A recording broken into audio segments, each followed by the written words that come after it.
There, Johnny. Yeah, good afternoon, everybody. It sounds like it's all action everywhere else, but here at Craven Cottage, it's been more a case of gentle, slight pressure originally for Brentford, who came forward early on. Slight chance for Issa on the volley from a free kick, but he blazed over from close range. And now Fulham starting to come back into it, starting to get some impetus in this match. They've just had a corner, a slight chance flicked on by Jimenez, but Diop was not able to convert. 6 minutes played, still 0-0 here. Johnny, of course, there's no Mitrovic in the squad today. Apparently, he is injured, but there's also a rumour that he could be moving to Saudi Arabia. How do they look like without Mitrovic up top? Well, so far, I think Raul Jimenez has showed a few nice touches. He's been a fox in the box, a bit of a bully in there. On that corner just then, a flick on from Jimenez at the near post. But Mitrovic was such a star striker for Fulham last season. So it's going to be fascinating to see how they get on without him. That move to Al Hilal said to be very close.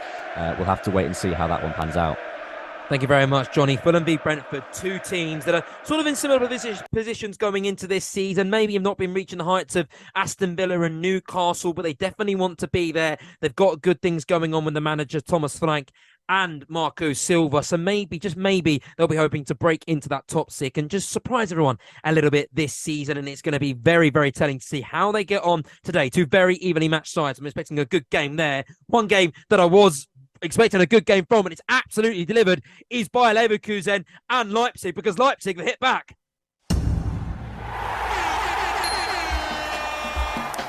The goals, powered by NairaBet. It was a quick 1-2 by Leverkusen, and it looked like Leipzig were dead on the canvas. However, there's some life, and they've risen from the canvas, haven't they, Kane? Yeah, it's game on now. Certainly, Marco Rosa's ready. He's on the touchline now, geeing his team up and getting ready for it. It was a great in-swinging ball from the left-back, Rom, who just delivers a ball into the Bayer Leverkusen box, who are all just man-marking or trying to stay with their men as much as possible. And hat-trick hero from the Super Cup, Dani Olmo, just gets to the front post and flicks it past the goalkeeper. It's now really starting to open up the game and getting end-to-end. It's 40 minutes in, and it's now game on, so it's Bayer Leverkusen 2, Leipzig 1. That one is really simmering nicely, isn't it? The Bundesliga always provides such action and such drama, and that one is really developing and living up to that billing, to be greatly honest with you. Bayer Leverkusen 2, Leipzig 1, as came beautifully described there. For now, though, we're going to head up to Lyle Anthony Golding, because we haven't forgotten about him. Don't worry. There's just been so much action, cram-packed into the opening 11 minutes of this show, that we haven't got round yet to him yet. But it is Wolves v Brighton, Lyle, that you are covering. Take it away. I mean, yeah, it's been a subdued opening 11 minutes, I must say, here at Molineux. To be fair to Wolves, it's a far cry from last time out when they played Brighton, when they lost 6-0. I mean, so far they've actually showed some really good stuff here off the back of that 1-0 loss to Man United, where I think they performed really well and are unlucky to not come away with some points. But so far it's just been tough action. Both teams looking to press to the front. Not much by way of clear-cut chances so far. But I mean, it looks like it could be a very promising game. Good tactical battle between two good managers. But so far, I mean, 12 minutes played, it's still Wolves 0, Brighton 0. No, in terms of the neutrals' view on this game, Wolves, obviously they had Julian Lopetegui as their manager. It's now Ferguson that stepped into that role, and a lot of people have really written Wolves off. Haven't made a lot of transfers. It seems like a really tough time to be a Wolves fan. What's your thoughts on their season and maybe the way they think it's going to go? I mean, they played very well at Old Trafford last week and should have definitely come away with a lot more than they got. Do you think the criticism and the pessimism is unfair at Wolves? I mean, before the season started, I wouldn't have said it was unfair. I mean, the lack of transfers, the managerial turmoil, it was all really not looking that good for Wolves. And to be honest, for me in particular, I thought they were nailed on to have a really, really bad season. But I mean, that first game, I watched it against United and they played really well, had loads of chances. And so far today, they've looked against a really good side in Brighton.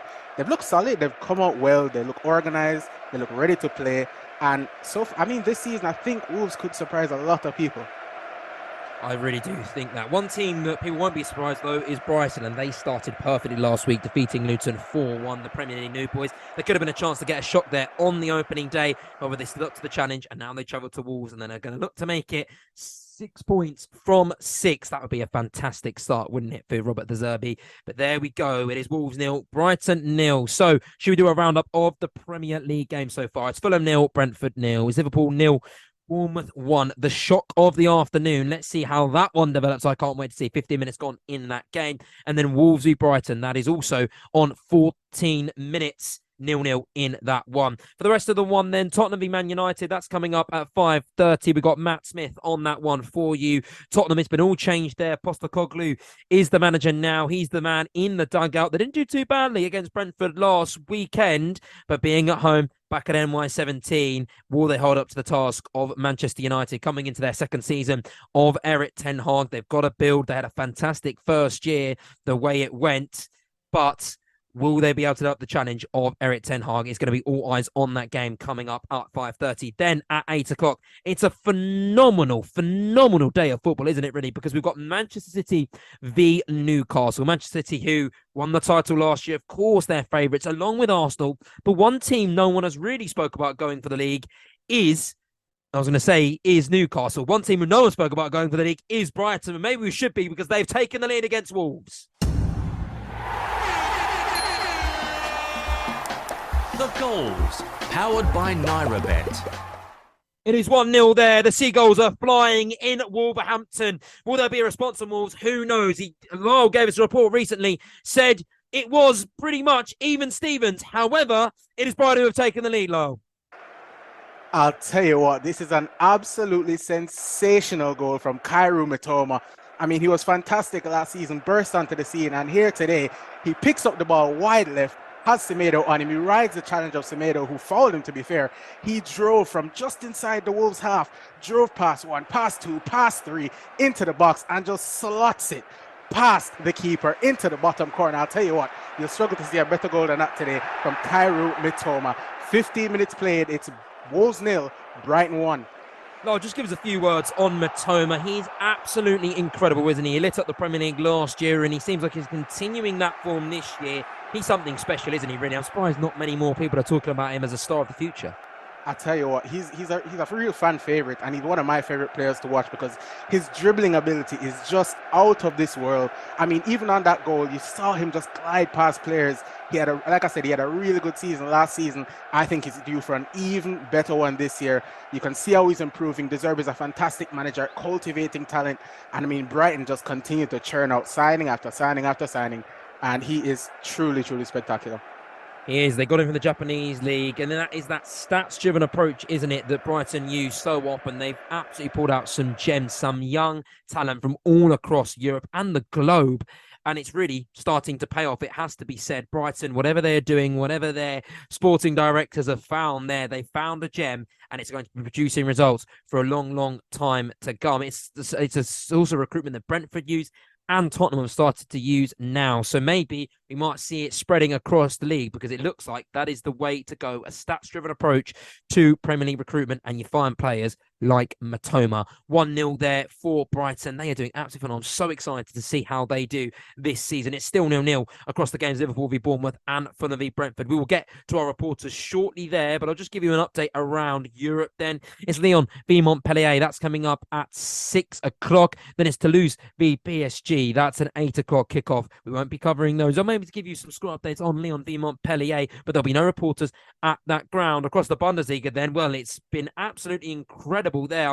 We should get more reporters in the Bundesliga, because Augsburg, they are losing 3-2 to Mönchengladbach. That game is just coming in to half-time. That's a 5-goal thriller. But there's goals, so many goals across the rest of the Bundesliga. Freiburg, they have just scored. They've made it 2-0 against Hoffenheim. Leverkusen, they are obviously beating Leipzig 2-1. We've got our reporter, Kane Weir. He's telling us all about the goals there. It's then 2-0 to Stuttgart against Bochum. And then it's Wolfsburg, who have beaten Heidenheim 2-0 at home. And then coming up at 5:30, it's Dortmund v FC Cologne. Matthew Key will be there for that one. Dortmund, they got so close to winning the league last year, losing out on the last day on goal difference, but they'll be looking to start their season in the right way as they host Cologne, the team that failed to beat Bayern Munich, which ended up losing Borussia Dortmund the league. In the Serie A, it's all 5:30. Cagliostro and Empoli v Verona, and Frosinone v Napoli. We've got to see what Victor Osimhen and the rest of his team can do that one. It's been all changed there. They've lost their manager. One of the old Roma bosses is through the door.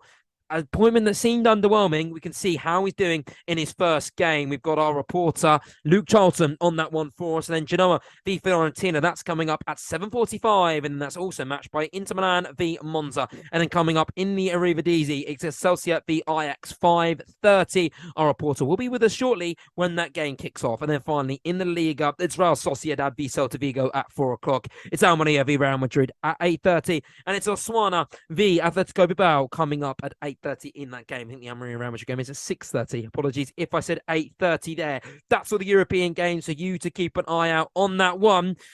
And we will keep you up to date on all those scores with our reporters and the rest of them. And Excelsior v Ajax is at 3:30, not at 5:30. Apologies if I managed to slip of the tongue. It's the first season nerves. I'm getting used to it. I'm getting back into the groove. And I've really got to get back into the groove because there is so much happening around the Premier League currently. We're going to go to Brentford first because there's just been a big chance and it's Fulham Buemo. Absolutely right. I mean, Fulham have had most of the possession since the opening 5 minutes, 73% of it, in fact. But Mbano just been sent through on goal under a bit of pressure from the Fulham defence, but he really should do better. Plays it straight at the goalkeeper, Leno, who made himself big, stood up well. But yeah, Fulham very much having the lion's share of possession, not really created much with it, though. We've played 16 minutes here, and it's Fulham 0, Brentford 0. Now, Delaney, Anthony Golding. It was Brighton. They've already got one, but they're looking for a second one, Lyle. Yeah, they really were. It was a free kick that was taken by Pascal Gross after a really, really harsh challenge from Craig Dawson on Julio Enciso. I think he was really lucky to escape a red. There was a tough challenge. Pascal Gross stood over the free kick. We know how good he is at set plays, and he whipped it right into that corridor of uncertainty. And Mitoma was right there, just maybe an inch away from the ball. But in the end, it just escaped Mitoma and rolled safely into the hands of Jose Sa in the Wolves net. So right now, 20 minutes played, it's still Wolves 0, Brighton 1. The Wolves hanging on for dear life against the Seagulls there. As we just said, Wolves 0, Brighton 1. Now to Liverpool and Bournemouth. Bournemouth, the early goal there. Has much changed at the moment? Yeah, quite a bit has changed. Liverpool have dominated possession. They've had over 80% of the ball, but they're not able to do anything with it. There was a chance from Gakpo, who had a shot from about 20 yards out, which just kept on rising. But I'm keeping an eye on Mo Salah today. He's scored 8 in his last 8 games against Bournemouth, but he's not had much of a sniff today. And remarkably, out of all those goals that he scored against Bournemouth, he didn't score in that 9-0 game last season. Can you believe that? Yeah, I absolutely can't believe it. That was absolutely incredible, especially for anyone who plays fantasy football. Everyone saw Liverpool 9, Bournemouth 0 and thought, oh, of course Liverpool, of course Mo Salah's going to get on the score sheet. No, he didn't get on the score sheet, and that was absolutely disastrous for anyone who had Mo Salah in their fantasy Premier League teams. Quickly, just back to you, Gav, just to talk about Liverpool really and their hopes for this season. They've made a little bit of business, but we can't really hide away from the struggles they've had in the transfer markets. Obviously missing out on Roman Lavia, also missing out on Casado as well, who preferred to go to Chelsea over Liverpool. In terms of where you see Liverpool finishing this season and the hopes, what do you make of just what's going on and what's to come for the Reds?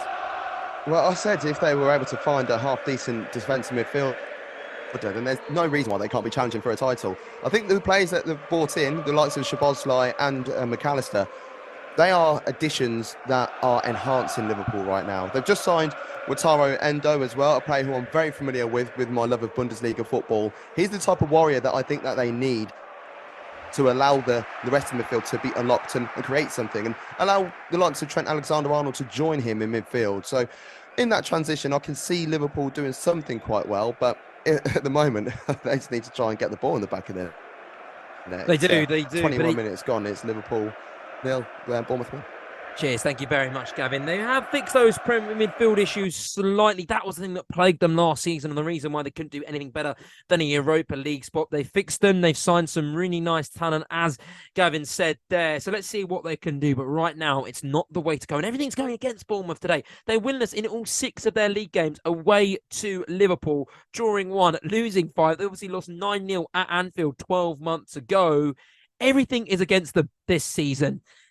And in this game, but somehow they are still winning. That is why you love football. But will Liverpool respond? They normally do, so all eyes are going to be on that game. We've got 2 minutes then till we have to go away for an ad break. So for right now, let's bring in Kane Weir because it is half time between Bayern Leverkusen and Leipzig. And you must be absolutely gutted about that one as well, because that was turning out to be a fantastic first half.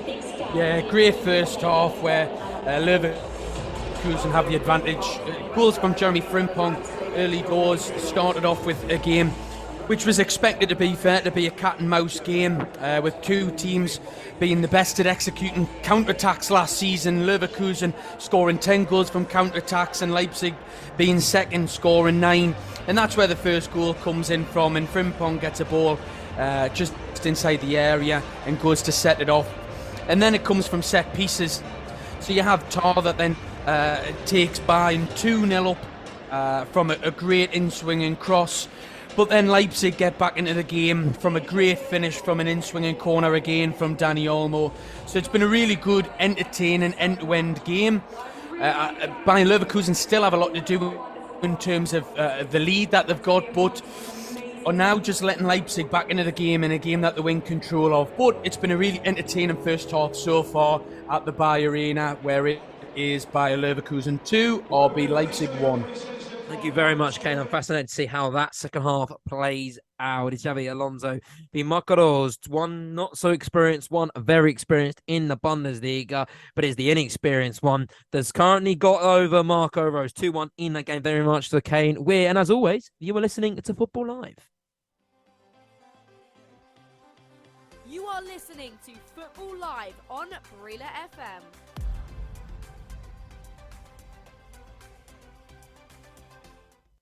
Some of the best start from the streets of Africa. This is not just a game.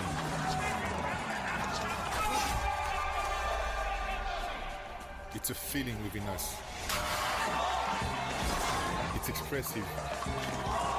It's a passion. Play for the fun. Play for the thrill. Play responsibly. Proudly African. Bet with the best. Naira Bet. You are listening to Football Live. Live and exclusive on Brila FM. The Premier League, the Bundesliga, Serie A, La Liga.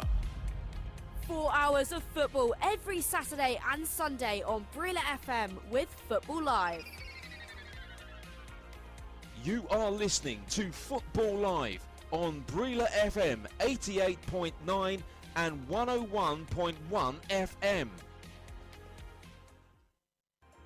Coming up tomorrow on Football Live with Barry Swain. From 2:30 until 6:30, including West Ham United taking on Chelsea. Premier League action. Football Live will be around the ground chasing the goals.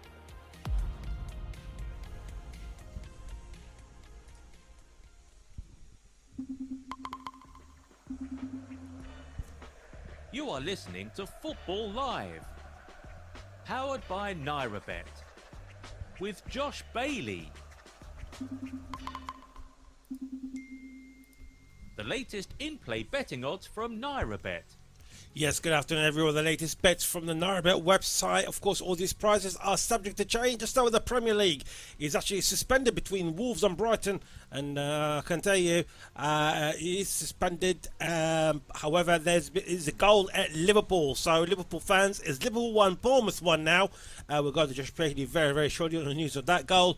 And the goal jingle, as you do, well, it's 1-1. And the betting is suspended for that as well. Fulham, Brentford, 26 minutes gone, still 0-0. Fulham are 3.10. The draw is just gone up down to 2.60. Brentford away win is 3.0. The Bundesliga, Bayern Leverkusen and RB Leipzig, as you heard, is 2-1 Leverkusen. It's 1.50 for the home team, 4.33 for the draw. RB Leipzig are 7.50. Augsburg, Borussia Mönchengladbach, 50 minutes gone. Still playing in the first half. It's 3-3 there. Augsburg is 2.70. The draw is 2.88. The away win for Mönchengladbach is 3.10. Let's go back to Liverpool. Liverpool now is gone up to 1.33 for the win. The draw is 5.50. And for Bournemouth win is 10.0. Of course, all these prices from the NairaBet website, and all are subject to change. Josh. Yes, thank you very much, John. And while he was talking, he described that there was a goal between Liverpool and Bournemouth. But who is it for? The goals, powered by NairaBet. And I can tell you that it is Liverpool that have got their equaliser at home at Anfield. I said that they always seem to find a way back into these games, and they have done exactly that, Gav Mack.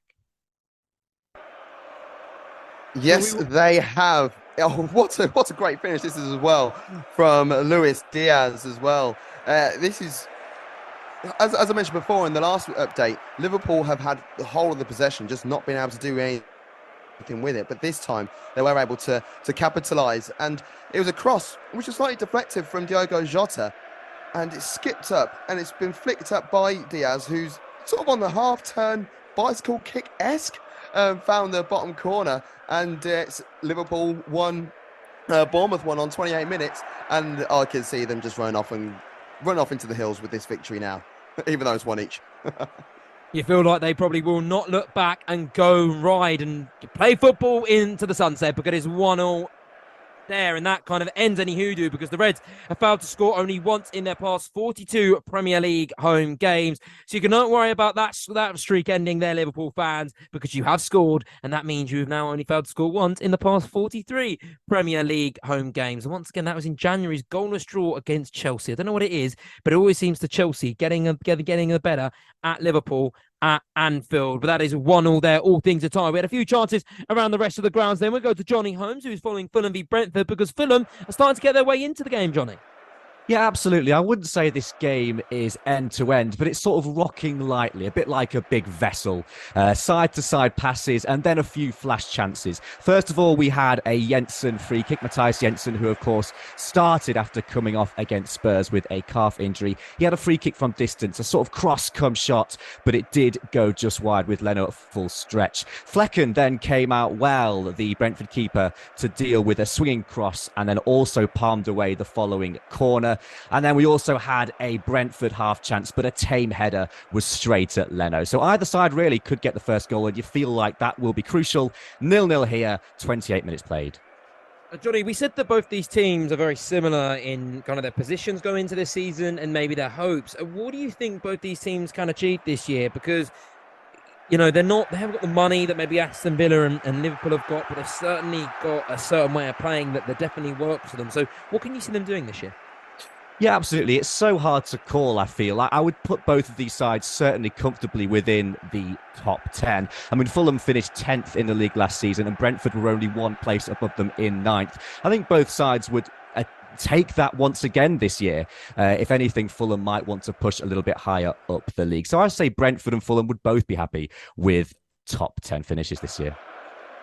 Yes, and if Brentford failed to win today, that will be the first time they failed. That will be only the second time they failed to win either of their opening 2 league fixtures in the last 8 seasons. That's Premier League and Championship. Thank you very much there, Johnny. 2 teams who are very evenly poised. And we will now go to Wolves v Brighton. Before we headed off to our ad break, Brighton had just taken the lead there with a bit of Matoma magic. What's happened since their line? I'm not quite sure how this game is still at 1-0 to Brighton, because Wolves had a massive chance. And for those who would have watched the Wolves game against United, where they just saw Wolves driving right through the middle, it was eerily similar. Matheus Cunha picked up the ball just inside the Brighton half, drove towards his defenders and slipped in a perfect through ball to Fabio Silva, who beat the offside trap. He was in 1v1 against Jason Steele, and somehow Steele pulled out a massive save with his leg. I mean, I was certain that it was going to be a goal. And then just after that, it was another chance for Wolves. And it was Matheus Cunha once again who slipped. This time, Matheus Nunes threw in behind, but his effort, he tried to curl it into the bottom corner, just curled it well wide. So, I mean, Wolves, like I said earlier, they've been really, really good in this game, and they're growing into it now. So, I mean, Brighton, they have to get another goal in here for me. At the moment, it is still Wolves 0, Brighton 1, 32 minutes played.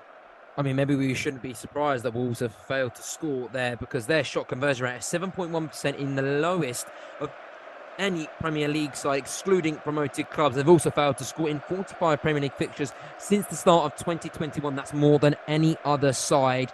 It is really, really, really glim at Wolves at the moment. It was glum last season, a lack of goals. Raul Jimenez, who couldn't get amongst it, has now moved to Fulham, and I'm not sure whether he's going to be providing the goals for Mark Silva's time there either. But something for Wolves, they just don't really seem to score, and there seems to be a little bit of hoodoo over Wolverhampton. Thank you very much for that, Lars. So just a quick roundup of our Premier League games then. It's Fulham 0, Brentford 0, it's Liverpool 1, Bournemouth 1, and it is Wolverhampton 0, Brighton 1.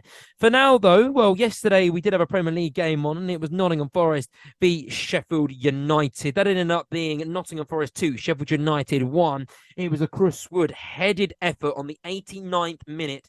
Nottingham Forest picked up their first Premier League victory at the expense of Sheffield United, who have now lost back-to-back defeats after losing to Crystal Palace last week. Wood actually came on as a substitute and flicked a header past United keeper Wes Fotheringham to send the City crowd wild. I'm not sure if any of you were listening in or we were on Brilla, but the scenes were absolutely incredible. There were people flying everywhere. It was absolutely incredible to see. It's a fantastic ground, isn't it, Nottingham? I'm lucky to have been there myself. And when they get going, they certainly do get going. And it was incredible there yesterday.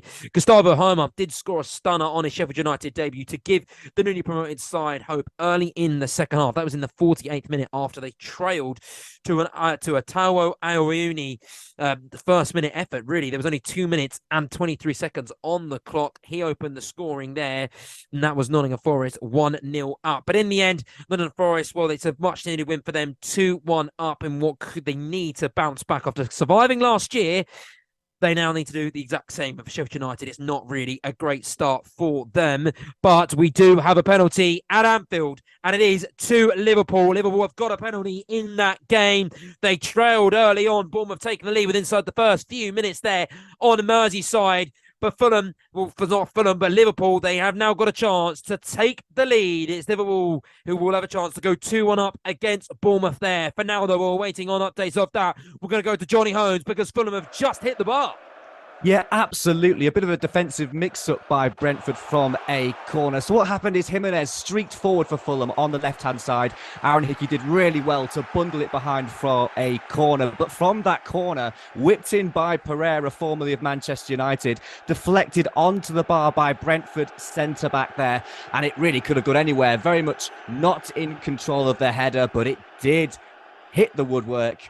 Brentford survive. It's still 0-0 here. We've played 33 minutes. That is shaping up to be a really, really good game in Fulham v Brentford. End-to-end stuff there at Craven Cottage. Thank you very much, Johnny Holmes. Liverpool are still waiting to take their penalty there. You assume it's going to be Mo Salah with the opportunity to put his team up from 12 yards out. Mo Salah, who, as we said, failed to score against Bournemouth in the 9-0. And it looks like he's failed to score again because he has missed the penalty. He has missed the penalty. However, they've now got to go back.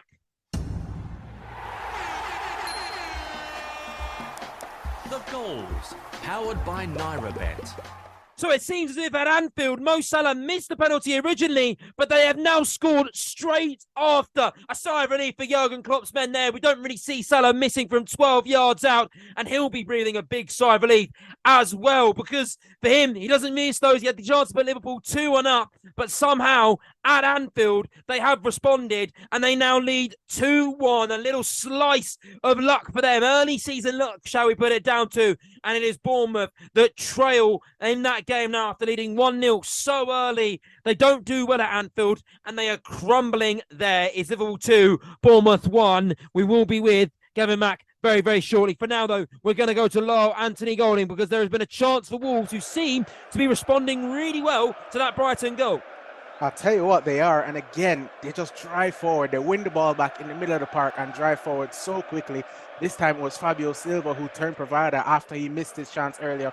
He just slipped in Pedro Neto on the right side. He was face-to-face with Lewis Dunk, dropped his shoulders, shifted it onto his right foot, and fired a laser of a shot that was just wide of Jason Steele's goal, who I think, to be fair to him, it was his near post and he had it covered. But at the moment, Wolves, like I said, they're really, really going into this game now. 37 minutes played. It's Wolves 0, Brighton 1. No, I'm going to be with you shortly because I have a few questions about Brighton. But for now, it is the goal to Liverpool, and we're going to go to Gavin Mack. As mentioned about Mo Salah not being able to get on the score sheet or even get much of the goal, much in the much of a grip onto the game, but he has opened, well, not opened the score, he's opened his scoring account for today. So Liverpool are 2-1 up now against Bournemouth. They did have a penalty where Dominic Szoboszlai was deemed to have been tripped by Rothwell on the edge of the box. Salah took the penalty, showed exactly where Neto needed to go, but it landed back at his feet. This goal, however, for Mo Salah has now put him 4th on the all-time Liverpool goal-scoring list, ahead of Steven Gerrard by 1 on 187 goals for Liverpool, and that also makes it 9 goals in 9 games against Bournemouth now. So it's Liverpool 2, Bournemouth 1, played 38. There's one stat you didn't have, though, Gavin Mack, and that's the fact that Mo Salah now has 200 goal involvements in the Premier League. That's 139 goals and 60 assists for the Egyptian. He was obviously linked to a move to Saudi Arabia. That didn't go through, or whatever happened. He didn't want to leave. He wanted to stay at Anfield. He is loyal to them. And it is Liverpool now leading 2-1 against Brentford. He got a little slice of lady luck there, getting the rebound of the penalty against off Neto, but it's now Liverpool that lead 2-1 against Bournemouth. Now to Kane Weir, because Bayern Munich, they won yesterday, but Bayer Leverkusen, they're also looking to win today. They're currently 2-1 up against Leipzig, and they nearly got themselves a third, Kane. Yeah, it's a massive chance for Bayer Leverkusen to make this 3-1. And the ball comes into summer signing Jonas Hoffmann, who signed in the summer from Borussia Mönchengladbach. And he just slides a ball across to Florian Wirtz, who's just around 6 or 7 yards from the goal line. And an unbelievable one-handed save by Blaszczyk's in goal just keeps Leipzig in the tie. And it's massive, it is, in this, because Leverkusen's home record against Leipzig is worse than any other team in the Bundesliga, having taken just 6 points from the last 7 games at the Bayer Arena. So that was a massive opportunity to be able to make that 3-1. But it is still Bayer Leverkusen 2, RB Leipzig 1. Kane, just a quick word on Bayer Leverkusen and the hopes for this season. Xabi Alonso has really injected a new life and a new energy into that club. Top 4 is obviously the expectation and where they should be around this year. Do you think they can make a challenge for the league? Yeah, I think it's a massive opportunity for them. And today you can really see how much Xabi Alonso has been working on the pitch with them. I think you think last year, in terms of them having a second successive DFB Cup trophy in their hands, it's been the 6th after having not the...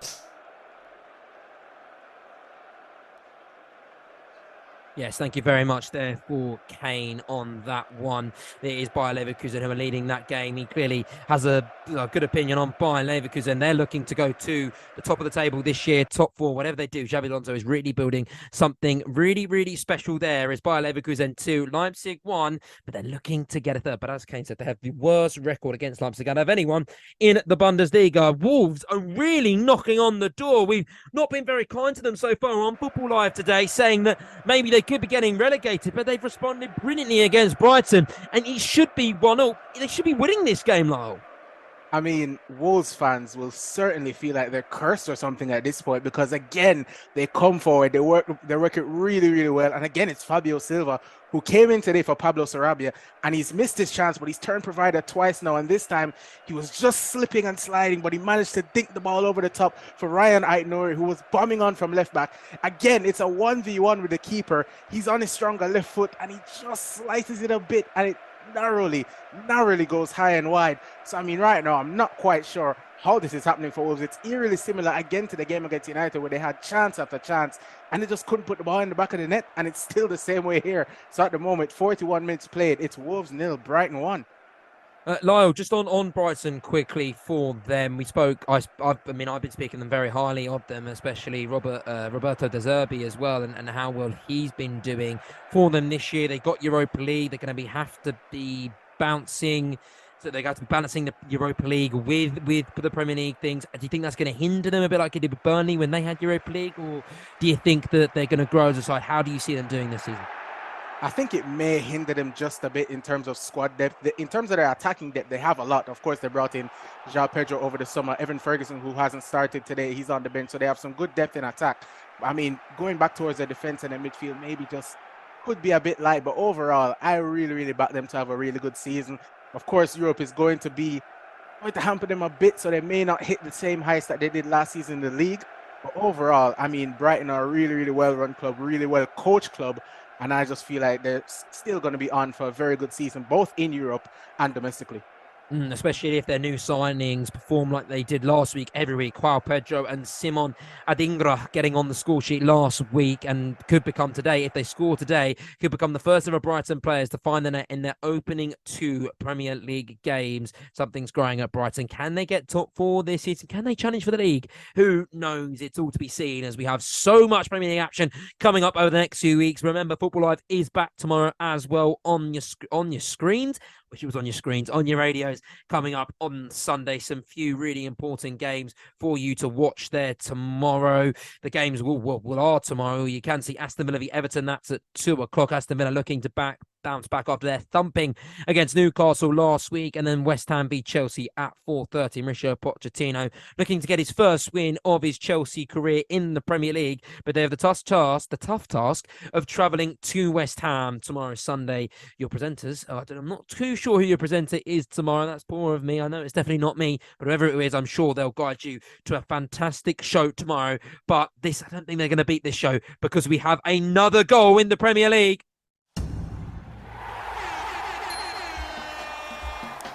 The goals, powered by NairaBet.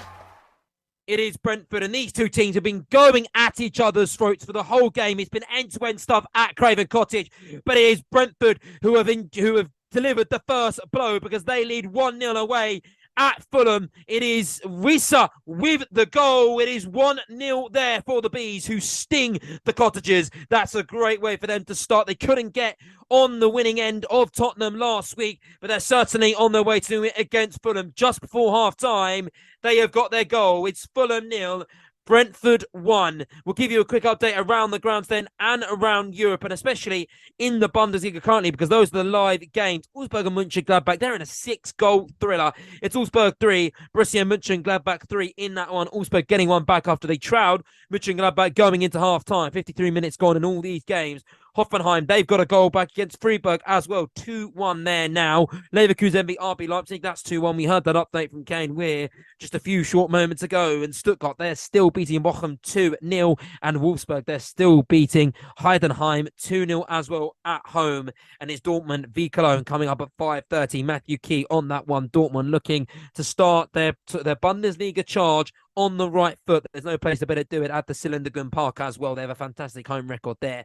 By far the best home record in the league. All our Premier League games, and are surely coming up to half-time. The half-time whistles haven't run around the ground shortly. I'll just give you a quick update before the half-time whistles do go, because we are going to Femi and the team at 52 past.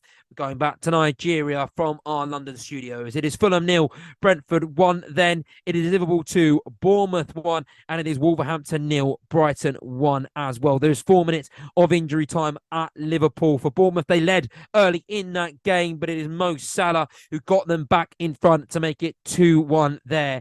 It is a bit of Matoma magic that means Brighton are leading 1-0 at Wolverhampton. There's 2 minutes injury time at Molineux, but for Wolverhampton, they should feel a little bit hard done by. We know how cursed they are in the Premier League, shall we say, when it comes to scoring goals, but they should be far in front in that game. It really feels like Brighton have been under the cosh, as Lyle Anthony Golding has been reporting throughout that tie. It is Wolves 0, Brighton 1, and as you said, it's Fulham 0, Brentford 1. Brentford, who have just got on the score sheet. Wissa was the person who scored in that game. No better time to score than just before half-time. For Liverpool, they're 2-1 up, but they're looking for a third, and he came close to do that through Trent Alexander-Arnold, Gavin Mack.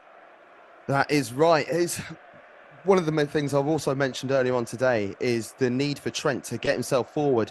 And he's done that superbly. And when he does, he looks an absolute threat. He's danced himself into the box. He's got himself onto his left foot and he's stung the fingers of Neto.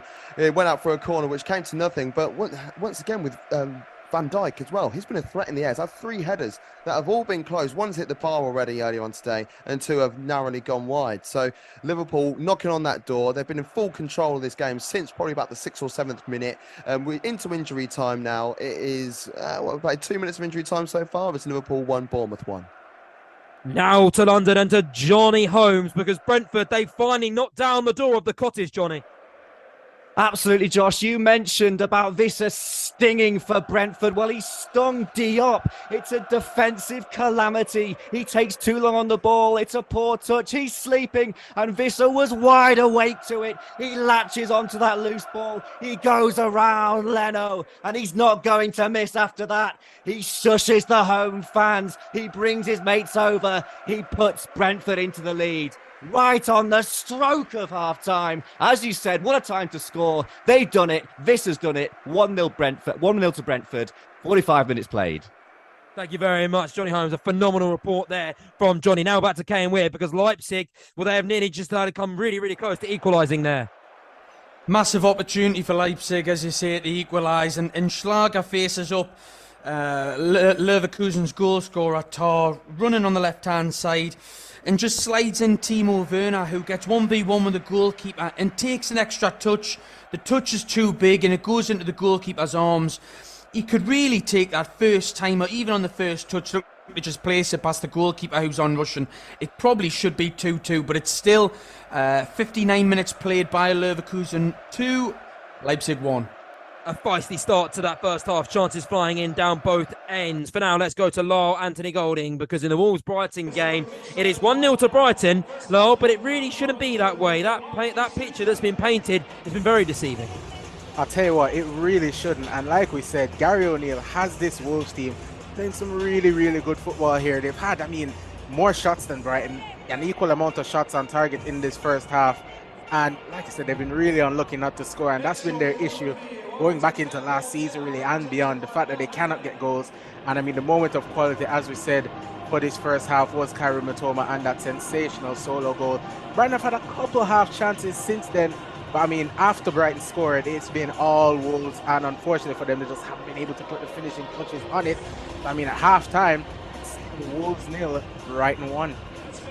Lyle, just a quick word on either team and how they'll want to make the adjustments in second half and what they'll be looking to improve. We'll do Wolves and then we'll go to Brighton. I think for Wolves, it sounds straightforward, but just put the ball in the back of the net at this point. They're creating all the chances. They're winning the ball back in the midfield. They're moving through the thirds really well. And to be fair, they're actually defending quite well as well. Like I said, the only time they conceded, and the only real big chance they've conceded, was that just moment of brilliance from Matoma. So for them, it has to be more of the same, but just get those chances on target, test the goalkeeper, and put the ball in the back of the net. And for Brighton, they've got the moment of magic, but they really haven't been playing up to scratch. They've got to get on the ball in midfield, get Billy Gilmore and Pascal Gross more involved in this game, and start to limit those spaces between the defenders, because Wolves at the moment, they've just been playing through them at will. So Brighton have a lot to think about, and Roberto De Zerbi, for sure, he will make some changes at halftime in terms of tactics. Thank you very much, Noel. Really good first half from yourself and at the Molineux. Phenomenal game of football developing there. Half times have also rung around the grounds in the Premier League. It's Fulham 0, Brentford 1. Visa putting the Bees up 1-0 in that game. A phenomenal time to score that pressing room. Will be full of confidence, and you've got to feel like the Fulham dressing room will be a little bit deflated. And that's the Liverpool-Bournemouth game. Well, Bournemouth, they took the lead early on, but Liverpool, they responded in the fashion we thought they would, because they now lead 2-1. They got a slice of early Premier League season. Mo Salah missing from 12 yards out. Neto with a comfortable save, but he couldn't hold on to it. He spilled it, and you can't give Mo Salah 2 bites of the cherry, can you? He converted from about 6-5 yards out to make it 2-1 in that game. It's been goals galore in the Premier League, and don't forget the Bundesliga either. Bayer Leverkusen beating RB Leipzig 2-1. It was a 3-goal filler in the first half, hoping for more goals come in the second half. This is Football Live.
This is a commercial break exclusive to Nigeria and Africa alone. But don't worry, Football Live will be back very, very shortly. Sports Radio 88.9 Brila FM. You are listening to Football Live. Live and exclusive on Brila FM. The Premier League, the Bundesliga, Serie A, La Liga. 4 hours of football every Saturday and Sunday on Brila FM with Football Live. You are listening to Football Live on Brila FM 88.9 and 101.1 FM. Take Brila anywhere, everywhere. Yes, you can take Brila with you anywhere, everywhere. The Brila app is available for free download on Google Play. It is also there on the Apple iTunes Store. Yes, on Google Play and the Apple iTunes Store. Look out for the Brila football and microphone logo with the letters BRILA in green colour. That is our authentic app. It gives you Brila FM, Brila.net, BrilaSports.tv and all the extra betting tips, live score, plus our Twitter, Facebook, Instagram, Google Plus and YouTube posts. Sports fun. You can post your videos and eyewitness reports. Brila, B-R-I-L-A. Available for download on Google Play and the Apple iTunes Store. This is Football Live. And you could not have scripted this. It's crazy, absolutely insane. Oh my dearie me. I don't want to laugh or cry. It's a show that's packed to the brim. Oh my word, what is going on here? An unbelievable day here on Football Live. Means there's action everywhere you look. Great entertainment. That's fantastic. Wow, just wow.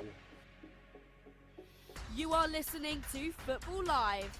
Live and exclusive on Brila FM.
Femi.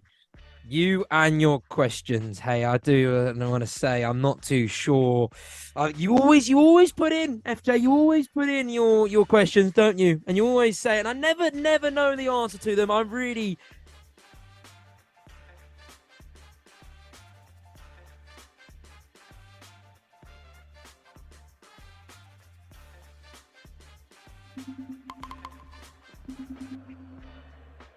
You are listening to Football Live, powered by NairaBet, with Josh Bailey.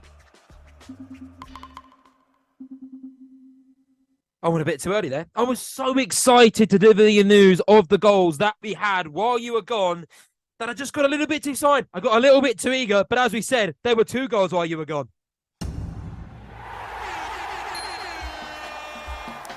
The goals, powered by NairaBet. The first goal jingle of the day, well, that goes to Ajax, who have taken the lead against Excelsior. That is their 1-0 there to Ajax. But we also have a goal for Leipzig and Leverkusen because that game is now 3-2. The goals, powered by NairaBet. Yes, Bayer Leverkusen are taking the lead 3-1. They doubled their advantage there, but Leipzig, once again, they struck back. They're not out yet. They've got a fight in that team. It is now 3-2. However, that fight could be watered down by VAR. There is a VAR on that Leipzig goal. We will keep you up to date as it happens. But right now, it is Bayer Leverkusen 3, Leipzig 2. That game is going down to the wire. Right now, though, we're going to head over to the Eredivisie and to Excelsior, who are trailing 1-0 to Ajax. Yeah, it's a goal for Ajax. Half an hour played, and it's no more than what they deserve. But it's so slack from Excelsior at the back. Serrano Seymour, the centre-half for Excelsior. Dillies and dallies with the ball. New signing Carlos Borges. Quick on the press to him. Manages to dispossess him. The loose ball falls to Brian Brobby, who has a one-on-one and dispatches it into the bottom left-hand corner to give Ajax a 1-goal lead. They've dominated this game, but really slack from Excelsior. 30 minutes played. Excelsior 0, Ajax 1. Jack, before we just have to quickly use you to get the updates of the goals elsewhere, just a quick word on Ajax. Last year, they finished third. That was their worst league finish, and I think about 14 or 15 years. What do you think of Ajax this season, and how do you think how far they can go? Can they get back to the top of the Eredivisie? Yeah, well, they had a really great result last weekend against Hercules. They were goal down. They came back, won the game by 4-1. They've signed well with players like Carlos Borges. They've got a new manager in Moise Stein. And I think... Listen, Ajax are a big club. You expect them to do better than what they did last season for certain. Yes, you certainly do expect them. Last year was a real disappointment by their standards. Most teams finishing third would be okay. Not for Ajax, but right now, let's not waste any time. Let's go to Kane Weir, who could tell us of 2 goals while we were gone. Kane, all hell is breaking loose in the German Bundesliga.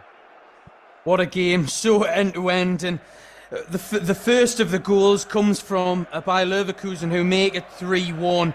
And again, you can see the implementation of the style from Xabi Alonso with his side having the most counter-attacking goals last season. And it comes from Jeremy Frimpong on the right-hand side, who just is really direct in play, cuts it back to Florian Wirtz just on the edge of the box, who actually chips the ball over the Leipzig goalkeeper and it make it 3-1. We kick off and we go again. And then it comes into a free kick for Leipzig, midway into the Leverkusen half. And it's just an in-swinger in, and it's headed in by Openda to make it 3-2. It's so end-to-end the game. We've just kicked off again, and the ball's put straight in. The goal was checked for being a VAR decision for being offside, but the goal was given. So it's currently now Bayer Leverkusen 3, Leipzig 2. We've got to say, FJ and his questions. What record was Mo Salah unable to extend last week? FJ, you always ask me these questions, and they're so difficult. I never actually know the answer to them. Maybe as the host of Football Live, I should know them. Maybe it is literally my job to know the statistics. But I got to say, I don't know. A goal scoring record against Chelsea? Maybe. I'm going to take a guess. Failing to score on the opening day of the season, his record of scoring on the opening day of the season, and he was unable to extend that last week. I'm going to say that. That's going to be my answer for you, FJ. You can tell me in the next ad break, which is coming up at 4:52, whether I was right. Right now, though, we've got kickoffs at Wolves v Brighton. But for now, we need to get our halftime reports on the rest of the Premier League game. So we're going to head over to Anfield to get a quick halftime report there from Gavin Mack. Yes, it is Liverpool 2, Bournemouth 1. Very interesting start to the game. Bournemouth had a goal chalked off after just 2-3 minutes by Jadon Anthony. And then around a minute later, Antoine Semenyo made it 1-0. And it was all Bournemouth for about 6 or 7 minutes before Liverpool finally got their foothold on the game. They were able to dominate possession with no end product until Luis Diaz was able to open his account for his season at home. First time in the Premier League he scored in successive games.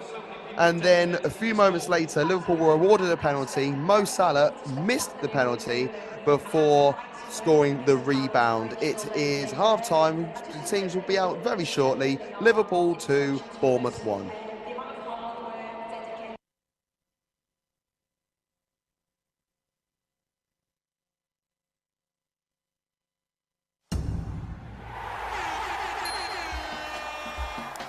The goals, powered by NairaBet. Yes, that goal jingle is for the fact that we have a goal at Wolverhampton at Molineux. It was Wolverhampton who dominated the game after Brighton scored after that Matoma magic, but straight out the gate of the second half. And it is the Seagulls who have scored again, Lyle. I'll tell you what, and right out the gates, we said it at halftime that Roberto De Zerbi was going to make changes.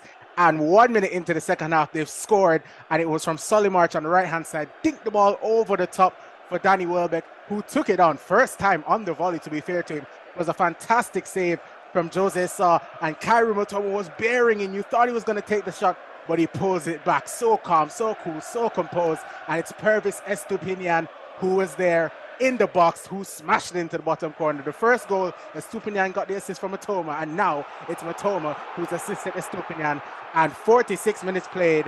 Wolves have been shocked here. It's Wolverhampton Wanderers 0, Brighton and Hove Albion 2. I was going to say, Lyle, Molineux must be stunned into silence after finishing the first half so strongly to come out in the second half and to concede another easy goal like that. They must be absolutely kicking themselves, Wolves. Mate, it's an awful way to concede right after half-time, after Gary O'Neill really had a perfect game plan for the first half and they played so well. But this is what the best teams do. They come out, and when you give them a chance, they take that chance. And I mean, the free-flowing attack of Brighton is so good to see all the time. They're such a fun team to watch. And even though it was a rebound, they worked it so well. Matoma, the composure.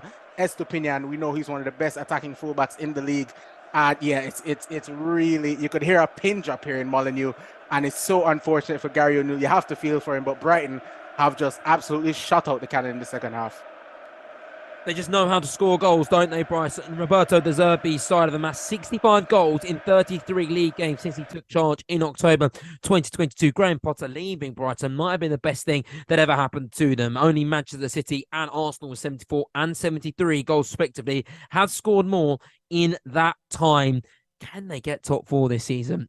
Who knows? I wouldn't be too sure. This looks like it's going to be 6 points to start their season, because with Wolves' turgid goal scoring form, you really can't see them scoring 2 goals to get a point in that game at home. And it's going to be a really, really shocking start to Wolves this season. Gary O'Neill has got all the work to do there. We're going to go back to the Bundesliga now and to Bayer Leverkusen and Leipzig, because Leipzig just won't lie down. They just can't shake them, can they, Leverkusen?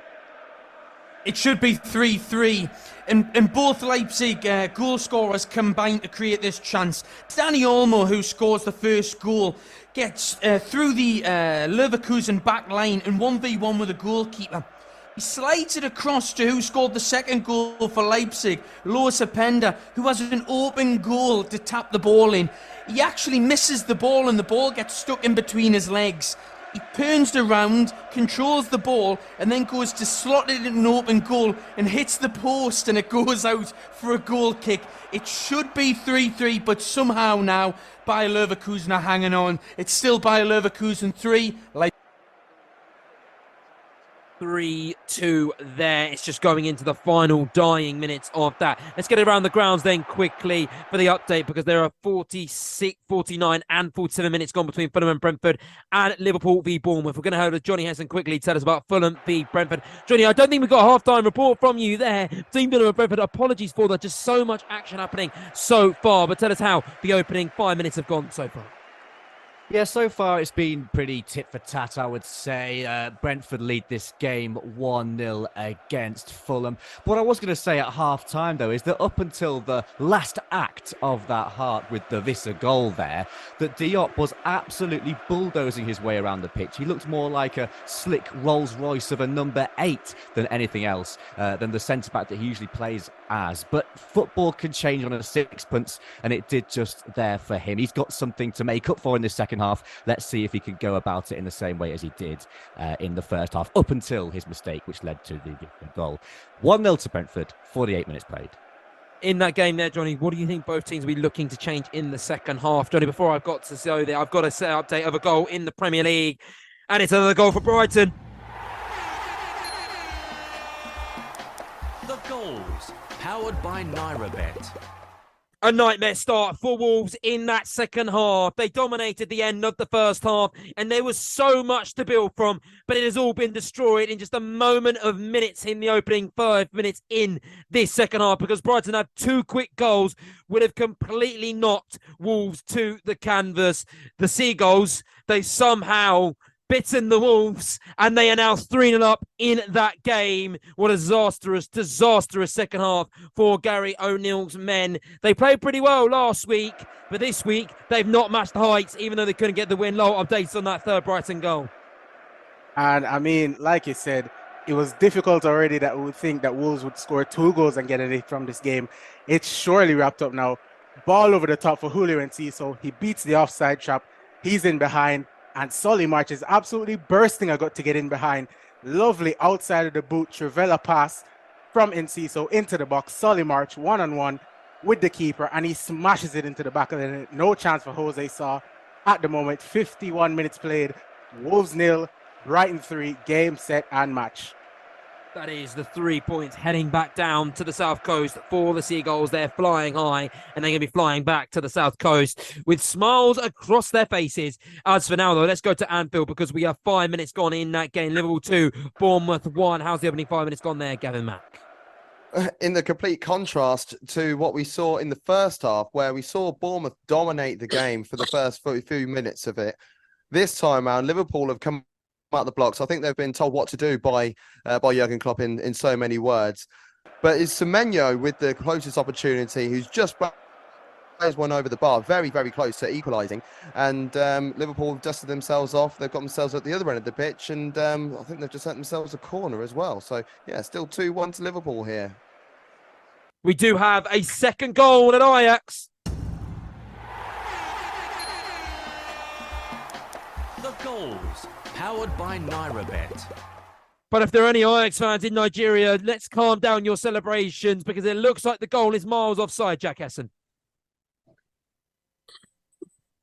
Yeah, it did appear to be offside from Brian Brobry there. The ball was played to him, and he was in a offside position. Ajax have looked quite dominant in this game. There was a chance there for Excelsior just a minute ago when Lamprey looked like he was in on goal, and it was a final challenge from Devin Range, which blocked it from being a goal for Excelsior. Ajax then went up the park. They had the ball in the back of the net, and it was chopped off for offside. Mile offside there from Brian Brobry, but Ajax looking dominant in this game. 40 minutes played, still Excelsior 0, Ajax 1. I mean, no surprise that Ajax are winning in that game. They've won their last 6 league meetings against Excelsior, and they've scored 29 goals in that time as well. So no surprise, Ajax are leading 2-0 and well on their way to another victory in the Eredivisie. It is absolute chaos at Wolverhampton, because Brighton have a 4th goal. The goals, powered by NairaBet. The Wolves have run, and the Seagulls are feasting. It is now Wolverhampton 0, Brighton 4. Whatever has happened in that dressing room in the second half, whatever team talk Gary O'Neill gave, it has not gone the way that they would have wanted to, Anthony Golding, because Brighton have scored 3 goals in 10 minutes. and I cannot believe what I'm seeing at the moment. Brighton have come out of the break and absolutely blitzed Wolves. And just as it was for the third goal, it's Enciso to March once again, and they just break on the counter. Wolves tried to come forward, tried to create some offense, and Brighton win the ball back, throw it forward to Julio Enciso. This time, it's him on the right. It was Welbeck who played it into the channel for Julio Enciso, face-to-face with Ait Nouri, and he just plays it on his weak foot into the box. It's a perfectly weighted pass, and Solly March is there on the penalty spot again, and he just slides it under Jose Sa. So easy. I think it came off the post in the end. And, I mean, Brighton, at the moment, this is as good as it gets in terms of attacking play in the Premier League. It's wave after wave. It's goal after goal. And, I mean, they're almost certain to be top of the league at the end of this with 4 goals in their first game and 4 goals today. I mean, Brighton are flying. It's, at the moment, 55 minutes played. It's Wolves 0. Brighton and Hove Albion 4. No, is it a case of the fact that Wolves have just collapsed in the second half, or Brighton playing a football that is just unbearable to live with? I think it's a bit of both, honestly. I mean, for Wolves, it's, again, I've said it before, it's so unfair to them that they've come out, unfair to the fans. They came out and they just got sucker punched with the first goal. And since the first goal, they haven't even really been terrible defensively. Brighton just picked the right passes. Their runs are so good through the middle, and they've just been playing cutbacks and goals and goals. It's unfortunate for Wolves. They haven't actually been that terrible to be 4-0 down. But Brighton, you have to say, they've been efficient, they've been clinical, they've been ruthless, and they deserve to be up 4-0 at the moment. That's 8 goals to start this Premier League season for Brighton. 8, they can have a goal difference of 7. You really can't help but feel maybe they could be up near towards the top of the Premier League. That might just be me being a little bit optimistic, but who knows, Brighton fans, maybe you can start dreaming because you are playing some phenomenal football. That is 4 goals against Luton and 4 goals against Wolves. For right now, though, it's time to bring in our Naira Bet betting expert in Io. Io, welcome to Football Live. It's phenomenal to have you back on the show this year. How are you doing? I'm very well, Josh. How are you doing today? I am doing brilliant, thank you. Even better now that you are here. We're going to give you then, you're here to give us some odds and to give us some bets. And we'll start off with Tottenham v Manchester United, then that's coming up at 5:30. This is a game, Ange Postecoglou. You know, this is an all-new look Tottenham team. They're playing some phenomenal football. However, we don't know. They're missing Harry Kane up top. And then as for Manchester United under Erik ten Hag, their second season under the Dutch manager, didn't play that great against Wolves last week. It was always going to be a bit of a banana skin of the game. They got away unscathed. What are we looking in today? What are the odds looking like for this game today? I was at Old Trafford last weekend, or Monday night, of course, and United were absolutely terrible. The performance was shocking. What Erik ten Hag was trying to achieve in his for new 3-1-6 formation, if you understand the way the team plays, they play with, obviously start with 4 centre backs, and Luke Shaw moves into midfield. Casemiro is isolated when Mount and Bruno Fernandes play right and left of the midfield, and they go so much forward that Casemiro was isolated in midfield, and United got punished apart from the fact that Wolves were toothless. Against Spurs today, I don't think Erik ten Hag will make the same mistake. He might have to tell one of them to rein it in a bit. And that is reflected in the odds because United are favourites for the game still at 2.38.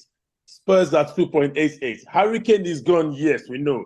And Postecoglou, if I get the name right, is known for his attacking formation. Again, will he face United with that same attacking formation, or will he just play on the break?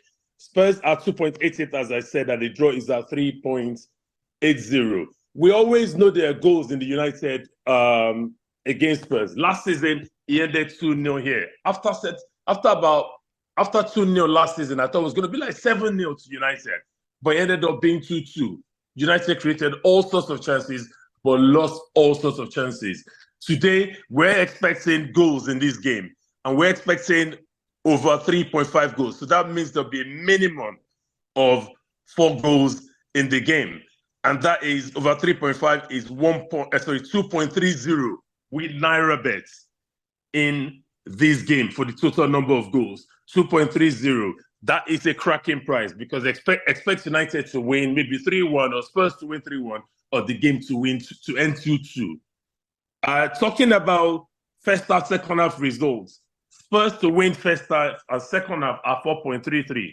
And if you expect United to win the first half, and Spurs to go on and win the second half, it will be 23.00. That is a cracking price. The only problem is that United don't really give away leads and lose games after the first half. But if you want a draw for the first half and Spurs to win the second half, it's 6.50. However, if you think it will be a draw in the first half and United will win the second half, it's 5.50. That is my bet for the game. The game to be 1-0 or 2-2 or whatever at first half, and then the second half, United will win the game. 5.50 is a cracking price for United to win the game after drawing the first half of the game. That's my best of the game.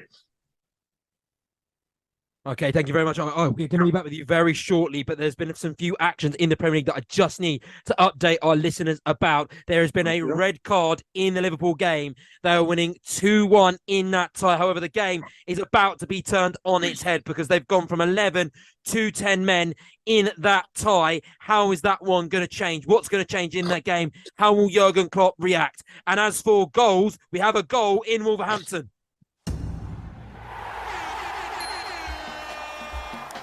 The goals, powered by NairaBet. It's been Brighton who have been playing some phenomenal football in this second half and who have got the goals to be rewarded for that. They're leading 4-1, but Wolves have finally got themselves on the score sheet, something they should have done when Brighton were only leading 1-0 in the first half. It's a bit late now. It's Wolverhampton 1, Brighton 4. Can that game be turned around? Who knows? You feel like it probably won't, especially with Wolves' goal-scoring record. I can't see them scoring another 3 to draw that game level. However, this is football. You never really know the way it's going to go. But as for Liverpool, it's McAllister that was sent off in that game. A terrible, terrible start to his Liverpool career as well. It's Liverpool 2, Bournemouth 1. A yellow, a red card there. And it's going to maybe be Liverpool hanging on by the skin of their teeth in that game. What could Bournemouth do? They've got a fantastic opportunity to get a point at Anfield, a place where they don't normally get anything from. So that could be a point that could keep them up come the end of the season. For now, though, let's quickly go back to Io just to talk about the Man City Newcastle game next. These are two teams that played a fantastic game at St James's Park this year. 3-3 in that game. They're both teams probably the best teams in the league, really. They're two teams that maybe we're going for the Premier League title, so we could be seeing an early Premier League title clash here, Io. What are the odds looking like in this game? Oh, this is the game of the weekend. It's going to be a cracking game of football. Man City are home, of course, at the Etihad, they hardly lose games. They hardly even draw games. They're so good. They create so many chances, and eventually they peg you back. Last season, they beat Newcastle 2-0 at Etihad and played a thrilling 3-3 draw at St James's Park, as you said. But this time around, it's at the Etihad. Newcastle, many people think they won't be able to record or to repeat the success of last season, where they blew teams away, especially at St James's Park, where they got most of their points and most of their goals, and where they never let in so many goals. But the opening game of the season against an Aston Villa team, managed by Unai Emery, that people are tipping for success this season, the way they blew them out of the water even blew my mind. 5-1. And I expect them to go to the Etihad in great nick. Man City don't lose games at the Etihad and they don't draw, as I said, or they hardly draw. I expect Man City to win the game, and Man City are 1.73 with NairaBet. Newcastle are 4.75, and a draw is at 4.00. When you think of the fact that as good as Man City are, when they have their wobbles, they usually have it in the first half of the season before they now motor on and go on and repeat 12, 13, 14, 15 wins on the trot in the second half of the season. Like last season, they lost at home to Brentford and they lost at home to, I think, Crystal Palace in the early parts of the season. If they're going to lose at home, this will be the game. So if you're backing Newcastle, 4.75 is a great price. But I just think City, personally, City are too good. 1.73, a draw 4.00, and over 3.5 goals in the game is 2.75. So that means Newcastle and City to score up to 4 goals minimum in this game at 2.75 with NairaBet. If you're looking at Newcastle to be winning the game and Man City to win the game in the second half, then it will be a case of Man City at 2.60, a draw and Man City at 4.50, Newcastle to be winning, and Man City to win the second half at 21.00. That is a huge price because it's possible that Newcastle will go all out attack, catch out the City defense napping, and at the same time, City will come in the second half and use their superior experience, superior ability to grind them down and win the game. 21.00 is a cracking price. Newcastle to be leading at halftime and Man City to win the game. That is my bet. For a little stake, that is big rewards. Thank you very much, Io. We appreciate your help on that. Hopefully your odds and your predictions come to fruition for our listeners here on Brila FM. We thank you for your time again. We hope you have a really fantastic evening. While Io was there, though, that's all right. No worries. See you later, mate. We have had so much action in the Premier League. We have so much to catch up on. So we have had a penalty at Fulham. That's a penalty towards Brentford, and they have also scored. So Brentford have now doubled their lead there. The goals, powered by NairaBet. Before that, though, Fulham were also reduced to 10 men in that game. So Fulham had a red card there. It is now Fulham down to 10 men and Brentford are leading 2-0. There's really only one way that game can go, and that is the 3 points going back to North West London. As for the Liverpool game, well, the last time we spoke, they've been reduced down to 10 men, but they're now winning 3-1. The goals, powered by NairaBet. So there is so much happening. We've got to get around the grounds immediately, and we're going to start at Liverpool then. I'm going to go to Gavin Mack, because with the red card and the goal, it's all happening at Anfield, Gavin. I don't even know where to begin with this. This has been a crazy 5.5 minutes. First off, McAllister sent off, in my opinion, very harsh, and as an ex-referee, I must say, I think it is very harsh, the red card. It's gone 50-50 with Christie, eyes on the ball the whole time, seems to have caught him, but both of them had their legs up. But the referee saw it, didn't go to VAR, straight red card, there we go, end of story. Then we see Wataru Endo warming up along the side, so we're thinking there might be a bit of damage limitation. But straight after that, Szoboszlai has a shot from about 23 yards out, which is slightly deflected. Neto has taken a little touch on it and basically put it in the path of Diogo Jota, who's about a yard and a half out, who's prodded it home. So it is now 3-1 to Liverpool, paid 64, and I don't know which way this is going to go now, whether they're going to sit back or whether they're going to try and get a couple more. But yes, as I mentioned before, Liverpool 3, Bournemouth 1. The McAllister got sent off. Liverpool fans must have been thinking the worst. They were in cruise control against Bournemouth, 2-1 up. With the red card, they thought, oh no, this must be the time that Bournemouth finally get something at Anfield when they come and visit us. However, thanks to the goals from the Liverpool team, it is now 3-1 there, and have a 2-goal cushion to hang on to with just about 20 minutes remaining. In Fulham, when they got reduced to 10 men, when Fulham got reduced to 10 men, they probably did think the worst. They thought the exact same thing, and the worst has happened, because it is Brentford who have doubled their advantage, and they're leading 2-0 in that game. Let's quickly go to Johnny Holmes. Tell us about that red card. Yeah, I've just seen the goal here. It's been rolled in by Mbeumo, put it to the keeper's left. Nice and simple. Dispatched bottom left corner. As for the red card, well, there was mass confusion here as Visser was bundled over in the box by Ream. And we had a good few minutes of a stoppage as the referee spoke to VAR, tried to work out what was going on and what the outcome was going to be. In the end, he has shown the red card to Ream, who hands over his captain's armband to Reed. Penalty was given, red card was given, goal has been scored by Mbeumo, left-hand side of the keeper, 2-0 to Brentford. Fulham at home, but we've played 65 minutes here, and it's 2-0 to Brentford. And we haven't forgotten about Lyle Anthony Golding, because Wolves, in the midst of that chaos, were the ones to lighten the match and start the chaos that ensued, because they got their goal that made it 4-1 at Brighton Lyle. Just tell us about the consolation, shall we say, for Gary O'Neill's men.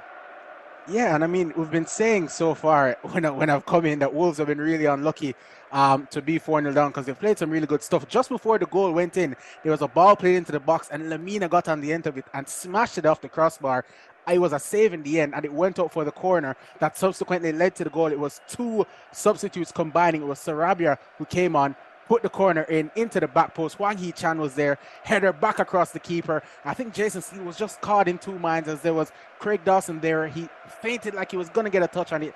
He didn't, and it left the keeper flat-footed. So his header, Hwang Hee-chan's header, went into the back of the net and made it Wolves 1, Brighton and Hove Albion 4, and we now have 69 minutes played at Molineux. You are listening to Football Live on Brila FM.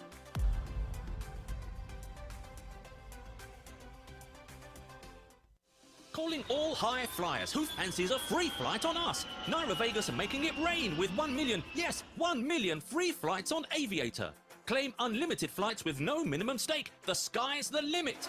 Every day it will randomly rain free flights through the chat feature. Simply place your bets on Aviator and watch it rain free flights in the chat. Make sure you board the plane. You wouldn't want to miss out on a maximum multiplier of times 250,000.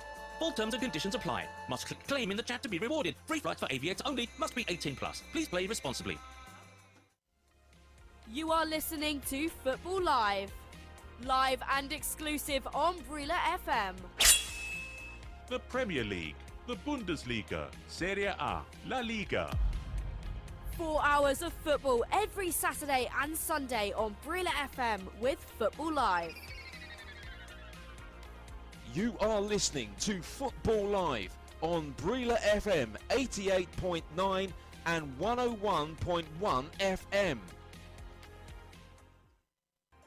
Coming up tomorrow on Football Live with Barry Swain. From 2:30 until 6:30, including West Ham United taking on Chelsea. Premier League action. Football Live will be around the ground chasing the goals.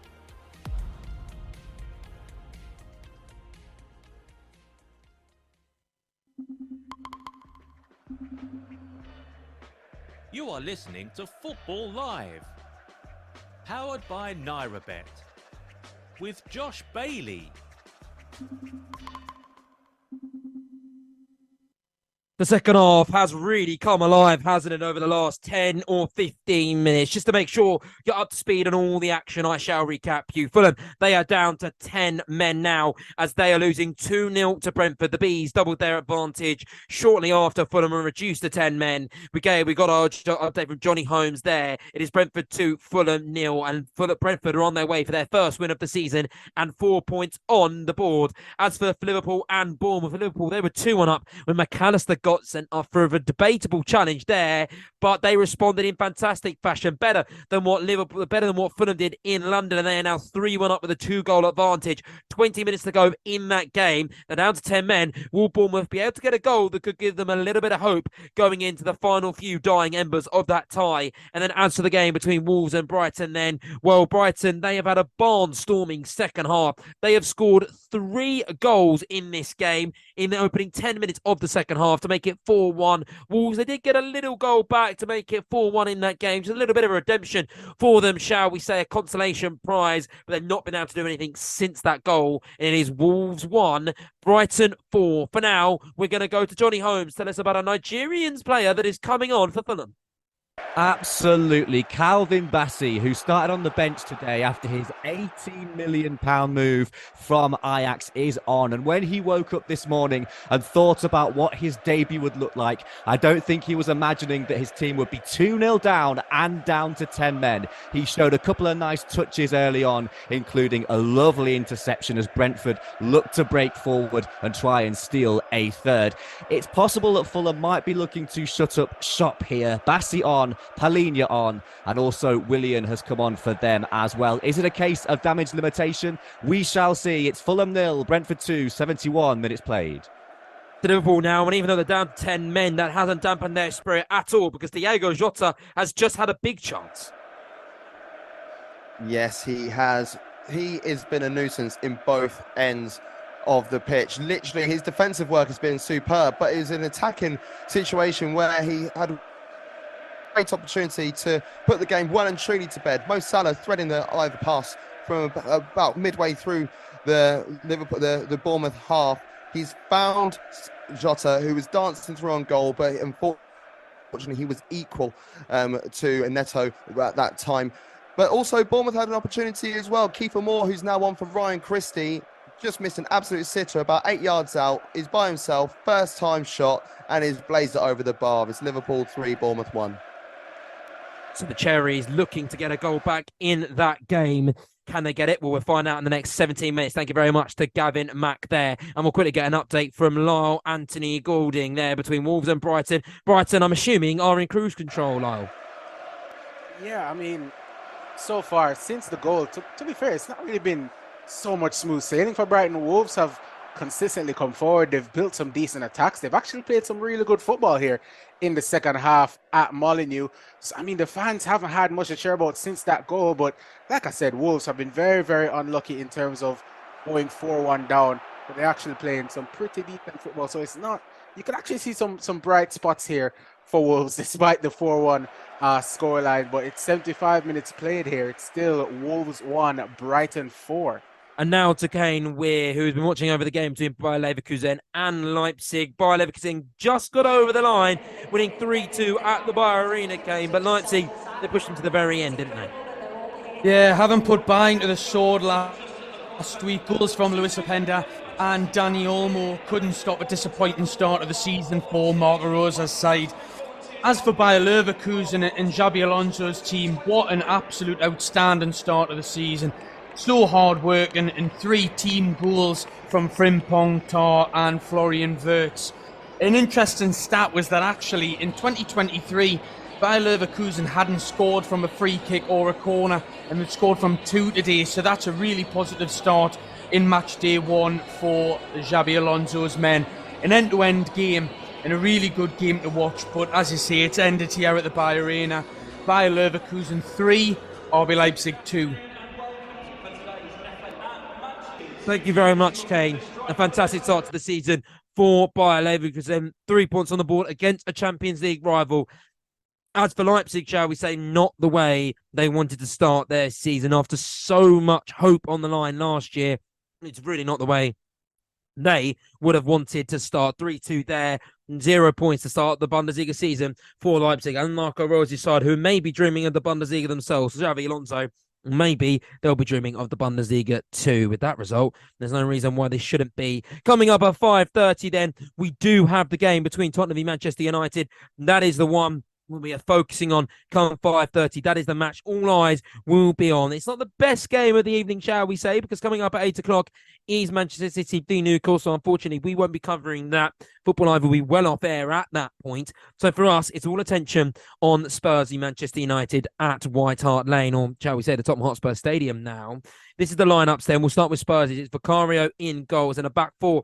Pedro Porro replaces Emerson at right back. Maybe a dubious decision considering Pedro Porro's defensive abilities. Then Van der Ven and Romero, and then Udegai starting as the rest of your centre-backs. Then Sarr and Basuma. Sarr coming in for Oliver Skip, and then Maddison lining up in that 10 position with Kulusevski and Son either side of him, and Richarlison right in front of him. Richarlison, he'll be looking to get amongst the goals today. He had a few opportunities missed last week. Can he get on the score sheet? Can Ange Postecoglou revive confidence in the Brazilian striker? As for Manchester United, then Aaron Bissaka returns to right back with Martinez, Varane and Shaw in company with Onana in goal. He'll be looking for a less, shall we say, a more comfortable timeout at Tottenham in London, because last week, as we say, he had the very dubious decision. But for now, though, we have a goal, and it's Excelsior who have turned things round against Ajax. The goals, powered by NairaBet.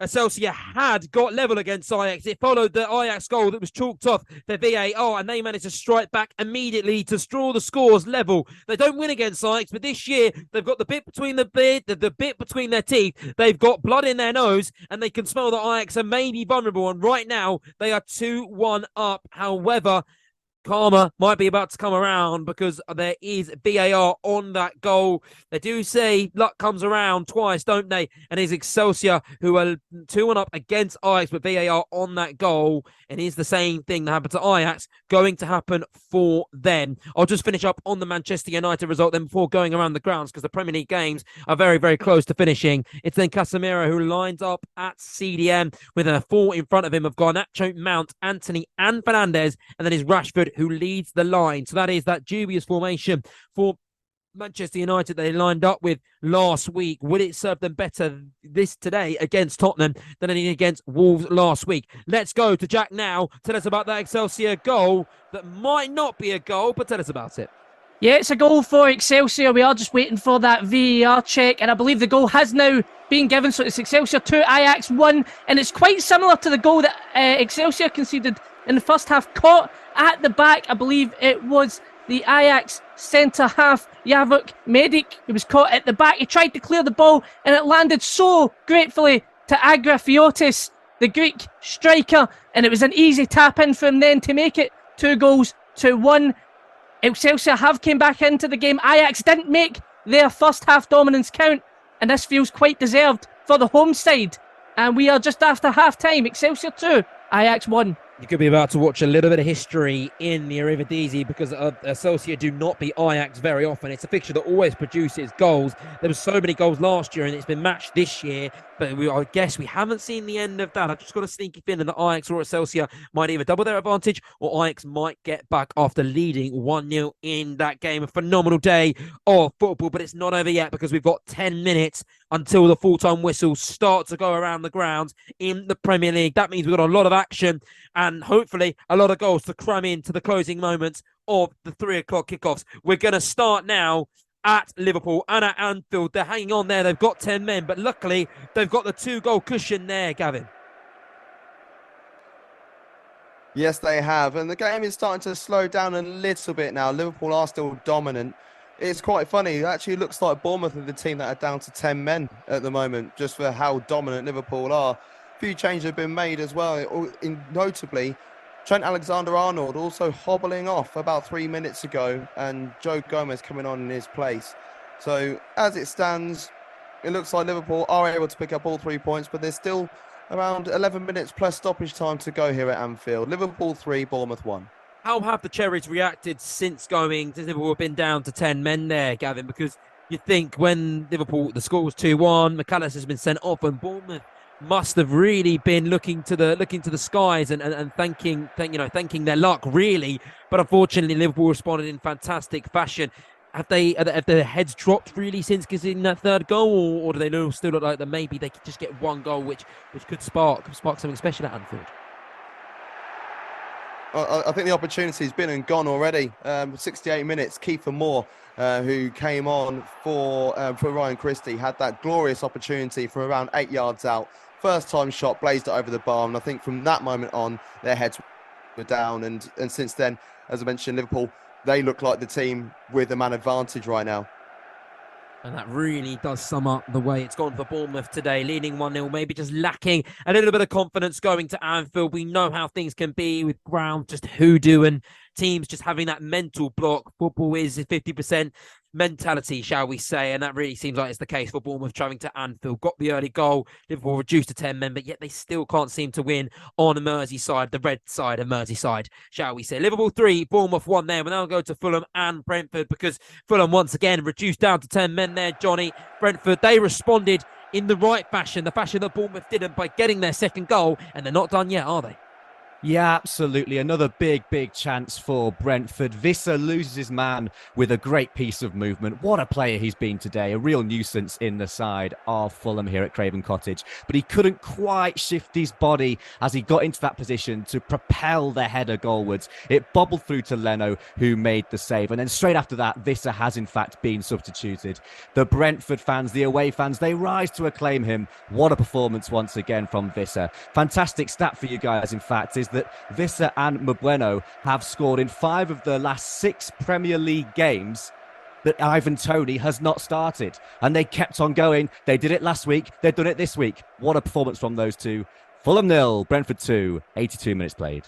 That's what you call stepping up, isn't it, from them two? When many people thought, where are Liverpool, where are Brentford going to score the goals from?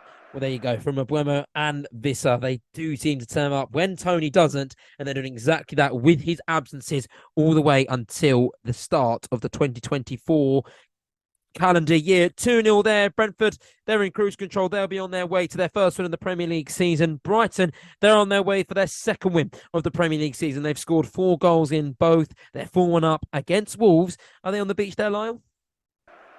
Yeah, it's been pretty calm here for Brighton. It feels like they're back at home on the seaside. But I mean, so far it's characteristic of Brighton. Even when they're up big, they're absolutely tireless in the way that they attack. And the man who emphasizes that most is Pervis Estupiñán from left back. He's been bombing forward incessantly throughout this game. And just about 2 or 3 minutes ago, he had another chance. He played a 1-2, was in behind, tried to get a shot away. He just skewed off his foot and went wide. But Brighton, I mean, it's calm, it's collected, it's cool from them. They're just knocking the ball around the park. When they get the chance to attack, they do. And right now, it's just a matter of playing out these final 5 minutes for Brighton, as it is still Wolverhampton Wanderers 1, Brighton and Hove Albion 4. Yes, thank you very much there, Lyle. I just want to quickly, before we go into the other games, just a quick conversation on Wolves. How frustrating must be getting if you're a Wolves fan in the stands today? Because once again, you've seen your team be undone by the inability to find the back of the net. This must feel like Groundhog Day for them every single day. It must be becoming quite frustrating now. Yeah, it must be frustrating indeed, because like we said, in the first half, if they'd taken their chances, they may have just gone in at halftime with the lead, and it would have changed the whole complexion of the game. And combined today with the fact that that the referees, the PGMOL, came back and said they should have had a penalty last week against United, it could be very, very frustrating for Wolves. But I mean, I think if you told Wolves fans before the season, despite all the turmoil, despite having to play Manchester United and Brighton in their first 2 games, 2 really good teams from last season, that they'd sort of be coming out with their chests out a bit in terms of the way they've played, especially against United, and now today against Brighton, they played very well at times. I think it's going to be frustrating, of course, that they can't put the ball in the back of the net, but I think the Wolves fans will have seen signs through these first 2 games that Gary O'Neill, he has something cooking. He's cooking. He is cooking. Hopefully, he can cook up a feast for Wolves in the coming games. Thank you very much, Lars. Some interesting statistics on Brentford that I think you might be interested to hear. Brentford, they've only won, last year, they only won 3 of their 5 away wins in the Premier League, and 3 of those 5 away wins, well, they actually came in London derbies, West Ham, Chelsea, and Spurs. Only 5 away wins the whole season. 3 of them came where their home is, in the capital city. That maybe shows that maybe they don't like travelling as much. They're also unbeaten in their last 10 London League derby matches, winning 5 and drawing 5. And today, with this win that you expect to come, apart from disastrous blow-up, will equal their club record of 11 set in 1955. And finally, Yohan Wissa, he scored top 15 top-flight goals for Brentford, and none of them have been the opening goal of the match. He's the highest scorer in the Premier League history to not have scored the first goal in a match. But today, that record ended because he did score the first goal of the match just before half-time, and Wissa has finally broken that unwanted record. I mean, at least he's scoring goals, but sometimes you want to be the person who scores first, and that's exactly what Wissa did today in taking his side to a 2-0 win, stepping up in the absence of Ivan Toney. As for Fulham then as well, Raul Jimenez, he hasn't stepped up at all, and no surprise really, he's failed to score in each of his last 24 Premier League matches. And if Alexander Mitrovic, well, if he doesn't return to Fulham, he does go over to the potential move to Saudi, you've got to fear for Fulham and the man who's leading their line, because I just don't think Raul Jimenez is going to deliver enough goals for them. And maybe we talked about European spots for the Cottagers.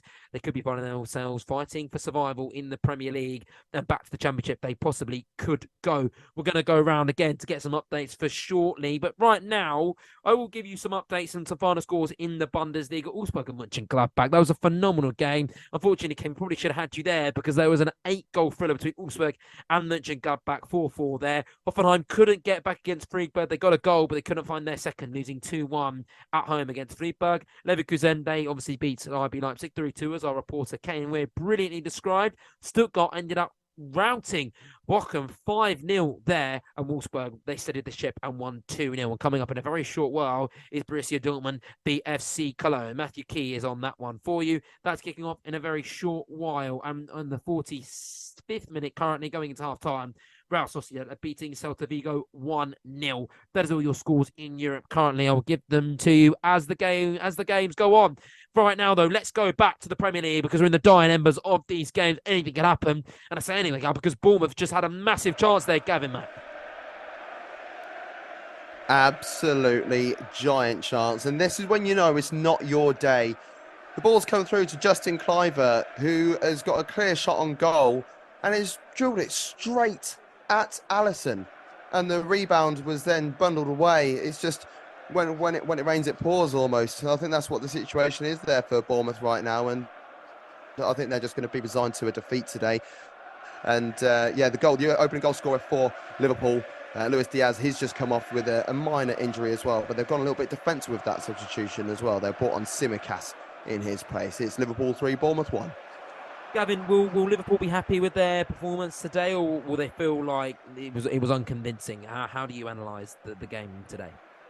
No, overall, I think they will be happy, but a little bit like last weekend against Chelsea. They had a lot of possession, but didn't really know how to man the midfield. I think their idea of having the 2-8s, as they call it, and a defensive midfielder, I think that is something that they're going to have to really try and work with over the next few weeks, because there's not a lot of games for them this season. They've got European football, of course, as we know, but I doubt they'll be putting out a full strength team in that. So they need to try and get things together sooner rather than later. Otherwise, they could get left behind. They possibly could, but hopefully today was just them finding their feet in the Premier League so far. We've got 3 minutes until we go over to FJ and the team, so let's get around these grounds. Before we do, though, just a little word on Bournemouth. The Cherries are now winless in 5 league games, 6 league games, shall we say, while 3 of their 4 most recent victories came against last season's relegated clubs. Not a good form for the Cherries now, but let's go over to Craven Cottage and to Fulham v Brentford. It's just ticked over into the 91st minute there. Johnny Holmes, Brentford, they haven't got far to go back to their hometown, to their stadium, to the G-Tech Community Stadium. But I'm going to say there's still 9 minutes to go. Yeah, absolutely. And it looks like Brentford are very happy to allow the life to be sucked out of this match. Just want to reflect on their start to the season with Tony banned for the rest of the calendar year. David Raya, of course, going on loan to Arsenal. And Ben Mee hasn't even played yet with a calf injury. And yet they come away from their first couple of games, a 2-2 draw with Spurs, which I think we can all agree is a pretty damn good result. And they're now going to get a 2-0 away win against local rivals Fulham. Not a bad start for Brentford, all things considered. They are leading. It's Fulham 0, Brentford 2, and there's 91 minutes played. Fulham today could have won the opening 2 games of a top flight season for the first time in 29 attempts. They're going to have to leave it till next year. They're going to have to see if they can do it on the 30th attempt. That's if they are in the Premier League next season. And there we go. And now we're going to go to Wolves v Brighton shortly, just to get an update from Lyle. Actually, no, Lyle, before we do, we have just got a goal at Brentford, so at Fulham for Brentford. The goals, powered by NairaBet. The best teams, they never stop playing, do they? And that's exactly what Brentford have done there. They now lead 3-0, and it's 3 goals for 3 points for Thomas Frank's team, as they are going to be heading back to the other side of London with smiles on their faces. Mabuemo with his 2nd goal of the game. Before we do over to FJ and the team, let's get a quick update from Lyle. Just tell us about the Brighton Wolves game. 93 minutes gone. We're so close to finishing that game. Anything to report, Lyle? Not much since the last time we checked in. It's just been really ticking on. Wolves have tried, to be fair, to continue to push forward despite the numbers spilling out of Molineux, fans starting to leave. Wolves haven't really had chances for either team really so far. Into injury time, and I think both teams just looking to tick over through these 9 minutes of injury time and get home really at the end of this game. It's been a really good game from both sides, though.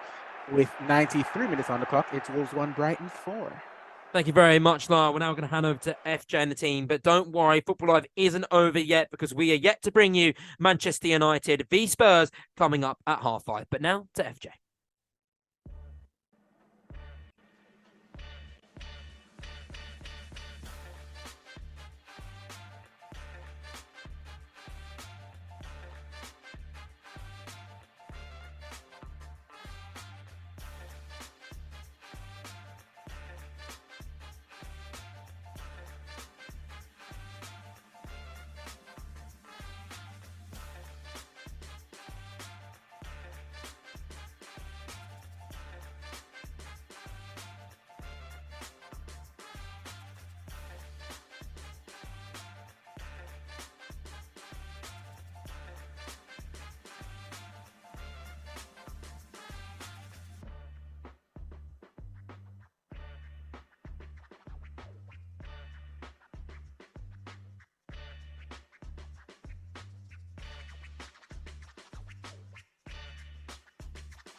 This is a commercial break exclusive to Nigeria and Africa alone. But don't worry, Football Live will be back very, very shortly.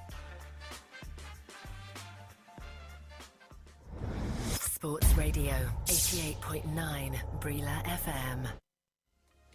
You are listening to Football Live. Live and exclusive on Brila FM. The Premier League, the Bundesliga, Serie A, La Liga. 4 hours of football every Saturday and Sunday on Brila FM with Football Live. You are listening to Football Live on Brila FM 88.9 and 101.1 FM. Take Brila anywhere, everywhere. Yes, you can take Brila with you anywhere, everywhere. The Brila app is available for free download on Google Play. It is also there on the Apple iTunes Store. Yes, on Google Play and the Apple iTunes Store. Look out for the Brila football and microphone logo with the letters BRILA in green colour. That is our authentic app. It gives you Brila FM, Brila.net, BrilaSports.tv, and all the extra betting tips, live score, plus our Twitter, Facebook, Instagram, Google Plus, and YouTube posts. Sports fun. You can post your videos and eyewitness reports. Brila, B-R-I-L-A. Available for download on Google Play and the Apple iTunes Store. This is Football Live. And you could not have scripted this. It's crazy, absolutely insane. Oh my dearie me. I don't want to laugh or cry. It's a show that's packed to the brim. Oh my word, what is going on here? An unbelievable day here on Football Live. Means there's action everywhere you look. Great entertainment. That's fantastic. Wow, just wow. You are listening to Football Live. Live and exclusive on Brila FM.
You are listening to Football Live, powered by NairaBet, with Josh Bailey.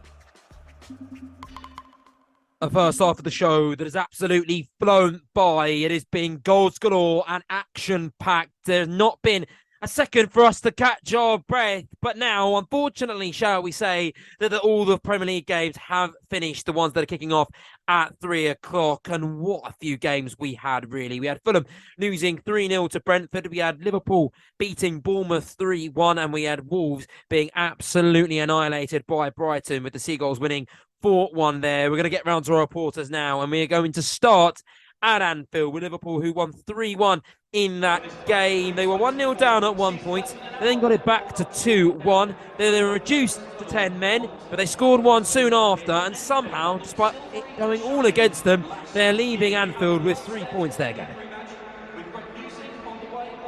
Yes, they are. Liverpool 3, Bournemouth 1. It's a mixed bag of emotions for both teams, I'll probably say. The first couple of minutes of the first half saw the ball in the back of the net twice. One of them was disallowed, but the second one did count for Semenyo.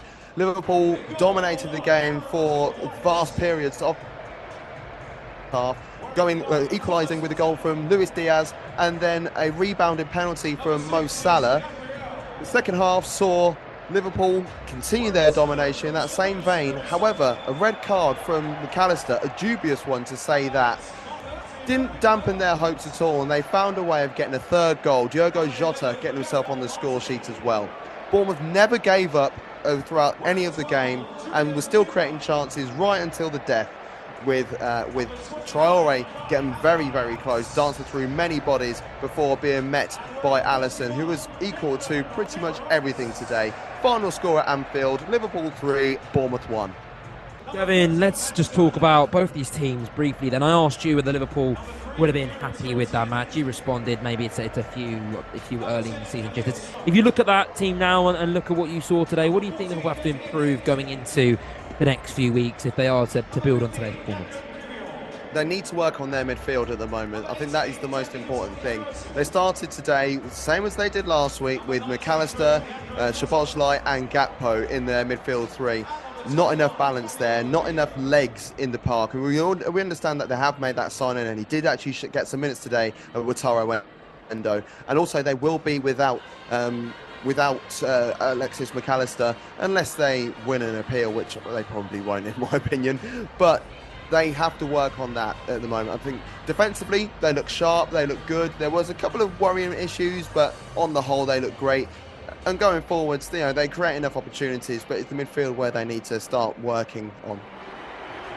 As for Bournemouth and Andoni Iraola, we did talk about, a lot of criticism in the summer, with the Bournemouth board getting rid of Gary O'Neill, and then sort of actually, before I will come back to you shortly, but we do have a goal in the Eredivisie and at Excelsior.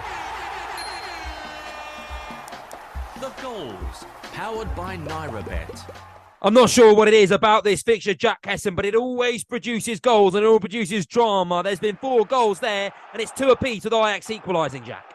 Yeah, absolutely. It's been coming for Ajax. They've been the dominant team since Excelsior took the lead, and it's a great goal. West Ham link, Mohamed Kudus on the right-hand side plays a perfect ball into the box to substitute and veteran David Klaassen, who volleyed it into the near post to make it 2 each. And given that last weekend Excelsior, the game finished 4-3, they won against NEC Nijmegen, then I expect that this won't be the last goal of the game. A great finish from Klaassen, a great ball from Kudus, who's linked with a Premier League move. And 72 minutes played, it's Excelsior 2, Ajax 2. Yeah, that was a 99th minute for Excelsior there. So don't switch on from that game, because who knows what's going to happen as we go into the final few minutes there. Bringing back Gavin Mack, surely, just for a quick question on Bournemouth, Gavin. As I was saying, Andoni Iraola, he said, when he joined Bournemouth, he will relish the underdog tag once more as he prepared to lead Bournemouth in the Premier League. And that's certainly what he has had after he was met with so much media criticism, the Bournemouth board, by getting rid of Gary O'Neill. You saw the performance today. Last week they drew at 1-1 against West Ham, which is an okay result to start the season. What do you make of Bournemouth, and what do you think it will lie in store for them on this long Premier League road? Hey, look, if it's anything to go by today, then that is completely out of the question. Going to Anfield is one of the most difficult tasks in not just Premier League football, in football in general. And the way that they were able to show that their bravery, their passion, their desire, that could go a long way. I mean, what they did under Gary O'Neill last season was nothing short of fantastic. Everyone had them down for most of the season, especially after they went to Anfield last year and lost 9-0. They went on a great run after that, and then they also went on a great run at the back end of last season. They've added a couple of players in there. There's still a couple of the old faces that are there as well. I think Bournemouth, if they continue with this passion and desire, they can add a couple more goals. They've got David Brooks fit and healthy again, which is a godsend. There's every chance that they can finish, in a, just under those mid-table positions, like a 13th, 12th, and that would be a very successful season for Bournemouth. It certainly will be. That's what they've got to aim for. They've got to look to build on. Hopefully they'll be doing it with Adoni Iraola. Thank you very much, Gavin Mack, watching an entertaining game at Anfield for the Cherries. They're now winless in 6 league games. But sometimes in some fixtures, you just know you're going to go there and you're not going to win. It feels like that's the case with Bournemouth. They really don't win at Anfield at all. They're winless in all 6 of their league away games to Liverpool. Make that 7.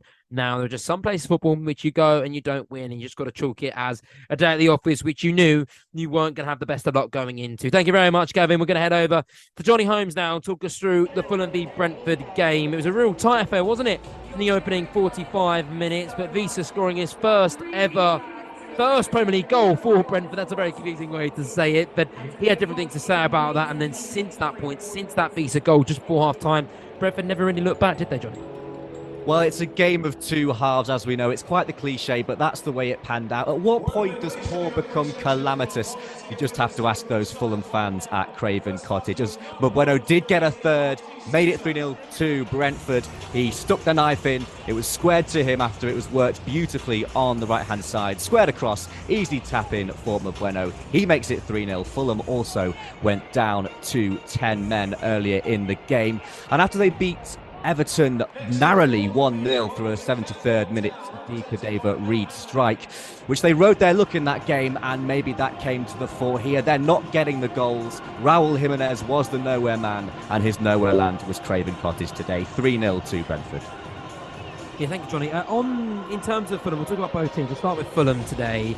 It's an interesting one, isn't it, Fulham? Because even though they lost 3-0, there must be a little bit of worry. They would have seen the Mitrovic links to Saudi Arabia. Obviously, he didn't make the starting lineup today, apparently because of injury. But whether that's true or not is left to be seen. In my personal opinion, I'm not sure about you, Raul Jimenez probably isn't fit to lead the line. He's now failed to score in each of his last 25 Premier League appearances. That's nearly a whole Premier League season. Fulham fans, even though they won last week, only 1 goal last week against Everton, they've got to be quietly concerned maybe about the lack of goal scoring efforts up front. I would certainly say so. It's a real shame about Jimenez. I remember him in his Wolves days before that terrible injury that he got. He was quite prolific often in his spell there. But of course, Mitrovic got 15 goals in all competitions last year, and it's hard to replace such a thing if indeed he is going to the Saudi League to join Al Hilal. Can Raul Jimenez step up to the plate? Well, based off of this evidence, you would have to say it's a no. And they're definitely going to need some steel back in their midfield as well for them. So often Brentford were able to play through them. And I think getting Palhinha back, he did come on towards the end of that game. If he can get back in the side and stay fit, that will be a big boost for them. But early signs are not great. Early signs are not great for Brentford, though. However, early signs are great for them. They've got a point against Tottenham at home, which probably is, you're not going to complain against a point against Tottenham. And then today, 3 wins against a side they really should have won against. They're fantastic in London derbies. They've got to be feeling good, haven't they, to be a fantastic start to the season. Yeah, absolutely. And I mentioned during the match as well, they've got quite a few players to come back. Of course, Tony not for a while. In around January time, he will return from the ban. But they've also got Ben Mee to come back, and Frank Onyeka, the Nigerian international, as well, after a hamstring issue. So the only way is up, and yet they're playing very well. They've got 4 points on the board, and with those players to come back, wow, really positive signs for Brentford. It could be a fantastic season for them in the offing. They're going to be hoping those words ring true for the remaining 36 Premier League games. Thank you very much, Johnny. We're staying in the air now. I'm going to take from the Seagulls to the Bees. From the Bees to the Seagulls. There we go. We got it right the second time. And we're going to head over to Lyle Anthony Golding, who watched over Wolves' defeat to Brighton 4-1 there. Concern to Wolves, but jubilation for Brighton. It was an entertaining game that really shows where both clubs are at the moment now. Yeah, I mean, it really was a fantastic game here. I mean, the first half, we spoke about Matoma and his brilliance, that fantastic solo goal. Really the sole moment for Brighton in that first half, and Wolves showed really, really good signs throughout. And then coming out of the second half, you spoke about it. 3 goals in 10 minutes for Brighton. Estupinian scored. Solly March had himself a brace with a double of assist from Julio Enciso. And from the moment the 4th goal went in, you saw the Wolves' head drop. You saw Molineux start to empty out. They did, in the end, as you said, get a consolation in the 61st minute through Hwang Hee-chan's header. But, I mean, since then, there wasn't really much chances in the game. But the one thing Gary O'Neill must have wanted to not go wrong did go wrong. 5 minutes into injury time, Matheus Nunes got himself sent off for a second yellow card for a really, really silly bit of play. He went in behind. He had a shot at goal. Steele came out to claim it, and he just pushed down Adam Webster. Estupinian came over to sort of say, what are you doing that for me? And he pushed Estupinian as well. The referee had no chance, gave him a second yellow, and he's such a crucial player for Wolves. And in really a nothing bit of aggression, he's got himself sent off and he'll have a one-match ban. So it was a really, really sour end to the match for Wolves. But overall, Brighton's second half play has been truly fantastic today, and it ended as Wolves 1, Brighton 4. We'll get some quick answers for you now, Lyle, just because I'm conscious you've got to get home. You've got to get home for your dinner. You've got stuff to do. So I will get a few words here. We'll just quickly talk on Wolves. Gary O'Neill. I'd say maybe a misjudged, not a misjudged, but a misleading result here today. That from when you reports, it seemed like they played well, especially in that first half, despite the bit of Matoma magic. They also lost to Man United last week as well, and they probably shouldn't have. So even though it might seem a bit disastrous for Wolves right now, in your opinion, do you think maybe that's a bit misleading? Actually, things aren't as bad as things may seem. I mean, it's difficult to say they're not as bad as they seem when they've got out and lost 4-1. And I mean, Gary O'Neill has to be feeling a bit bad for himself now, because last season everyone was nailing on his Bournemouth side to go down, and this season before coming in, everyone's got Wolves nailed on to go down. So he's got to think, mate, what does everyone have against me? But I mean, like I said, today in that first half especially, they had some really good chances. They played some really good football, and I think they've just been undone a bit by a bit lack of focus at the start of that second half, and they've just been outdone by a better team today. So I mean, like I said at a point before, if you told Wolves fans beforehand that they'd come out of these first 2 games against 2 very good sides with moments that they could feel proud of and maybe feel hard done by, to have no points from their first 2 games against 2 good sides, I think they would have snapped your hand off for that start of the season, really. Quick word on Brighton as well. I mean, I've got to say, for me, there are 4 clear teams that are better than everyone in this league. That is City, Arsenal, Newcastle, and Brighton. They, to me, are the clear 4 teams in this league. What do you think? No, do you think Brighton Champions League? Do you think Brighton could be challenging for the Premier League? Where do you stand on that? Am I being too much of an optimist? Nah, Josh. I mean, it's always good to be an optimist at times. I think Premier League title challenges may be a bit going too far, but listen, Roberto De Zerbi, as I've said many times, is a fantastic manager, and he has a real wealth of attacking talent. So I think they'll cause a lot of problems for a lot of good teams in this league this season. You cannot write them off for challenging for top 6, top 4 again. But I think, like we mentioned a couple of times, the fact that they have Europe for the first time ever to deal with, trying to balance both of them, it's going to be a really tough task for De Zerbi to deal with. But I mean, if anyone can deal with it, it's Brighton. And look, even if they don't end up challenging for top 4, challenging for the title, I think their fans will be extremely pleased this season, because they look set up to have another wonderful outing in the Premier League. Back-to-back 4-1 wins to open their season, and they're top of the league, man. Can't ask much better if you're a Seagulls fan. Thank you very much, Lyle, the last of our 3 o'clock reporters to leave us. Have a fantastic evening, and thank you to each and one of our reporters. A phenomenal phenomenal. Well, debut for some of them as well. We've got some new reporters, some new voices on the show today, and they all did phenomenally well. So a round of applause to them, a round of applause to all the Football Live team so far, because it has been a good show so far, but it is only going to get better because now we turn our attention to the 5:30 games. And starting us off there is Tottenham v Manchester United. We're going to be with Matt Smith shortly at NY17. Unfortunately, though, I wouldn't say unfortunately, that's the wrong word. Fortunately, though, we have games in the Bundesliga. We have Dortmund v FC Cologne. That's a 5:30 as well. Matthew Key is covering that one for us. And we also have Frosinone v Napoli with Luke Charlton. Napoli, it's a new dawn, a new era there. There's a new face in the dugout. Still some of the same old players apart from Kim Janey. He's the player who isn't, unfortunately, playing today. He moved off to Bayern Munich and he played yesterday. So apart from Kim Min-jae, everyone else is in the same, apart from the face in the dugout. We were Luke Charlton to discuss those. But for now, it's all about the Premier League, and it's Tottenham v Manchester United. Tottenham's only victory in their last 9 league games against Man United was a 6-1 away win in October 2020. There, though, does that count? Because there was no fans in the stadium. That was when the COVID regulations were in place. And the Red Devils as well, they have a great record at White Hart Lane, the new White Hart Lane Stadium. The Devils have won twice and drawn twice at the Tottenham Hotspur Stadium. It's only them and Liverpool are the only side still to yet to lose a Premier League match there. And finally, as well, I'm sorry if I'm stealing all your statistics, Matt. Man United's total of 39 wins, 16 Premier League game matches against Spurs is a joint record for most victories against an opponent in the competition, matching United's tally against Everton. There we go, Matt. I hope you still got stuff to say because I've taken a lot of stats from you there. But either way, today, this game could be a fantastic one. I'm really excited for this one.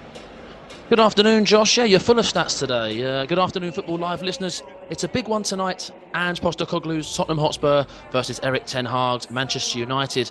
As you said, United kick-started their Premier League campaign with a 1-0 win over Wolves on Monday night, while Tottenham began the Ange Postecoglou era with a 2-2 draw at Brentford. Spurs have lost their talisman in the form of Harry Kane, but fans are still intrigued to see how Tottenham get on this year under ex-Celtic boss Postecoglou. The full team news is as follows. For Tottenham, in the sticks is Guglielmo Vicario, a back four of Pedro Porro, who is preferred over Emerson Royale, Mickey van den Ven, Christian Romero and Destiny Udogie. Two holding midfielders of Pape Matar Sarr and Yves Bissouma, who had a great performance versus Brentford last time out. Dejan Kulusevski, James Maddison and captain Heung-min Son, all behind number 9 Richarlison. Manchester United name an unchanged 11. Andre Onana in goal. Aaron Wan-Bissaka is keeping Diogo Dalot out of a spot. Rafa Varane and Lisandro Martinez as two centre-halves with Luke Shaw at left-back. Casemiro, Mason Mount and Manchester United captain Bruno Fernandes as 3 central midfielders, and 3 forwards of Anthony, Marcus Rashford and Alejandro Garnacho. Big news, no Harry Maguire in the squad, as his future is ever so unclear, as we could say. What a match we have in store so early in the season for these two clubs, Josh. It's Tottenham Hotspur versus Manchester United, kicking off in around just under 15 minutes. I cannot wait. Matt, we will just say about both these teams, really, just have a quick discussion. We've got a little bit of time.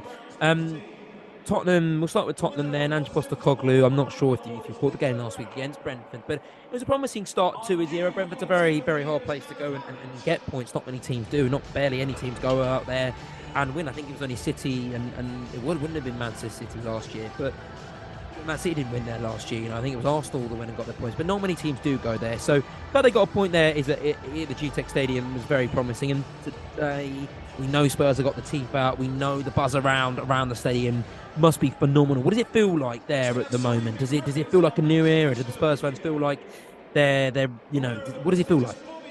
I mean, yeah, I think you summed it up great. I think, that there is a buzz. There really is a buzz. And I think, fair enough, they drew at Brentford, but I think it's the way that they're playing. It's night and day compared to what they were playing last season. Not so great, up and down performances all around the park. But, you look at their performance against Brentford. They've had 69.6% of possession. They've only had it once more than that in the last 4 years. Mourinho and Conte played us a sort of hold back, sit back, then counter-attack. But Postecoglou wants to control the game. He wants to just have all of the ball and give himself as many chances as possible. Passes in the opposition half. He had 512 in the game against Brentford, and Tottenham's average last season was 221. So he's doubling the amount of passes in the opposition's half than Tottenham were doing last year. So if you're a Tottenham fan, you look at it and you go, right, we didn't get a result that we wanted against Brentford. We would have loved to have started the season with a win, but the way that they're playing, Josh, it looks much better. I think Tottenham fans can look at this with, like you say, a little bit of buzz, a little bit of excitement. As for Manchester United, then it always feels a little bit weird around Manchester United, and this might be a really, really harsh criticism, but I wanna know how you feel about this. I can't really remember a time when Manchester United played a full game of phenomenal, brilliant football. Whenever we talk about Man United, and whenever there's a discussion about Man United, I've got a lot of friends that are Man United fans, and it always seems like they're complaining about one half of football. You know, there never seems to be a complete Erik ten Hag performance under the helm at Old Trafford. Last week was the same again. Oh, we played awfully, but they got the result again. And, last year they finished third. They got to an FA Cup final, obviously lost. They won the Carabao Cup final. What's your thoughts about that? Being harsh, but for me, that just seems like there's a pattern developing here. It might change this year of Man United really not putting a complete game together, but winning and finding a way to win, which always seems like that comes undone eventually. What do you think? I think we have to look back at. You look back at last season, the start of last season. They lost to Brentford and Brighton back to back. So I think it was a harsh start to Ten Hag's time at Manchester United. And I think if you look now, I think he's got them playing somewhat better. You don't look at that last week game. You look at that and you think, well, okay, a win's a win. But like you say, it wasn't a nice watch if you're a United fan. It's a bit of you're looking through the gaps in your fingers, your head's in your hand sort of thing. I'm interested to see how they play against Spurs, because I think it's not the old Spurs that we know. It's a different look Tottenham Hotspur. Postecoglou's got them playing a different kind of football. So it'll be interesting to see how. I mean, Ten Hag's named an unchanged 11. Fair enough. If it's not broke, don't try to fix it. But it's going to be an interesting game. I think there may be goals. I dare say it. I'll get my little crystal ball out, but I've got a funny feeling it'll be a good one. And Erik ten Hag will have to sort his men out pretty early on in this first half. I think Tottenham may come right out the traps. That's exactly. They've got to start how they means to go on. Andrei Postecoglou actually said in his press conference yesterday that even if they wouldn't be happy, a 1-0 win they would not be happy with if he didn't play well. For Andrei, it's all about playing scintillating football, and we know even if they win or lose, Tottenham will do that today. For now, though, we're going to go and talk with Matthew Key, because we're going to head from England to Germany.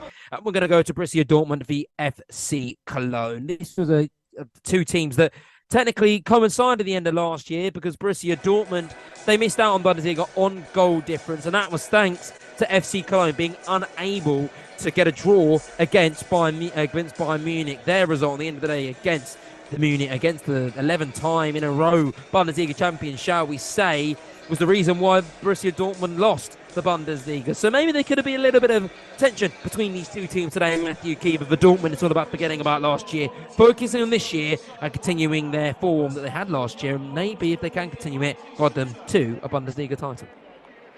Yes, well, good afternoon, Josh. Good afternoon, Football Live listeners. And as you say, Josh, lots of context for this one. Obviously, the heartbreak for Dortmund last year it was felt everywhere, certainly across Germany, but also across the sort of whole of Europe as well. I remember covering the games on Football Live that day, and the scenes in Cologne, they were as gutted as the Dortmund fans that they hadn't got the result against Bayern Munich. But in truth, we all know it was Dortmund themselves that didn't do their part, and despite having the best home record in the Bundesliga last year, failed to beat Mainz, which handed Bayern the league, as you mentioned, for the 11th year in a row. But it's a new season, and that of course brings new hope. And while there's some faces that have gone, there's some fresh ones that have come in, and Dortmund will be looking for a good start this afternoon against Cologne at home.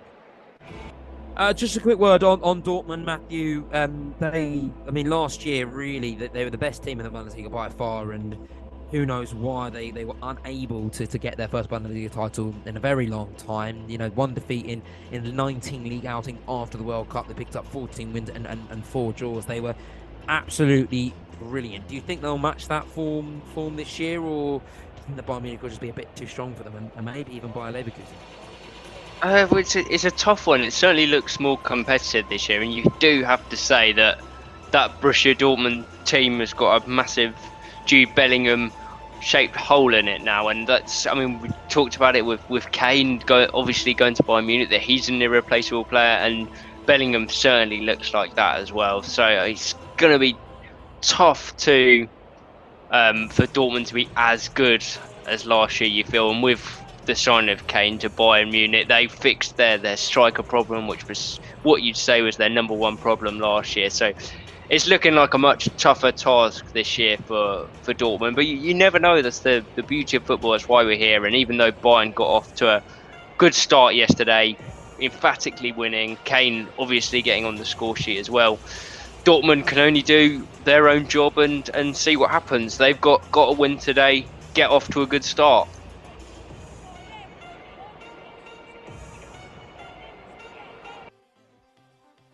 You are listening to Football Live on Brila FM.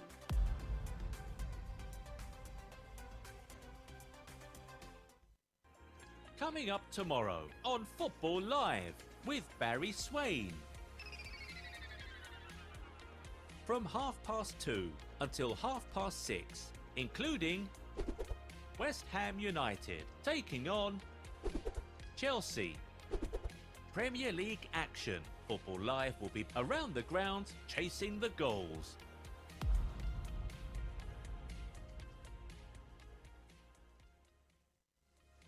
You are listening to Football Live. Live and exclusive on Brila FM. The Premier League, the Bundesliga, Serie A, La Liga. 4 hours of football every Saturday and Sunday on Brila FM with Football Live. You are listening to Football Live on Brila FM 88.9 and 101.1 FM.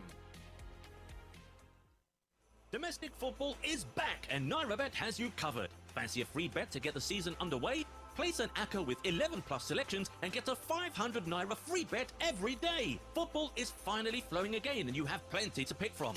Whether it is the Premier League, Ligue 1, La Liga, MLS or even the Saudi Pro League, make it more interesting with NairaBet. All you need to do is head to the website and place your combi bet to get involved. Must be 18 plus, maximum of 1 free bet awarded each day. Minimum stake of 500 Naira, minimum odds of 1.2 per selection. General and free bet terms and conditions apply. Visit www.nairabet.com/bonus for full details. Please gamble responsibly.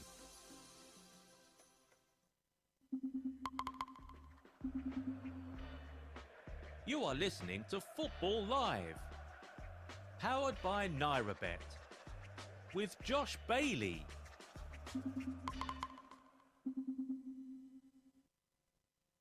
It's Serie A time now, and it's Frosinone v Napoli. That one kicks off in about 4 minutes' time. It's Napoli who were the front and centre of Football Live so many times last year, and for the right reasons, because Victor Osimhen led their team to their first Scudetto in many, many years. It was actually 1990 that they got their first Serie A title. That was the last time they got their hands on the beautiful, beautiful Scudetto, and that was with 5 games to spare as well. It wasn't a great ending to them. They pretty much had the league wrapped up round about March or April time, and things started to falter come the spring, but they still managed to get their hands on the league title. Victor Osimhen still managed to rack up 26 league goals. Since that point, no, Luciano Spalletti has left, and he now manages Italy. If you missed the news, Roberto Mancini was sacked as Italy manager just a few short days ago, and Luciano Spalletti is the one that took charge of them, and that meant that they left a hole in Napoli after Luciano Spalletti actually left for a career break, shall we say, and it was Rudy Garcia who was the man to replace the big shoes that Spalletti left, and he was considered really to be an underwhelming appointment. However, Napoli, they've kept their star players except Kim Min-jae. They've kept Osimhen, they've kept Kvaratskhelia. That's a hard name to pronounce. I don't think I got the pronunciation quite right there. You know, please forgive me, but you know who I'm on about as well. And yeah, they won each of their last 6 games on match day 1 as well. That's a club record, and they've won an opening 10 of their last 11 games as well. It's all change, isn't it? Luke Charlton, who's also a new reporter on Football Live as well, and he gets to watch over Napoli today. How are you feeling ahead of this one, Luke? It's going to be a good one. Napoli, they don't tend to lose in the opening games, even though it's all change. We should expect them to win today, no? Yes, exactly right. Good afternoon, Josh, and good afternoon, everyone at Football Live that's listening along today. I am expecting good things from Napoli today, but as you have noted, Rudy Garcia has now come in to replace Luciano Spalletti as their head coach. So things may be a little bit different in terms of their approach from their fast-flowing attacking football of last season. They're going to want to be building on that for the upcoming game here against Frosinone. And you join me at the Stadio Benito Stelpe Stadium, where I'll be looking on at the match itself. Frosinone themselves have just come off a campaign where they were the winners of Serie B, and now will be facing a baptism of fire against a Napoli side that are looking to retain the Scudetto in their first triumph in the last 33 years. And the teams are as follows. For Frosinone, it's a 4-3-3 formation with Turati in goal, and Oyono, Monterisi, Romagnoli and Marchisa making up the back four, with Gelli, Mazzitelli and Haroi in the midfield, with Baez, Cooney and the star man for them, Casso, playing off of the left and making up that front three. For Napoli, it's a fairly strong and fairly familiar team, apart from the change of Kim Min-jae in back for them. In goal, it's Alex Meret. And at right back, it's Di Lorenzo with Ramani and Jesus making up the back two pairing, with Oliveira on the left back. The midfield three of Zielinski, Lobotka and Kayust is there, with Politano and Raspadori, who is playing for the injured Kvaratskhelia, flanking the star man and Nigeria's very own Victor Osimhen up front. I'm expecting a lot of goals today from Napoli, but we'll wait and see. Kick off very soon. Thank you very much, Luke. I'm expecting a really, really strong game there for Napoli. You know, there was a lot of hesitancy, shall we say, with the appointment of Rudy Garcia, the former Remy manager. But let's see what he can do. Let's give him the benefit of the doubt. We know the Napoli fans don't take defeat very, very likely. Let's head over to Eredivisie now and to Excelsior beat Ajax with Jack Hessen. That game has finished 2-2. A very entertaining Jack 4 game there for you, Jack. And Excelsior probably going to be more happy than Ajax, though. Oh, absolutely. It was an exhilarating game at the Van Dongen Stadion. I'm trying to catch my breath here after what I witnessed. It was really end-to-end stuff at one point. And Ajax, well, they might be disappointed in this, but it is still early days in the reign of Moise Stein. They took the lead. They made the dominance count in the early stages, 25 minutes in, on a mistake from Simo at the back for Excelsior to give Brian Brobry an easy chance on goal for 1-0.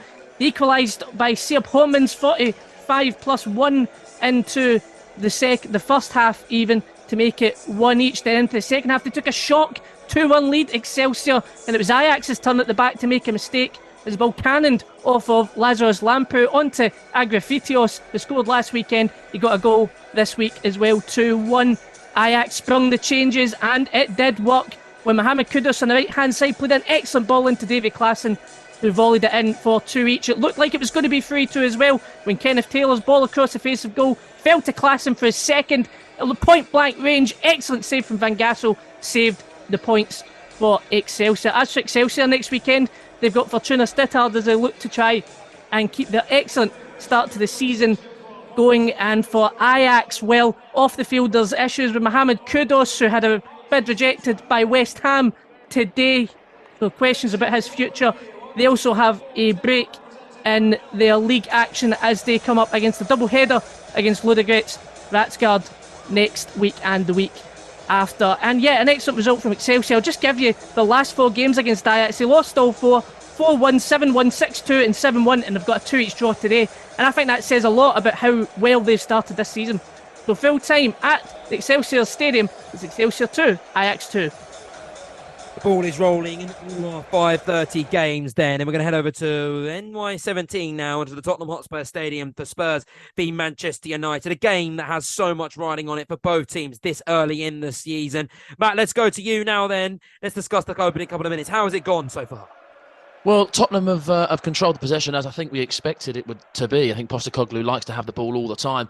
But, just before you came to me there, Tottenham are on a breakaway a little bit down the right, and it was Pedro Porro who swung a ball very, very deep over the top of Aaron Wan-Bissaka. And Wan-Bissaka's sort of spinning around as if nobody's there, but it's Heung-min Son that's there, and he has hit it on a volley, maybe not the cleanest of strikes, and it's remained in play, but it's gone back into play. But it's a bit of a half chance. I think he had time to bring it down and maybe even launch an attack, either going backwards to sort of a centre midfielder like Basuma or Kulusevski or something. But people might look at that and go, that's a bit of a nothing chance. But I think if he's on the ball a little bit quicker and if he's a little bit sharper in these opening minutes, Tottenham might have had a very good chance. It is 2 minutes in. It's still Tottenham 0, Manchester United 0.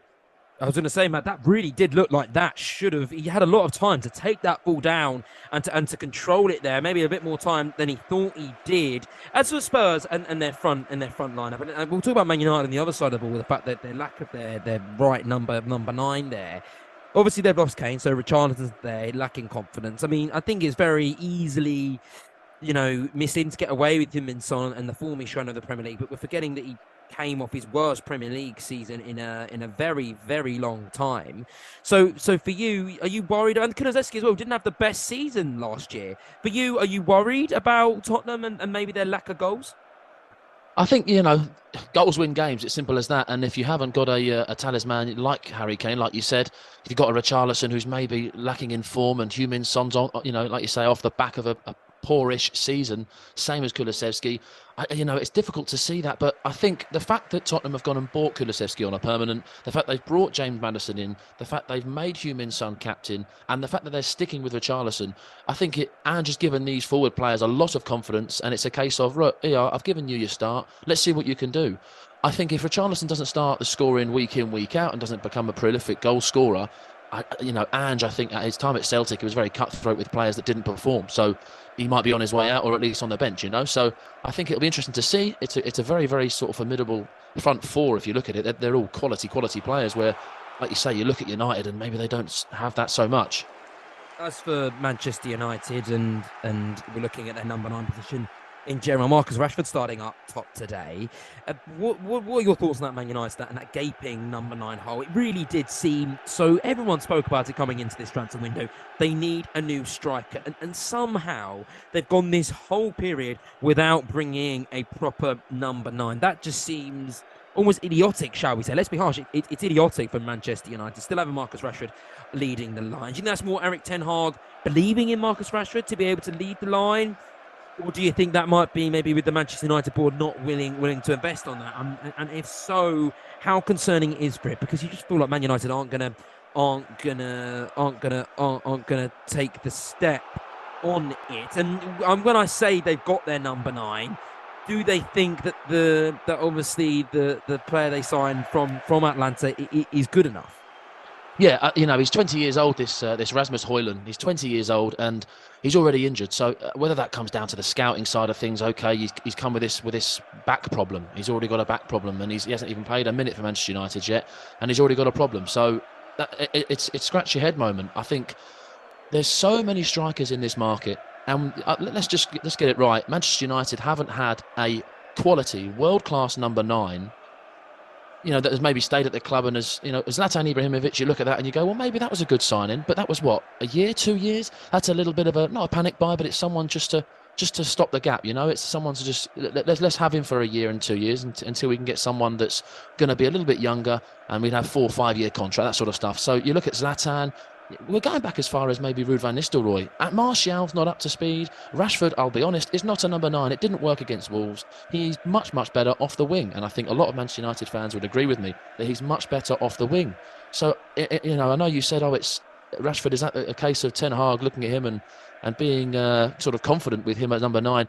I think it's a case of we've got nothing else. And I was going to ask, why didn't they bring in Victor Osimhen? And that clearly sparked something to happen in the Napoli game, because Fressioni have just had a penalty there. That's not the start that Napoli would have wanted. It was a perfect start for Fressioni, who are back in the Serie A this season, their third bite of the cherry this century. So let's see how they do in that. We're going to go there shortly when I give you an update on the way that Napoli game goes and if Fressioni score from 12 yards out. Matt, I will ask you, why not Victor Osimhen? Why did they go for Rasmus Højlund? What drew them to him? I think it comes down to the fact that Osimhen would have maybe been an extra probably £50 million on top of Højlund's price. I think, Manchester United, let's get it right, one of the biggest teams in the world in terms of transfer windows and in terms of the success of the club. So all these clubs that they hear Manchester United are sniffing around. Oh, are they? Okay. Well, let's put it up 20 million. So that's another reason why Manchester United didn't really successfully get Harry Kane. because he went, I think, to Bayern Munich for man £85 million, and people are saying, well, why didn't you just spend that extra £13 million that, on top of that 72 to go and get Kane? Because Daniel Levy would have gone, oh, Manchester United want Harry Kane, let's up that to 100 plus, 120 million. And I think that's the case with Osimhen as well. A fantastic player. What a fantastic player he is, a great striker.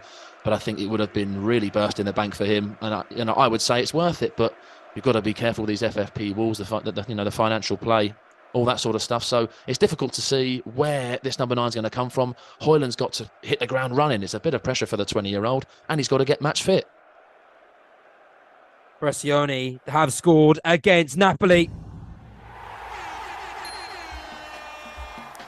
The goals, powered by NairaBet. They've lost all 4 of their top flight meetings with Napoli, conceding 15 goals in the process, but it looks like they've not been scared for their first Serie A game in a very long time, because they have taken the lead from 12 yards out, and that is not the start that Rudy Garcia would have wanted. We know the Napoli fans are harsh. We know they really get on the back of any manager who isn't performing well, and they're not going to be happy whether they're sitting at home or sitting in the away end, because they are losing, and it's now to Luke Child to tell us about the penalty.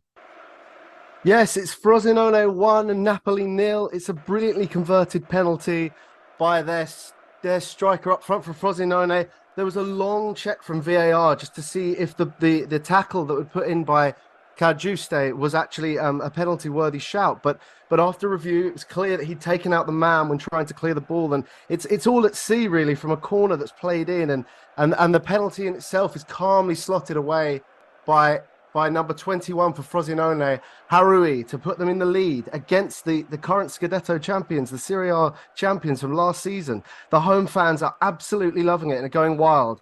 It's now Frosinone 1, Napoli 0 in the 7th minute. And let's quickly go now to the Borussia Dortmund FC Cologne game, because there is 0-0 there. How's the opening couple of minutes gone there, Matthew?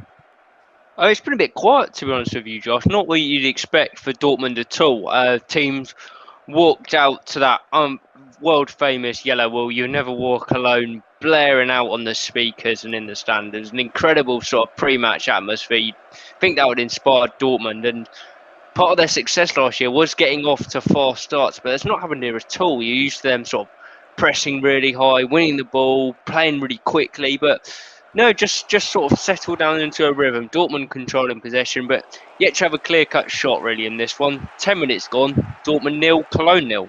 A disappointing start for Borussia Dortmund, but it's not been a disappointing start for Manchester United, but it nearly could have been, because Bruno Fernandes was down injured, wasn't he, Matt?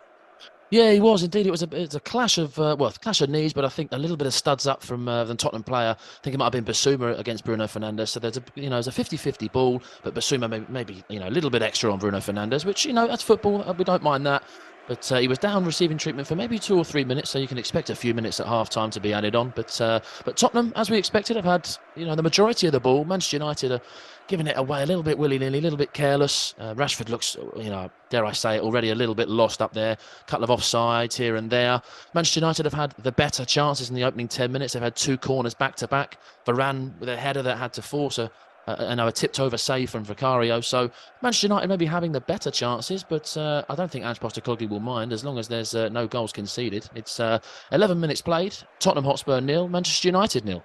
I mean, right now, Matt, it really seems like Tottenham, they're trying to play out, and that's how they like to play under Ange Postecoglou. But right now, that the Man United press really seems to be working. There's a couple of times they've caught Tottenham in possession and they've pounced on them. Yeah, I think Erik Ten Hag may have said, right, okay, that they want to play this Ange ball that everyone keeps going on about. Let's test them, and I think it's probably the right way to do it. I think can they? Are they a Barcelona type sort of team that can keep the ball no matter what the pressure is? But I think Bruno is pressing on, Garnacho's pressing on, which I thought that maybe with the way that they played against Wolves, I would have thought that Bruno would have maybe dropped and given a little bit more support to Casemiro. But if anything, Ten Hag has doubled down, and Bruno's gone almost playing right wing, and Anthony's dropping back. I think it's a case of really pressurising that back four, who have still got time to gel, the Tottenham back four. So I think Ten Hag has given them a little bit of a duty of, right, you press them, and you any heavy touch that they have, these Tottenham defenders, you're going to pounce. What is your sort of thought on Marcus Rashford as that number 9, Matt? You briefly said he's a little bit lost there. Do you think that just doesn't work? Well, I normally get things right, but just before you come to me there, he's had a half decent chance. He's making those runs that you can see from a winger. He likes to cut in, he likes to go in behind the defenders, the right back and the left back when he's playing on the wing. But it's he's had a half chance there, and he's just tried to lift it over Vicario, and Vicario's had to sort of bat it away. So it's a half chance for Rashford there. So those are the chances. If you're going to be a number 9 for a season, you're going to have to put those sort of chances away. You're going to have to be clinical, which, in my eyes, he's not clinical playing as a number 9. He's better attacking that right back, attacking the likes of Pedro Porro, cutting in and beating him, twisting him, turning, and then finishing. Well, thank you very much, Matthew Key, for that. We'll be back with you, not Matthew Key, Matt Smith. We'll be back with you shortly for more updates on that game. For now, though, it is 5:43, and that means we've about 10 minutes to the last, till one of our last updates there, back with FJ and the team. We're interested to hear what all you have to say. For now, though, I think I'll look to bring in John Kane very shortly, just to discuss some of the Saturday games that we have just seen, and obviously we'll keep you up to date with Matt Smith when we're there. John, are you there? Can we have a discussion? Of course we can. Good afternoon. It's good. It's always good to have your voice back on our radio waves and back here on Football Live. I just want to talk about the Saturday games, really, and the games we've just seen. We'll start with Liverpool then, and Liverpool beating Bournemouth to a 3-1 in that tie, and Bournemouth taking the lead very early on, but Liverpool clawing their way back into it, as we thought they would do. They always seem to do that at Anfield, and especially against Bournemouth. What were your takes on the Liverpool performance today? And, early season jitters, was it not very convincing? What were your thoughts?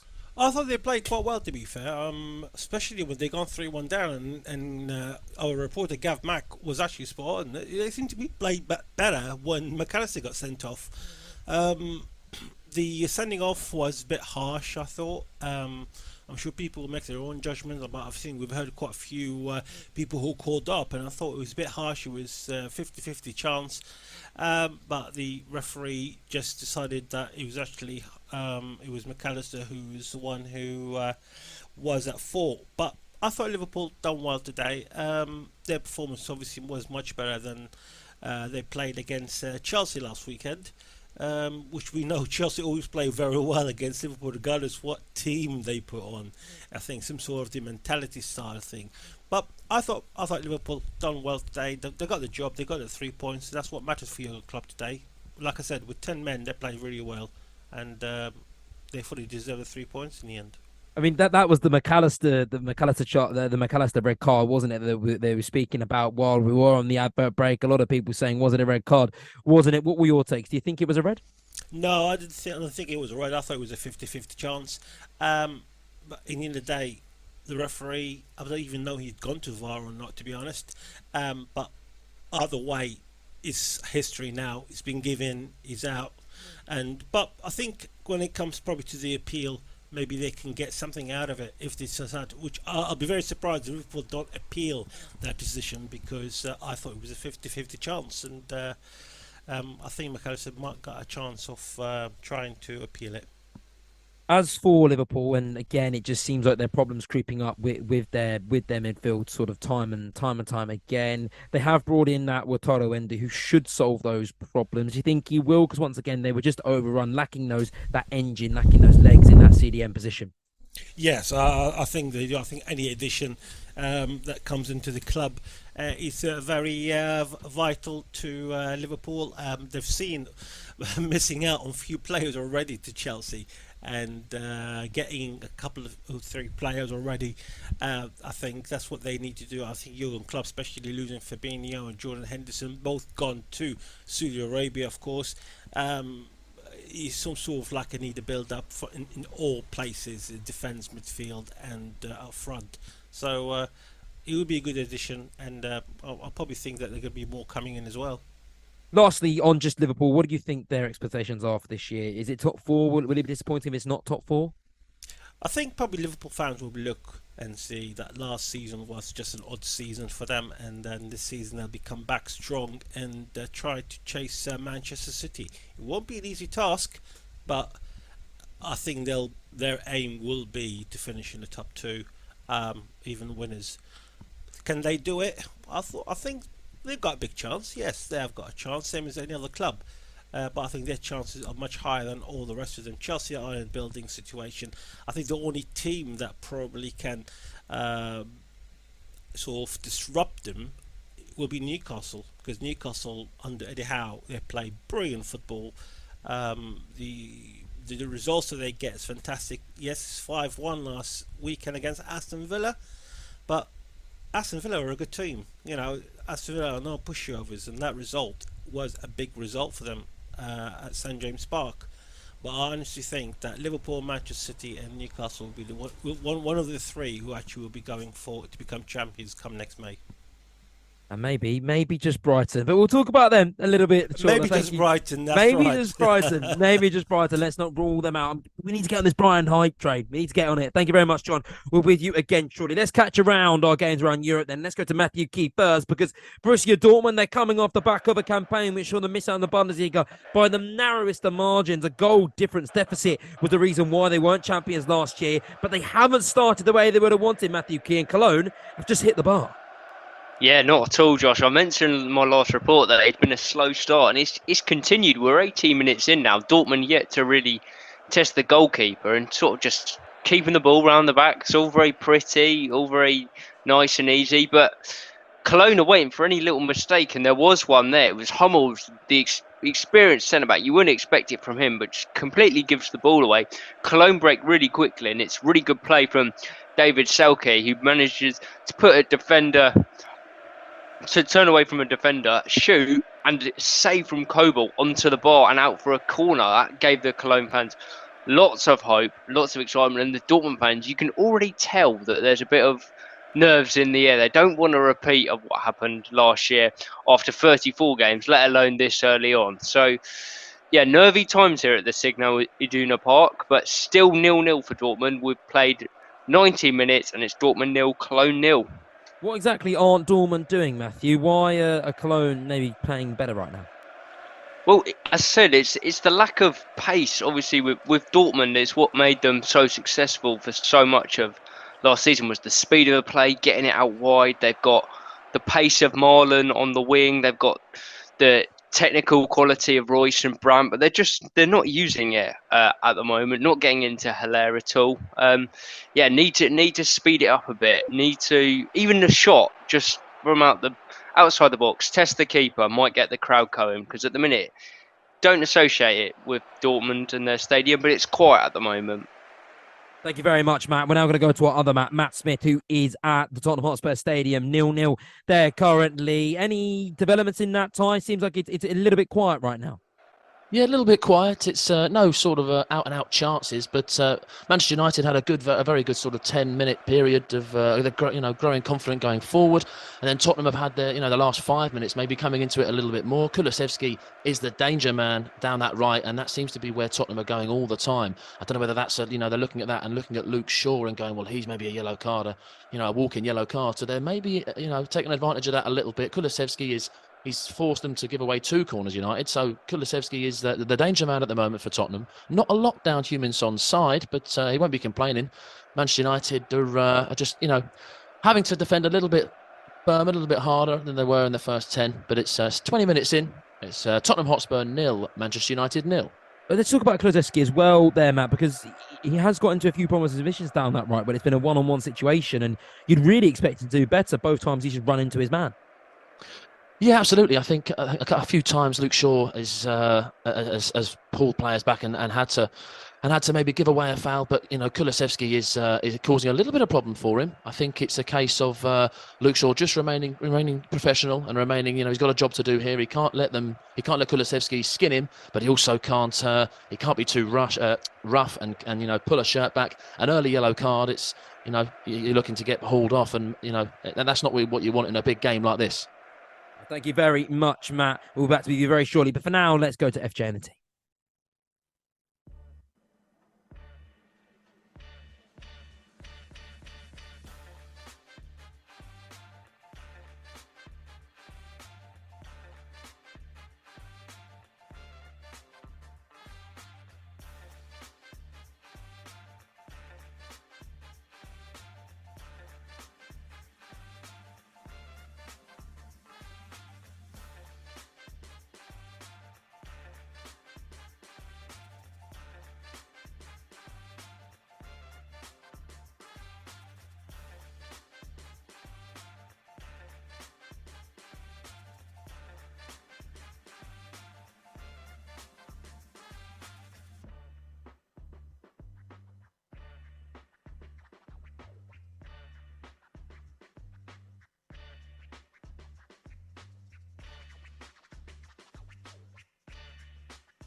This is a commercial break exclusive to Nigeria and Africa alone. But don't worry, Football Live will be back very, very shortly.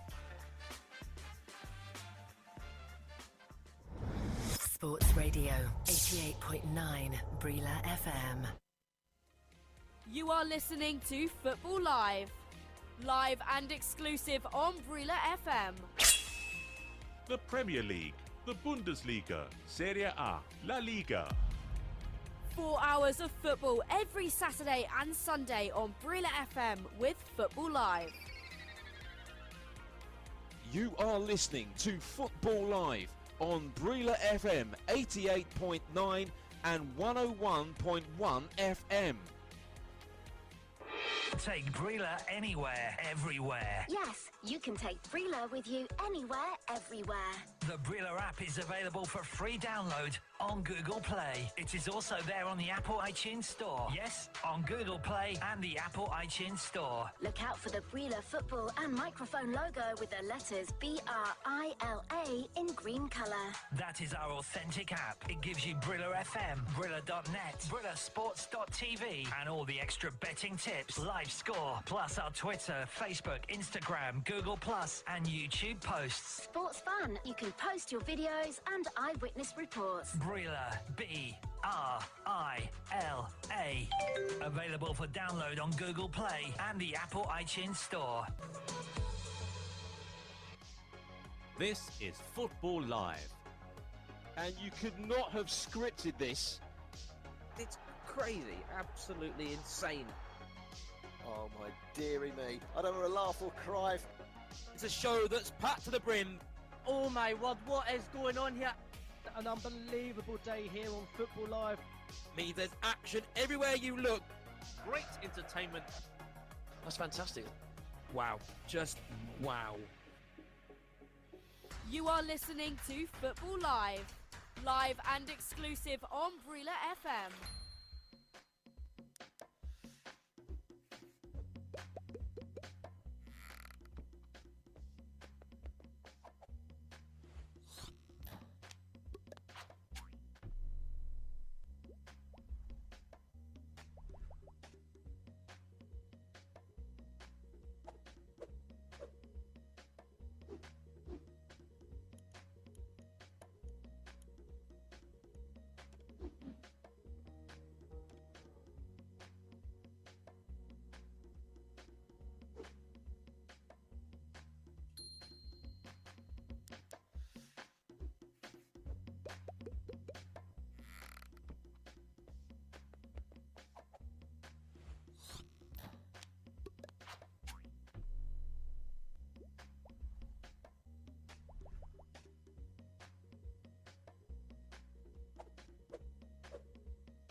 You are listening to Football Live.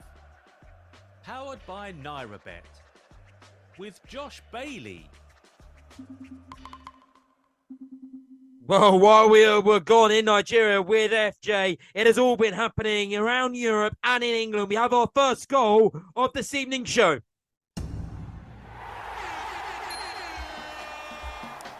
The goals, powered by NairaBet. It's not come in Premier League, though. It has come in the Bundesliga. It has come in the Serie A because Napoli have a goal back. It is now 1-1 there. And let's go to Luke Charlton to get information of that goal. Yes, it's Matteo Politano who with the strike from the edge of the area. Frosinone will be very upset with themselves. They've been defending very resolutely, and the goal does come against a run of play. It's been a very dry pitch out there, and you can see the game plan for Frosinone after taking the lead from that penalty earlier in the match was just to hold on and get Napoli on the counter-attack. And Napoli have been really unable to build any play. There's been a couple of good chances from the right, from Di Lorenzo crossing into Osimhen, but nothing has really fell their way. And it actually comes from a loose ball in the midfield from Frosinone that's picked up by Napoli. They drive into the box. There's a lot of scuffle going on in the area, and the ball ricochets, falls to Politano on the edge of the D, and he shoots the ball hard and low straight at the keeper, who can only palm it into the net to give Napoli the goal back to bring this game level against the run of play. As it stands now, 27 minutes gone, it's Frosinone 1 and Napoli 1. It's 1-1 there. Let's go to the Premier League because it's still 0-0 between Tottenham and Manchester United. But Matt Smith, Man United, they're getting their teeth into this game. And really, you think it's a matter of time before they take the first chomp and go 1-0 up. Absolutely. What a whirlwind 5 or 6 minutes we've had here at the Tottenham Hotspur Stadium. Manchester United had a huge penalty shout. The ball went out wide to Alejandro Garnacho, which seems to be Manchester United's sort of outlet for a little bit of creativity. And he likes to cut in, the likes of Robin, from the right would cut in onto his left, but Garnacho from the left cuts in on his right, and he's just about to hit into the Tottenham box, and he's cut in and he's hit it and he's looking to curl it into the far corner. Christian Romero his arms are really wide out from his body, and the ball has hit his hand, and VAR have checked it, and we're waiting. If this was last season, that's a penalty, but the referee said no, VAR said no, so it was a corner, and Manchester United fans went ballistic, and I can't quite believe it wasn't given. It's a bit of a grey area around VAR, handballs and all this, and there needs to be a little bit of clarification. I think if you're a Tottenham fan, you're looking at that and you're going, wow, blimey, that is a bit of an escape there. But it still remains. It's 30 minutes played. Tottenham 0, Manchester United 0. I have to say, Tottenham, they just can't seem to get out. But as I say that, Sarge has had an absolutely huge chance, hasn't he, Matt?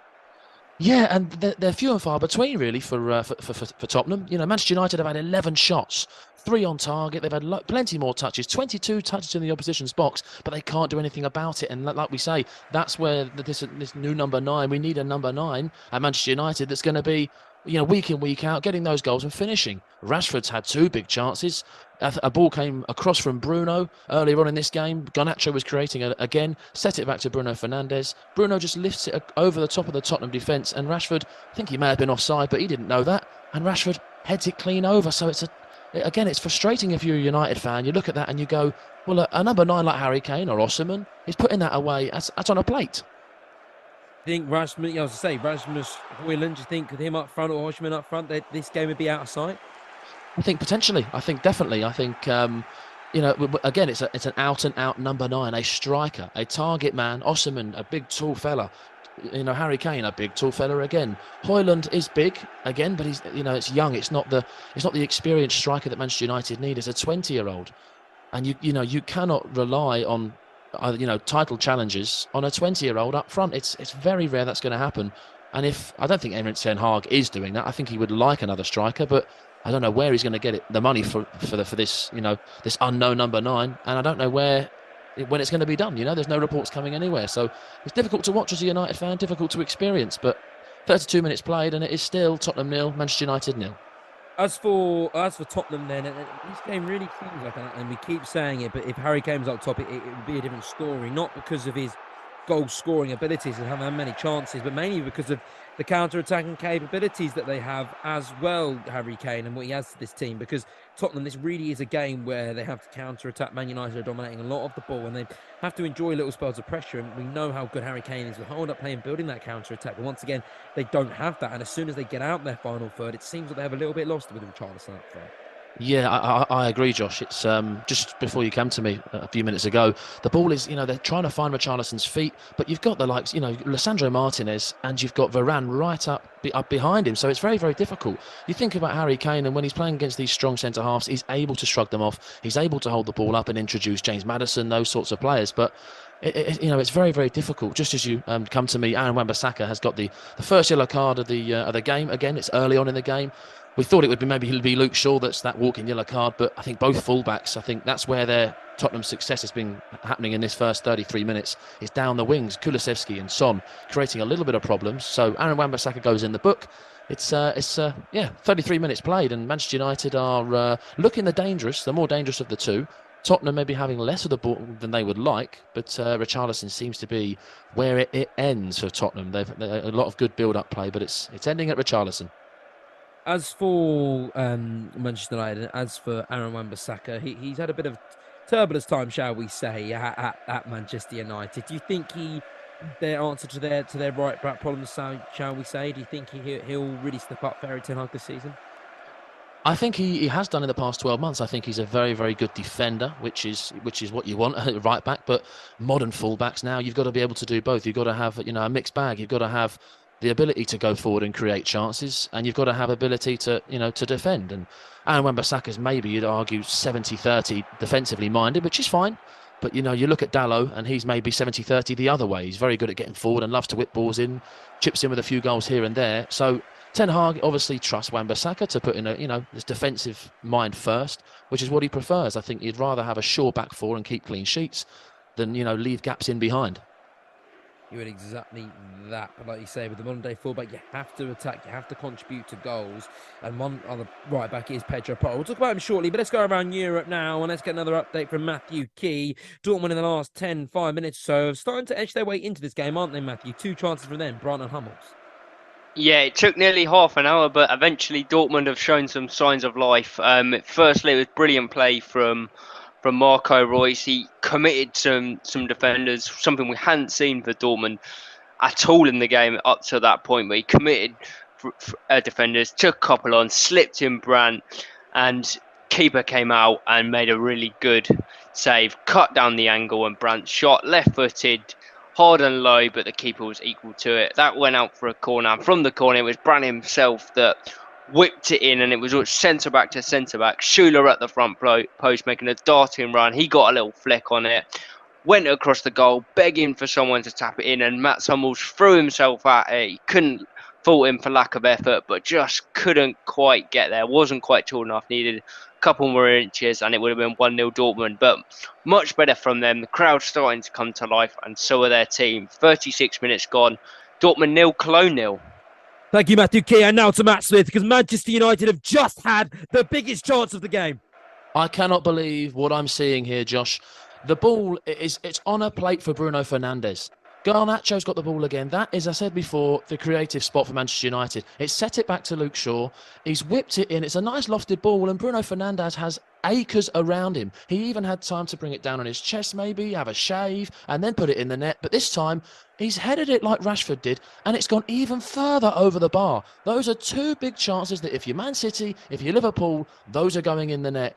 Bruno Fernandes had his head in his hands. It's 36 minutes played. It should be 1-0 Manchester United, but it is Tottenham 0, Manchester United 0. Napoli have got their second of the afternoon.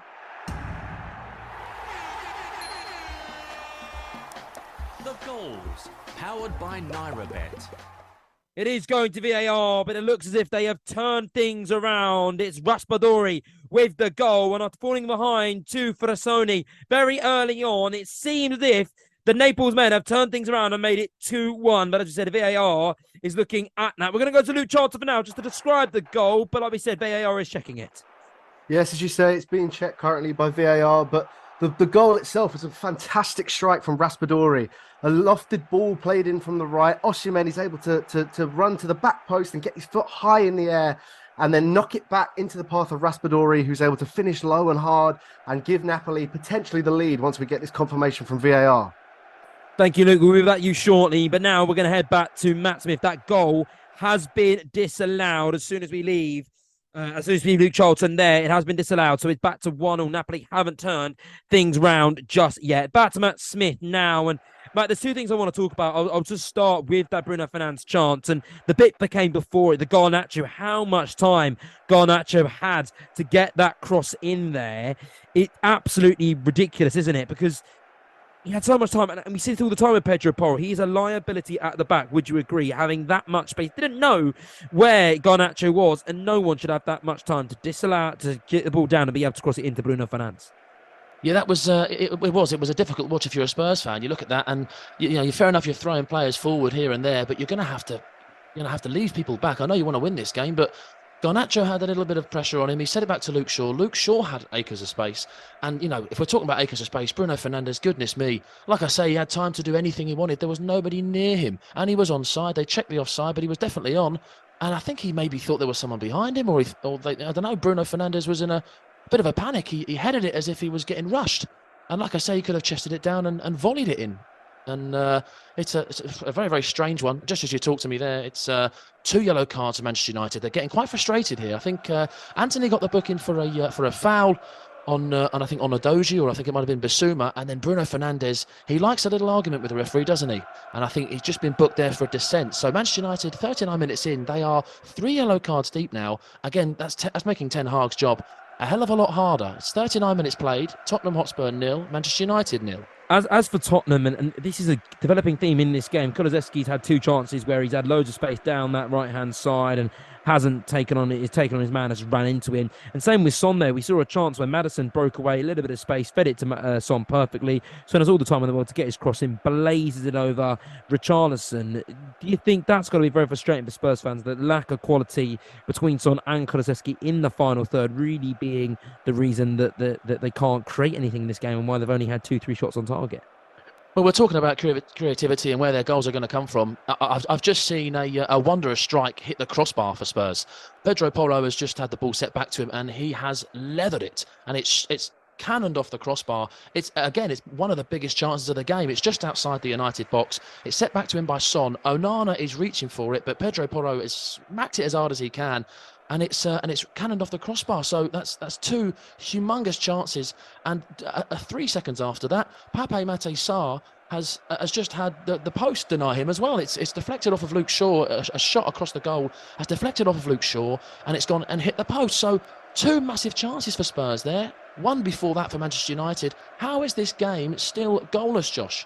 That was absolutely incredible spell of play, that there, Matt Smith. That was absolutely incredible. Pedro Porro with a wondrous strike from just at the edge of the area, hit it leaning back with the laces, and it struck the right-hand top of the crossbar. And then Pape Matar Sarr, he got the luck of the deflection, but then it hit the crossbar yet again. In the space of the minutes, the crossbar has seen 2 balls hit it, and that has been a turbulent amount of action here in NY17. And Spurs, after all their lack of success going forward, have had 2 chances, really 2 lucky goals shy they should have been, but they should have been in the back of the net, and really they'll be looking to the sky saying, how aren't we 1-0 up in this game? It's been a really, really good first half here between Tottenham and Manchester United, and it is 0-0 there. We're going to quickly bring in John Kane. Thank you very much, Matt Smith, just for your contribution there. We'll quickly bring in John Kane just to talk about we'll talk about Brighton, shall we, John? Because them themselves, I know we're so used to this top 6 and in the traditional top 6 and how they're so wonderfully supported, but Brighton, they are making inroads, aren't they? And it wouldn't surprise me if they're in the Champions League this year. No, they're playing absolutely brilliant football, haven't they? And today they just proved it even more so under the Zerbi. It's just been brilliant football to watch, isn't it? And Mitoma, he's so smooth, isn't he, when he plays? And you always expect a goal from him. And I think if someone it's Soslow, isn't it, when with Graham Potter leaving Brighton to go to what's so-called a bigger club in Chelsea. and yet he's the one who got sacked, and he's the one who hasn't got a club. Yet Brighton are in Europe, and now they're top of the league after 2 weeks. Yes, signed on 2 weeks, but the performance has been absolutely brilliant, and even throughout last season. You can't really sum up even more than that, to be honest, because I think the test will come to Brighton when they start playing the bigger clubs, or top 6, as they say, or even the top 5, if you take Tottenham out of it, in some respects.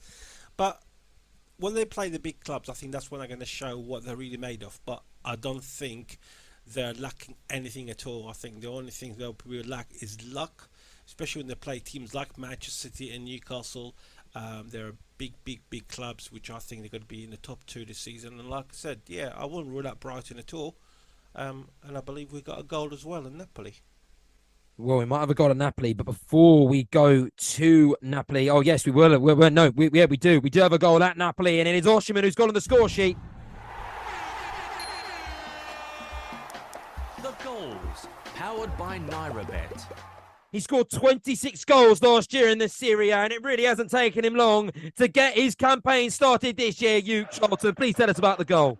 Oh, it's a phenomenal strike from Osimhen, the star man for Napoli, and he gives them the lead 2-1 here against Frosinone. As I said earlier, it's been a little bit lacking rhythm for Napoli in the build-up, and Osimhen himself has been slightly isolated with the lack of Kvaratskhelia to play off of, with Raspadori and Politano playing on the wings with him today. But it's Di Lorenzo, the marauding right-back, who's able to keep driving into the box and with a lovely pullback to Osimhen himself, who then fires it with his right foot high into the net to give Napoli the lead. And it's a brilliant, brilliant goal. It remains 2-1 to Napoli with 43 minutes gone. There was VAR in that game. However, VAR hasn't spoiled the dreams of Napoli because it is still 2-1. The goal stands, and Napoli have turned that game against Frosinone and now lead 2-1 in that game. Back to Matt Smith and back to Kulusevski, Matt, who has a chance of himself. Yeah, he has. It's like I said, that's the danger down that sort of right side for Tottenham. I think, against Luke Shaw, I think Kulusevski's winning all the battles. I think Luke Shaw is very good going forward, like we said before. Luke Shaw's got an attacking mindset, but I think he's maybe getting Kulusevski's getting the better of Luke Shaw at the moment. It's he's cut in on Luke Shaw and he's whipped it towards the goal, but Onana stood firm and collected the ball. I think. And a little bit of praise to Onana. I think after the incident that happened last week at Wolves, and a little bit of lost his head a little bit with that the act on that the slap in a way against the Wolves player. I think he's remained quite solid in this first half. He looks very good, very dominant, and as plus for Manchester United in the fact that he's almost like a third centre back for Manchester United. He plays almost as a sweeper. He's able to collect the ball. He's happy and comfortable to receive the ball and maybe recycle that play out to the left back, out to the right back. So it's good to see. It's 3 added minutes as well. It's 45 minutes played. Tottenham Hotspur 0, Manchester United 0. Tottenham really feel like they've grown themselves back into this game after a difficult couple of 10, 20 minutes, shall we say. They really feel like they've got their foothold, shall we say, and they're not as under the cosh.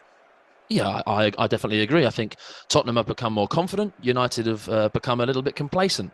There's 3 yellow cards in this first half for United, and they're losing possession far too frequently, especially in that midfield section. The likes of Bruno and Casemiro and Mount giving little fouls away here and there, giving the ball away far too cheaply. And I think, Tottenham's midfield, the likes of Basuma, who performed so well against Brentford last week, Pape Matar Sarr's into the starting 11. So those two seem to be running the show a little bit for Spurs. They're building, like I say, the great build-up play for Spurs. It is just breaking down a little bit when it goes to Richarlison and those sort of forward players. Pedro Porro looks very uncomfortable as well at that right-back position going forward and also defensively. It was a surprise to see Porro brought in for Emerson after how strong Emerson has been in recent, last week and in recent games towards the end of last season, and Porro seems to be struggling. So I wonder if there might be some changes there, Matt. I think potentially. I think there could be a couple of changes for United more so. I think Pedro Porro had that good good strike, that good shot at goal that cannoned off the crossbar. But apart from that, he has maybe had an arguably quiet game. But defensively, he hasn't looked too bad, to be fair, Josh. I'll give him his due. I think there obviously might have been a decision from Ange Postecoglou to put Porro in rather than give Emerson another chance. But Emerson Royale scored last week, I know, so.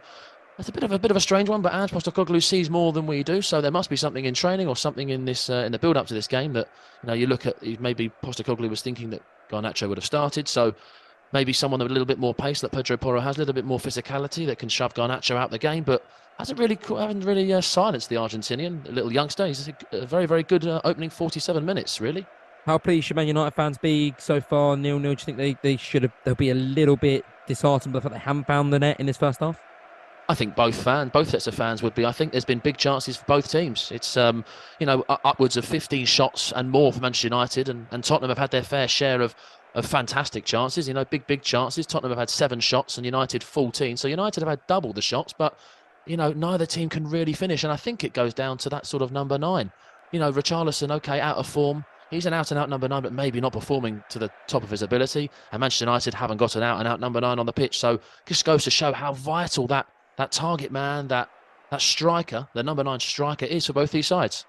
That really seems to be the difference so far. Thank you very much, Matt Smith. We'll come to you when it gets to half-time. Right now, though, we're going to go to Borussia Dortmund. Actually, now that is half-time between Spurs and Manchester United. 0-0 there. For now, though, let's go to Borussia Dortmund. It's 0-0 there between FC Cologne and Matthew Key.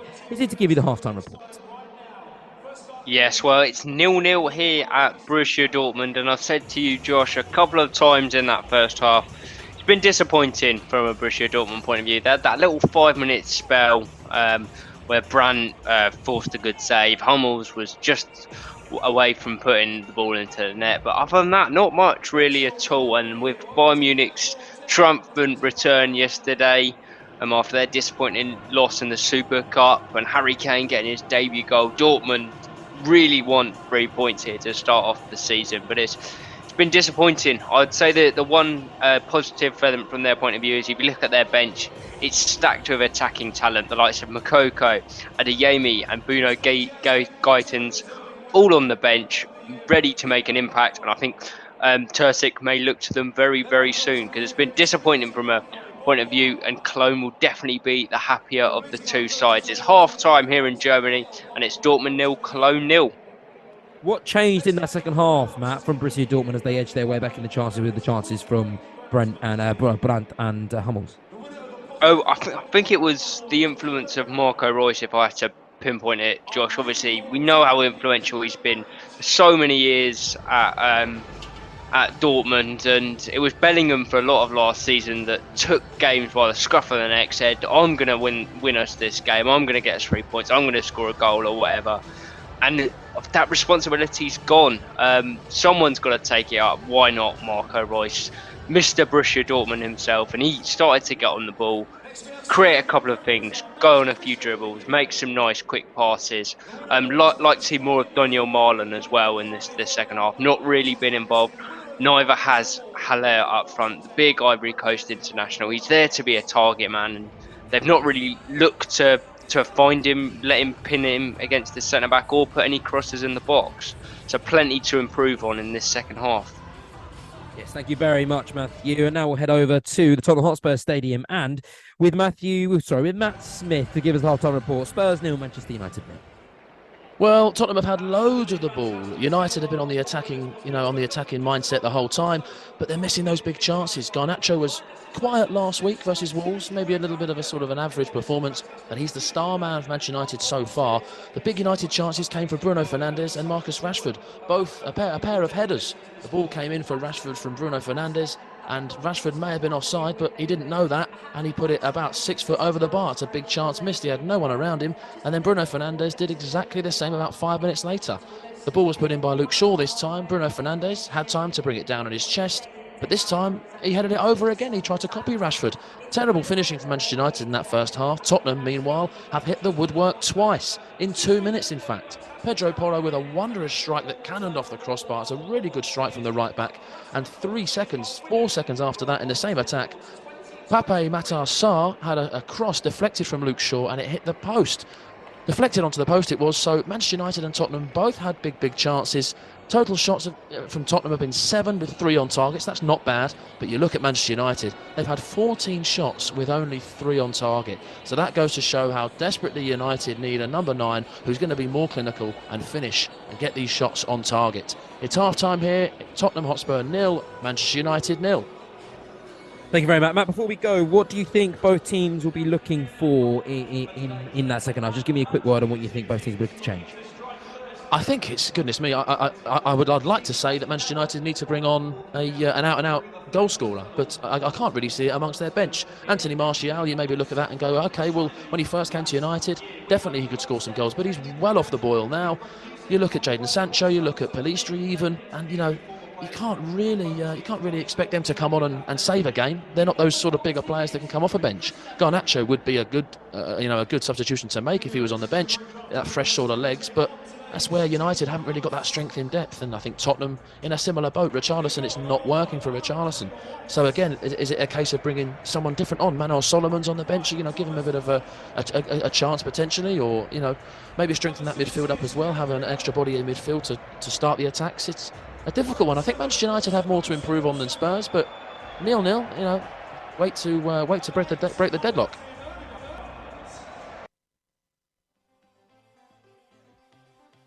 You are listening to Football Live on Brila FM.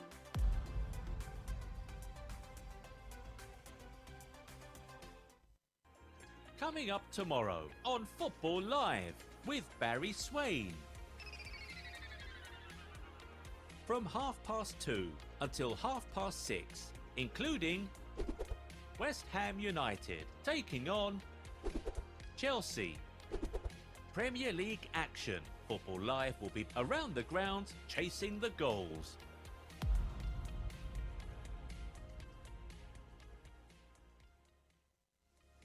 You are listening to Football Live.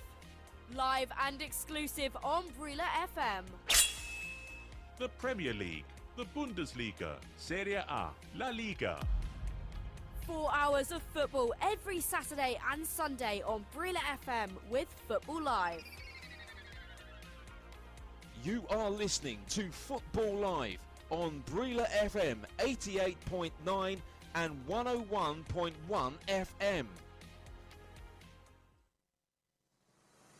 If you're betting on sports this week, why not make your money go further? Sign up to NairaBet for 11 days of risk-free betting. If your bet loses, you will get your stake back as a free bet up to 2,000 Naira. All you need to do is register a new account with NairaBet today and qualify to get up to 22,000 Naira in free bets. Visit www.nairabet.com/bonus for more information. General and free bet terms apply. Must be over 18. Must be KYC approved. Must place a qualifying bet. Bets must include football, tennis or basketball markets. Welcome offer only available until Thursday, 31st of August. Please gamble responsibly.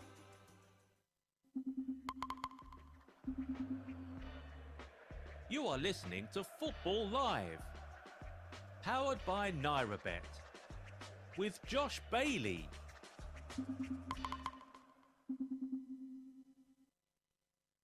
Yes, hello everyone, and welcome back to Football Live. It's been an interesting day, really, hasn't it? We've had so much football action to sink our teeth into. We had the early 3 o'clock kickoffs. 3 Premier League games there were at the time. That's all for them. Lose to Brentford 3-0. Liverpool beat Bournemouth 3-1. And Wolves will lose to Brighton 4-1. It was an interesting first half there between all those games. And the second half of the show, the evening show, has not kicked up as many goals, shall we say, but it's definitely not disappointed in drama and action. Tottenham beat Manchester United being walked over by Matt Smith at the Tottenham Hotspur Stadium. That's been end-to-end stuff from both teams. It was an opening 20 minutes that was dominated by Manchester United, and one where they arguably should have had a penalty after a Romero handball. But somehow Tottenham held on, and as we gradually eked into the final few minutes of that first half, there were a few chances for Tottenham hitting the post and the crossbar, respectively. Pedro Porro from a strike from the edge of the area, just from the whites of that box, hitting it, leaning back with his laces and striking the top right left-hand corner of Onana's goal. And a few short ones later, the ball bobbled to Pape Maté. So I was taking on Luke Shaw down the right-hand side, and somehow the ball deflected off one of the legs of Luke Shaw and hit the right-hand post of Onana's goal, and somehow Man United away unscathed. It's been an interesting game. Both teams have had both shots and have really both been in the game, and that game will be getting under shortly, maybe in about 5 minutes' time. So we'll be with Matt Smith again. For now, we're going to head over to Luke Charlton, and we're going to discuss the game between Napoli and Frosinone and the half-time report there, Luke. Yes, so it's half-time with Frosinone 1, Napoli 2. It was almost a dream start to the return to Serie A for Frosinone, with a penalty converted by the ever-influential Haroui in the 7th minute to give them the lead over Napoli. And they really settled into the match a lot a lot quicker than Napoli seemed to do, and they really looked like they were going to be set up well for the remainder of the match with the counter-attacking play that they were set up for under Di Francesco's leadership.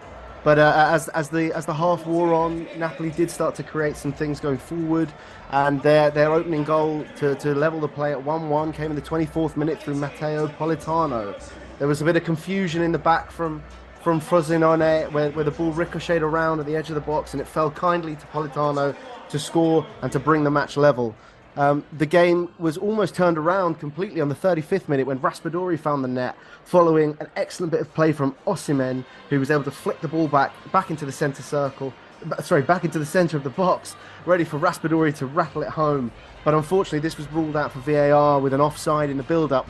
But it didn't take much longer for Napoli to really assert their dominance and essentially just show their golfing class between their opponent there, with Osimhen taking the lead for Napoli in the 42nd minute with brilliant play from Di Lorenzo down the right-hand side, finding him in the middle of the penalty area where he's able to lash it home off the underside of the bar to give Napoli the lead 2-1, which is what the score remains at half-time. The latest in-play betting odds from NairaBet. Yes, the latest odds from NairaBet, and of course all these prices are subject to change. Let's start with our big game in the Premier League. It's half-time between Spurs and Man United. It's 0-0.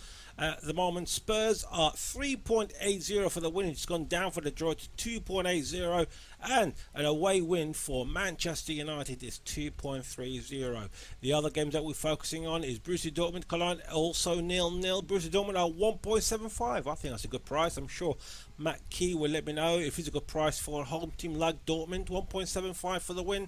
The draw has just gone up to 3.30, and an away win for Cologne is 6.0.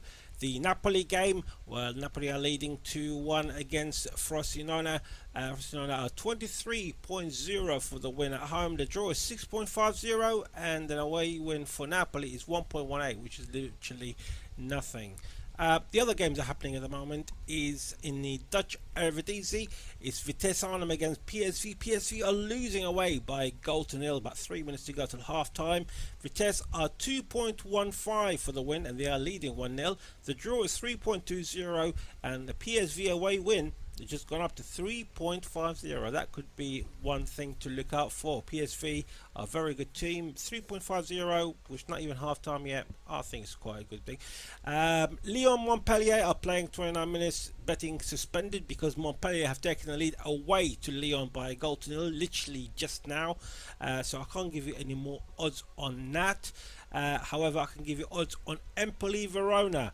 Also at half time, it's 0-0 there. Empoli are 2.80 for the win. The draw is 2.25, and finally Verona are 4.20 for an away win. Of course, all these prices from the NairaBet website, and all these prices are subject to change. Thank you very much, John Kane. We'll be chatting in with him shortly to continue our discussion about Brighton with a few questions that I have left. But for now, let's bring in Matt Smith and let's head down to the Tottenham Hotspur Stadium for Spurs v Manchester United. 0-0 there, Matt, but a half that really threw up a lot of action and a lot of chances for both teams. Yeah, absolutely. I think both teams will be a little bit frustrated with the lack of finishing and the lack of sort of clinical finishing anyway. Manchester United have had probably, I would argue, the better chances, out-and-out chances. You know, the likes of Bruno Fernandes and Rashford. I think I touched on it earlier. If you compare Manchester United, or these chances, to the likes of Man City, if Man City are given those chances, the likes of Haaland, Alvarez, Foden are all finishing those in a heartbeat. Even Liverpool, today, with a man down, they're still finishing those chances. So this is the difference between, making top four and, scraping top four and title challenging. If Manchester United want to be at the level that Manchester City are, that Arsenal are, you're going to have to finish those chances. There should really be 2 goals to the good at least, and I think Spurs should be also. You look at Pedro Porro's great strike. It's it's come out of nothing in a way. Son set it back, and if it's an inch down a bit lower, it's maybe going in. So again, it's those chances that go a begging for Tottenham and Manchester United. That you'd argue that if they had a number 9, a world-class number 9 each, then this would be a goal fest. I think both number 9s, Rashford and Richarlison, have arguably been the worst performers on this pitch. So that should highlight a bit of a problem. I think one thing for Tottenham that they've really got to focus on, and I want to speak about United as well, but we'll start with Tottenham. Their performance against the team that finished in the top five. I mean, they lost 8 of their last 10 matches last season against teams that finished in the top 5 of the table. They only picked up points in their home matches versus the 2 Manchester clubs, against the 2 against Man United and the 1 with Manchester City in February. That's a really concerning form, isn't it? And again, Tottenham and big games don't really go hand in hand, do they?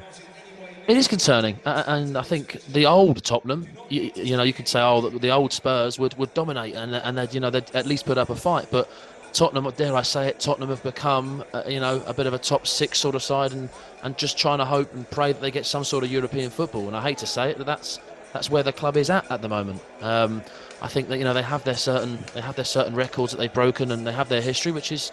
You can hold on to that, and I think a lot of fans would look at Spurs and go, they haven't got a proper trophy. They've got these little pre-season trophies, but that is the level of where they're at right now.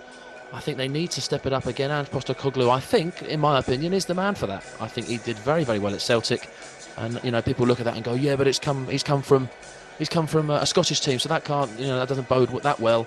But I think he's done a very good job already in this team in turning around the way that they're playing. And the way that they're sort of, facing up to Manchester United, who, again, another team that should be racing for the title. So both of these teams in the past few years, have underperformed, underachieved, without a shadow of a doubt. And I think it'll be interesting to see what this season has in store for both of them. Teams coming out into the tunnel now. Man United, I think one thing that goes under the radar is the fact that they lost 8 Premier League away games in 2022-2023. That equaled a club record, and the solitary point they earned out of a possible 24 in away games last season against teams that finished in the top 9 came at the 2-2 draw at Tottenham. They've clearly got a problem when they go on the road under Erik ten Hag. This is not, if they get a win here, maybe things will change, but that's not great, is it, Man United? Maybe something that goes under the radar when we come talking about them. Yeah, I think you're right, and I honestly think it comes down to mentality. I think it's a case of, okay, you're going to go and play at Old Trafford, the theatre of dreams. Everyone doesn't really like to go there. It's one of those places where you don't really want to go, because obviously the fans are going crazy all the time, but it does come down to mentality.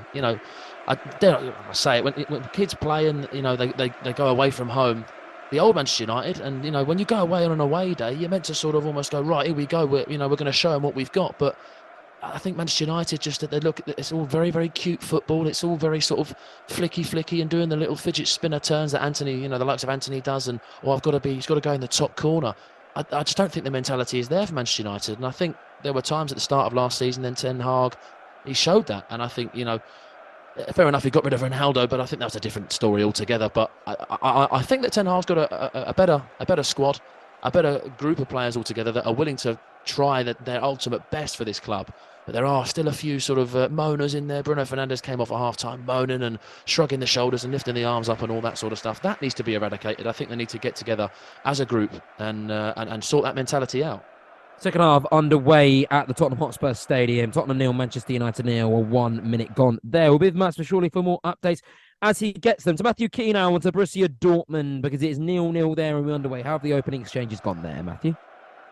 Well, there's been no changes for either side, but there's clearly been a message from the Dortmund management and staff, because they've started this second half much better, much faster than they did the first. They're starting to move it around nicely. The likes of Emre Can and Marcel Sabitzer have, of course, joined from Bayern Munich, albeit he spent the second half of last season at Manchester United.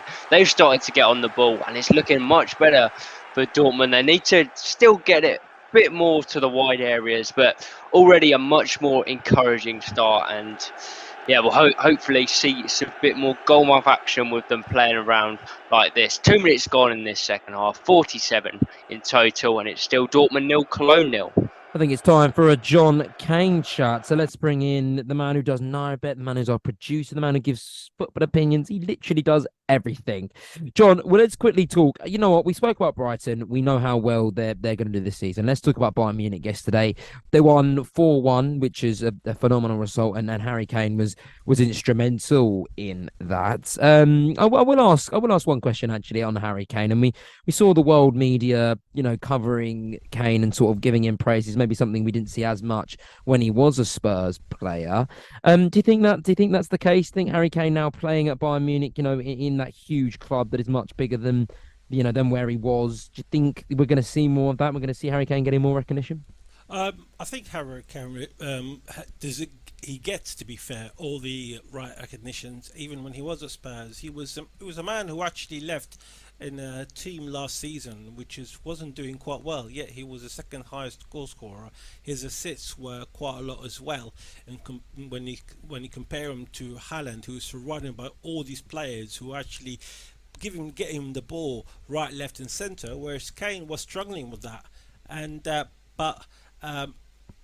he's a phenomenal player, and I think him going to Bayern Munich. In fact, there is a goal. Yes, there is a goal.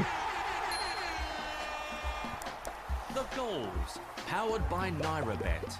He announces goals too, because we have our first game in the Premier League, and it is the home side that have taken the advantage. It's Tottenham 1, Manchester United 0, and that is the Lily Whites who have taken the lead there. Man United, they dominated the opening exchange in the first half, but Tottenham grew into it, and it is the unlikeliest of goal scorers. It's Papa Mate Sarr, Matt Smith.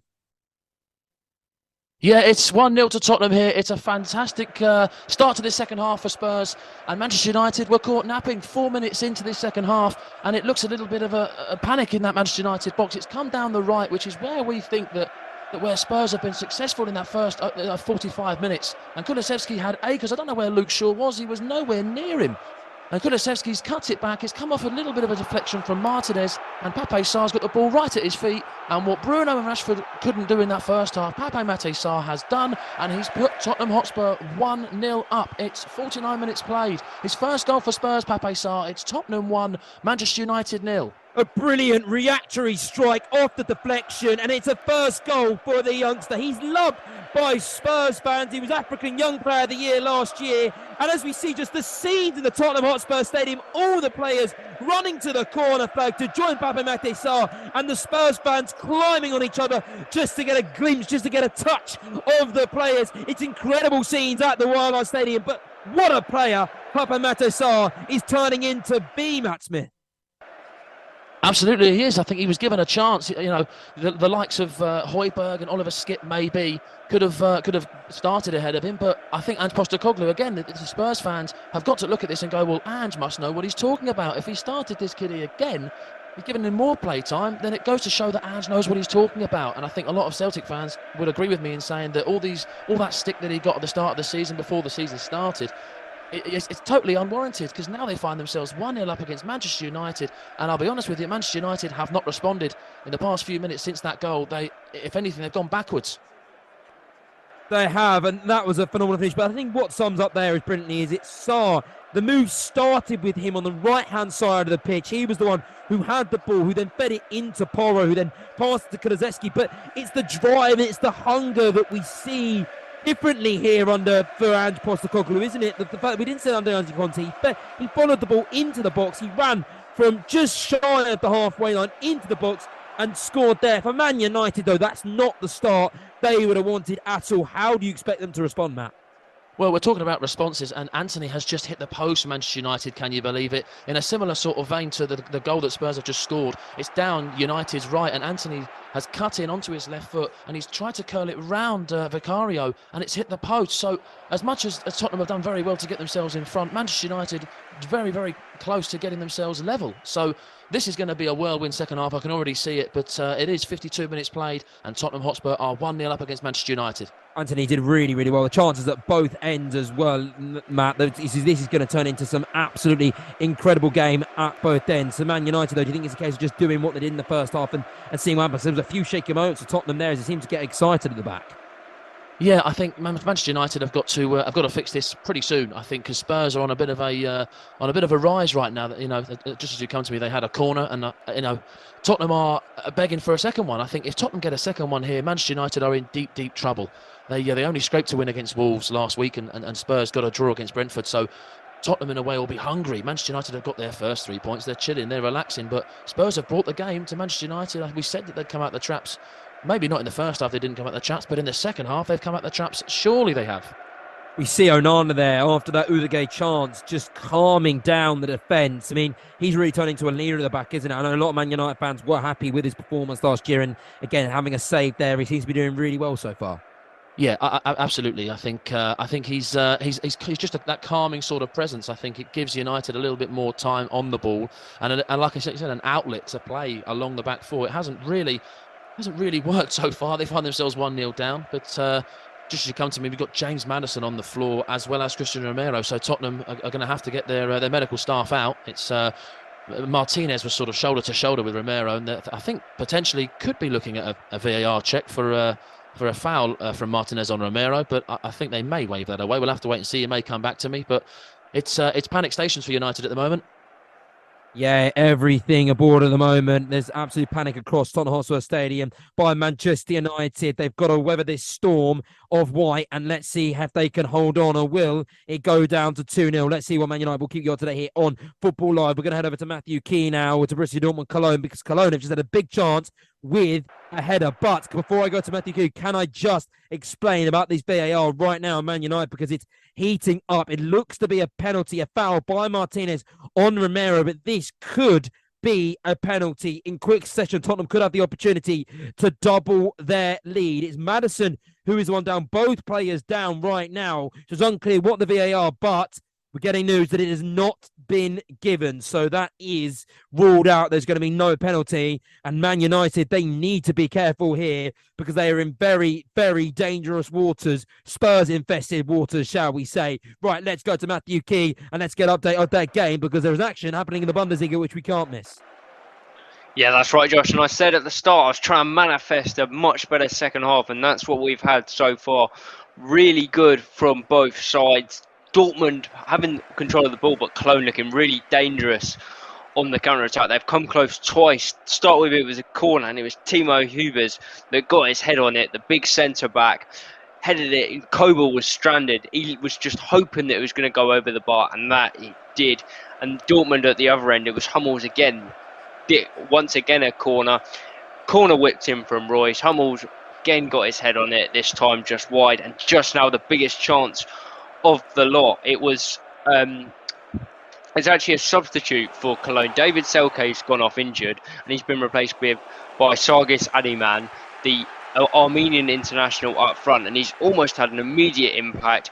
Cologne down the right hand side, it was Benno Schmitz making a really good run, crossed into the box, and it was Adiman that got onto it, right-footed shot, and Kobel came out, spread himself brilliantly. It's a fantastic save to keep it level. This one really livening up. 55 minutes gone, and it's still Dortmund 0, Cologne 0. It's all happening at the Tottenham Hotspur Stadium. Man United, who could have been on the wrong end of a penalty decision that would have gone towards Tottenham, but now let's go to Matt Smith because they've just had a chance.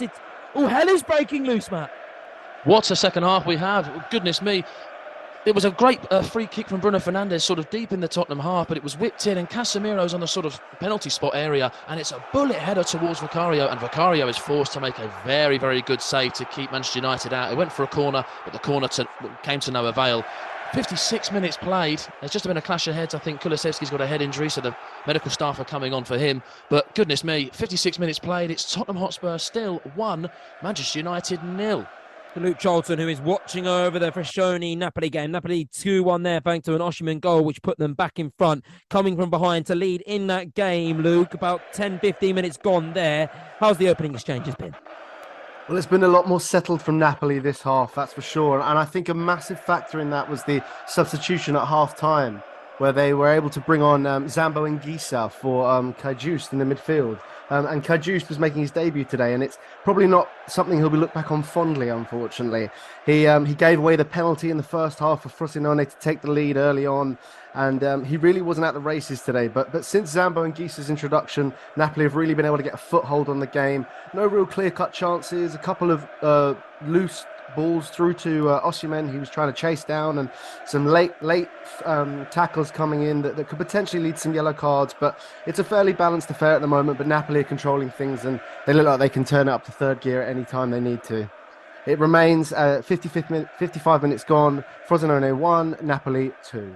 That's good news for the Napoli fans to hear that. But Matt Smith, that Kulusevski, Aaron Wan-Bissaka, phenomenal last-ditch challenge because Kulusevski got a foot to the ball first. He was through on goal, and Man United were in a bunch of trouble. They were indeed, and I think that's where it comes down to Wan-Bissaka's defensive ability. I think if that's maybe Dalot, or if you look at another fullback, and Wan-Bissaka is probably the best defender at Manchester United, I would argue. So you wouldn't want anybody else other than Wan-Bissaka in that 1v1. He's very good at sort of a little bit of pacey, and he's also very good at last-ditch defending. And like you say, it was a vital challenge because he would have been through against Andre Onana. So Tottenham are turning up the pressure once again. Manchester United are just trying to get themselves back into this game, looking for chances here and there, but 58 minutes played, and just as you come to me there, goodness me, Manchester United have had another big chance. Bruno Fernandes, about a minute ago, he's just found himself a little bit of time on the ball. He's found himself maybe a marginally offside, but it's a great through ball from Luke Shaw. Bruno Fernandes had a bit of time, and he's tried to whip it round Vicario, who seems to be keeping Tottenham ahead in this game. He's quite a sturdy man in between the sticks. It's still 1-0 to Tottenham Hotspur against Manchester United, 58 minutes played. I mean, yeah, let's talk about Vicario for a second, because he had that fantastic save after that Casemiro header. Maybe might have been a TV camera save. The positioning could have been a little bit better. But then he's made that save with Bruno Fernandes. He got so much stick from Spurs fans over the few weeks, but he's putting in a really, really good performance in the second half. I think he is. I think Spurs have needed a solid, reliable goalkeeper. I think Lloris has, for the past 2 years, has maybe been questionable. And, you look back at other goalkeepers, Gazaniga as well, a questionable sort of performances here and there. So this guy looks quite sturdy. And I think this looks like a fantastic signing from Ange Postecoglou. He's keeping a clean sheet as it stands. Still got half an hour plus added time. So Manchester United are having the half chances, the decent chances. So if Manchester United can get a decent enough chance and test this Vicario and maybe put one past him, then it's game on. But he seems to be keeping Tottenham in this game. Thank you very much, Matthew. Before we end up to FJ and the team in Nigeria, Femi and the team in Nigeria, let's just get some updates then in around the grounds and in Europe. We'll start with Matthew Key, because Royce just had to force a save from the FC Cologne keeper, and it's still 0-0, but how, Matthew?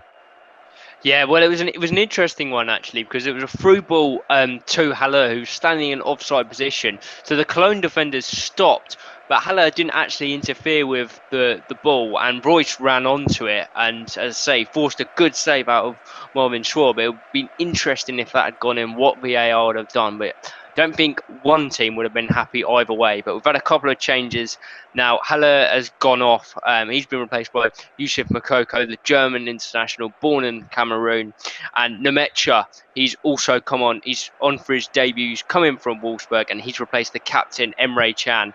So sort of an attacking midfielder on for a defensive one. So Dortmund really going for this now. We've played an hour now, and it's still Dortmund 0, Cologne 0. And now quickly to Luke Charlton. Actually, no, let's not go to Luke Charlton. Let's go to Matt Smith, because Spurs have had a huge chance to double their advantage. It is a huge chance. It really is. Manchester United are at 6s and 7s at the moment. Heung-min Son is able to walk through 3 or 4 United defenders. Tottenham were playing keep ball in Manchester United's box. Manchester United, fair enough, were trying to throw bodies on the line, but it wasn't until Luke Shaw got his body on the line and stopped Heung-min Son making it 2-0. It was definitely going to be a goal. Andre Onana is point blank, so it's very, very rare that a keeper can save it from about 6 yards out, but Luke Shaw was there. He almost laid down to try and block that shot. Manchester United living dangerously. Tottenham turning up that pressure. 61 minutes played. Tottenham Hotspur 1, Manchester United 0. This game is really opening up now. It's something that you just don't want to take your eyes off. But unfortunately, we do have to go to Nigeria very, very shortly. That was fantastic play by Madison Unson on that break. But let's go quickly. Luke Charlton, just give a quick update on how Napoli are surviving and if they're close to making it 3-1. So, following on from my previous report, it's Frosinone that have actually come closest in the recent few minutes. There was a free kick on the edge of the area, about 20 yards out from goal. And it was the influential Baez, the winger, who'd had a really good chance earlier on with a volley that just went past the post in the first half. But he's gone one slightly closer this time, and he struck the bar with a free kick that was left Meret scrambling, but unfortunately wasn't able to find the inside of the goal and bring Frosinone level at this point. It still remains 59 minutes gone, Frosinone 1, Napoli 2. Thank you very much, Luke Charlton. By the way, some filthy skill by Basuma on that Son chance through the legs of Bruno Fernandes. A backwards nutmeg. But now, let's go to Femi and the team.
This is a commercial break exclusive to Nigeria and Africa alone. But don't worry, Football Live will be back very, very shortly.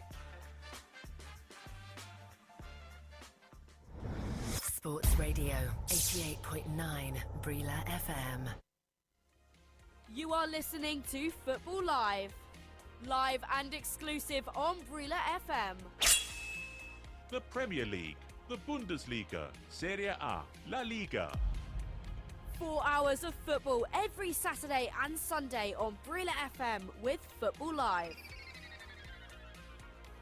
You are listening to Football Live on Brila FM 88.9 and 101.1 FM. Take Brila anywhere, everywhere. Yes, you can take Brila with you anywhere, everywhere. The Brila app is available for free download on Google Play. It is also there on the Apple iTunes Store. Yes, on Google Play and the Apple iTunes Store. Look out for the Brila football and microphone logo with the letters BRILA in green colour. That is our authentic app. It gives you Brila FM, Brila.net, BrilaSports.tv, and all the extra betting tips, live score, plus our Twitter, Facebook, Instagram, Google Plus, and YouTube posts. Sports fun. You can post your videos and eyewitness reports. Brila, B-R-I-L-A. Available for download on Google Play and the Apple iTunes Store. This is Football Live.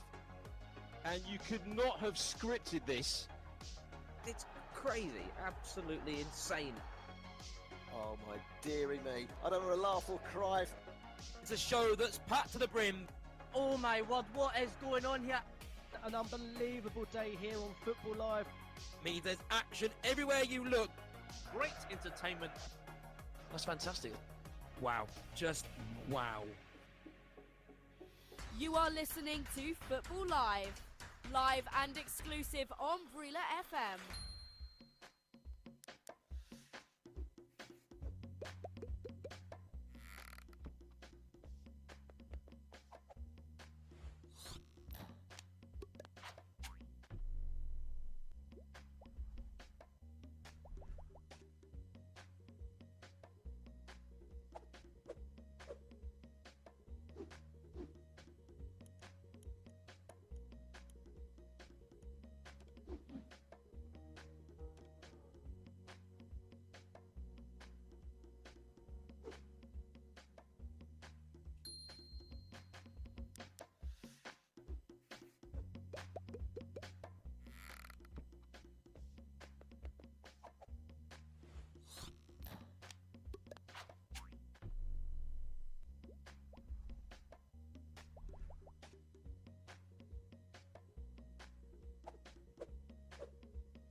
You are listening to Football Live.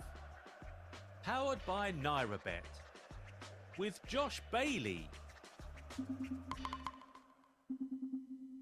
The game at the Tottenham Hotspur Stadium is a superb end-to-end contest, and I am absolutely loving every second of it so far. Matt Smith is our reporter in that game. Matt, what's happened over the few short minutes where we've been gone? Well, Manchester United, like I said before, have been at 6s and 7s. Tottenham are simply walking through Manchester United's midfield and defence, and Manchester United have responded. They've brought on 3 substitutions. Diogo Dalot is on for Aaron Wan-Bissaka, who's had an okay game, Wan-Bissaka. Jadon Sancho is on for Anthony, who, can I say, has been probably arguably the worst player on this pitch, Anthony. It just simply hasn't worked for the Brazilian today. And Christian Eriksen is on for Alejandro Garnacho, can you believe? Probably one of United's most creative players has been hauled off.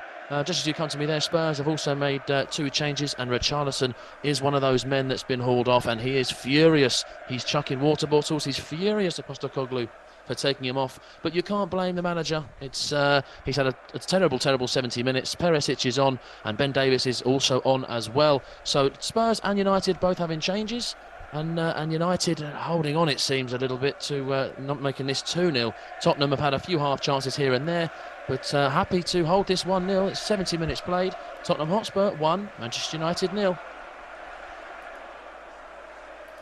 The latest in-play betting odds from NairaBet. Yes, the latest bets from NairaBet as it stands. Of course, all these prices are subject to change. Of course, Matt Smith just told you about the substitutions that happened between Spurs and Man United. 20 minutes to go in that game. Still Spurs 1, Manchester United 0. Spurs are 1.44 to win, so it's not really the book is probably fancying a bit more of a draw, maybe, because it's 4.0 for the draw and 11.0 for Man United away win. So the book is not really ruling out Manchester United as such. We spoke about the Dutch Eredivisie. It's 51 minutes gone now as PSV have equalised against Vitesse. It's 1-1. Vitesse are 5.25, the draw is 2.62, and PSV are 2.05 for an away win. Borussia Dortmund, the other game they were concentrating on, they're at home to Cologne. 20 minutes to go in that game as well. It's 2.50 for Dortmund. In fact, just gone down to 2.50. The draw has also gone down to 2.0, and an away win for Cologne is 6.50. As for Napoli, where it's suspended for Napoli for the away, the draw is 7.50, and a home win for Frosinone is 41.0 if you fancy that. Of course, all these prices are subject to change, and they're all from NairaBet. Thank you very much, John Kane. Let's head back to Matt Smith shortly, just to talk about Man United and just give us a few updates there, Matt. Yeah, Manchester United they are looking a little bit better now in the past since you come to me. Jadon Sancho's given a little bit of extra life going forward. Christian Eriksen is, trying to pull the strings alongside Casemiro, just giving that centre midfielder a little bit of help. Manchester United, it's almost back to normal, really. They're back to playing their football. They're looking for chances here and there. They're looking for the gaps in between Tottenham's defence, pardon me. But to no avail. Not really, again, similar to what Tottenham struggling in the first half. They weren't really finding that final pass. And United are sort of, again, giving it away cheaply, not finding Rashford's feet, or Rashford, to be fair, isn't really making those sort of runs. So, again, he's not a number 9. So Erik ten Hag will have to learn the hard way by playing him up front as a number 9. 72 minutes played, Tottenham Hotspur 1, Manchester United 0. Thank you, Matt. Let's get some updates around the grounds in Europe. We're going to first head to Luke Charlton to give us an update on Frosinone v Napoli. Yes, so it still remains Frosinone 1, Napoli 2. Frosinone have just tried to turn to their bench to see if they can ignite some attacking thrust moving forward, where they've brought on their own Georgian winger, Kvertnadze, and Borelli up front. With Kvaratskhelia out for Napoli today, it will turn to Frosinone to have the Georgian representation on the field. But it still remains the game very much in control of Napoli. They've kept the tone of the play very, very, very within their own control and at their own tempo and pace. Raspadori, Osimhen, and Politano all looking lively up front for Napoli, and it does sort of feel inevitable as they go slightly close there that they could be looking to get the third goal and really push on here and make sure they get the 3 points. It still remains Frosinone 1, Napoli 2 with 71 minutes gone. Christian Eriksen back at the club that he made his name for in the Premier League, and he nearly made a mistake that made it Tottenham 2, Man United 0, Matt Smith. Manchester United fans look away now. It was almost 2-0. Josh says it right. Manchester United were keeping the ball very calmly at the back. Onana gave it into Christian Eriksen, who had showed for the ball just inside his own half, and as he goes to give the ball out, what I assume is Diogo Dalot on the far right, he slips and it falls to Richarlison, but it goes out for a corner kickoff, I think, off of Varane, who it deflected off his leg. But goodness me, it was almost 2-0. Christian Eriksen puts his hand up and says sorry, but I think he would have been a little bit more sorry if it had gone 2-0. 74 minutes played. Tottenham Hotspur 1, Manchester United 0. That was ridiculously close, Matt Smith. A huge slice of luck, shall we say. All the ball had to be is a couple of inches closer to James Maddison, and he could have hit that first time, and that could have nestled into Onana's net to make it Tottenham 2, Manchester United 0. Thank you, Matt. We're back with you shortly. For now, let's go to the other Matt. Matthew Key, Adam Aye is on for Bruce, where Borussia Dortmund are still looking for their first goal, Matthew. Yes, that's right. And to be honest, if anything, it's got slightly worse since you last came to me. They had a really good spell, Dortmund, but nothing of too much of late. Cologne, in fact, are the team that's gone the closest in recent time. Dejan Ljubicic, who had a really good chance. They're getting more encouragement on the counter attack. They've played really well here, Cologne. They're really proud whatever happens in these last 15 minutes. And it was a cross that was pulled back to the edge of the area really cleverly, and Ljubicic hit it really cleanly, but just went wide. He was almost off celebrating. The Cologne fans that are situated behind that goal almost very excited. But as you say, Adeyemi's still on. He's come on for Royce. He's playing in that sort of number 10 position, just behind Moukoko.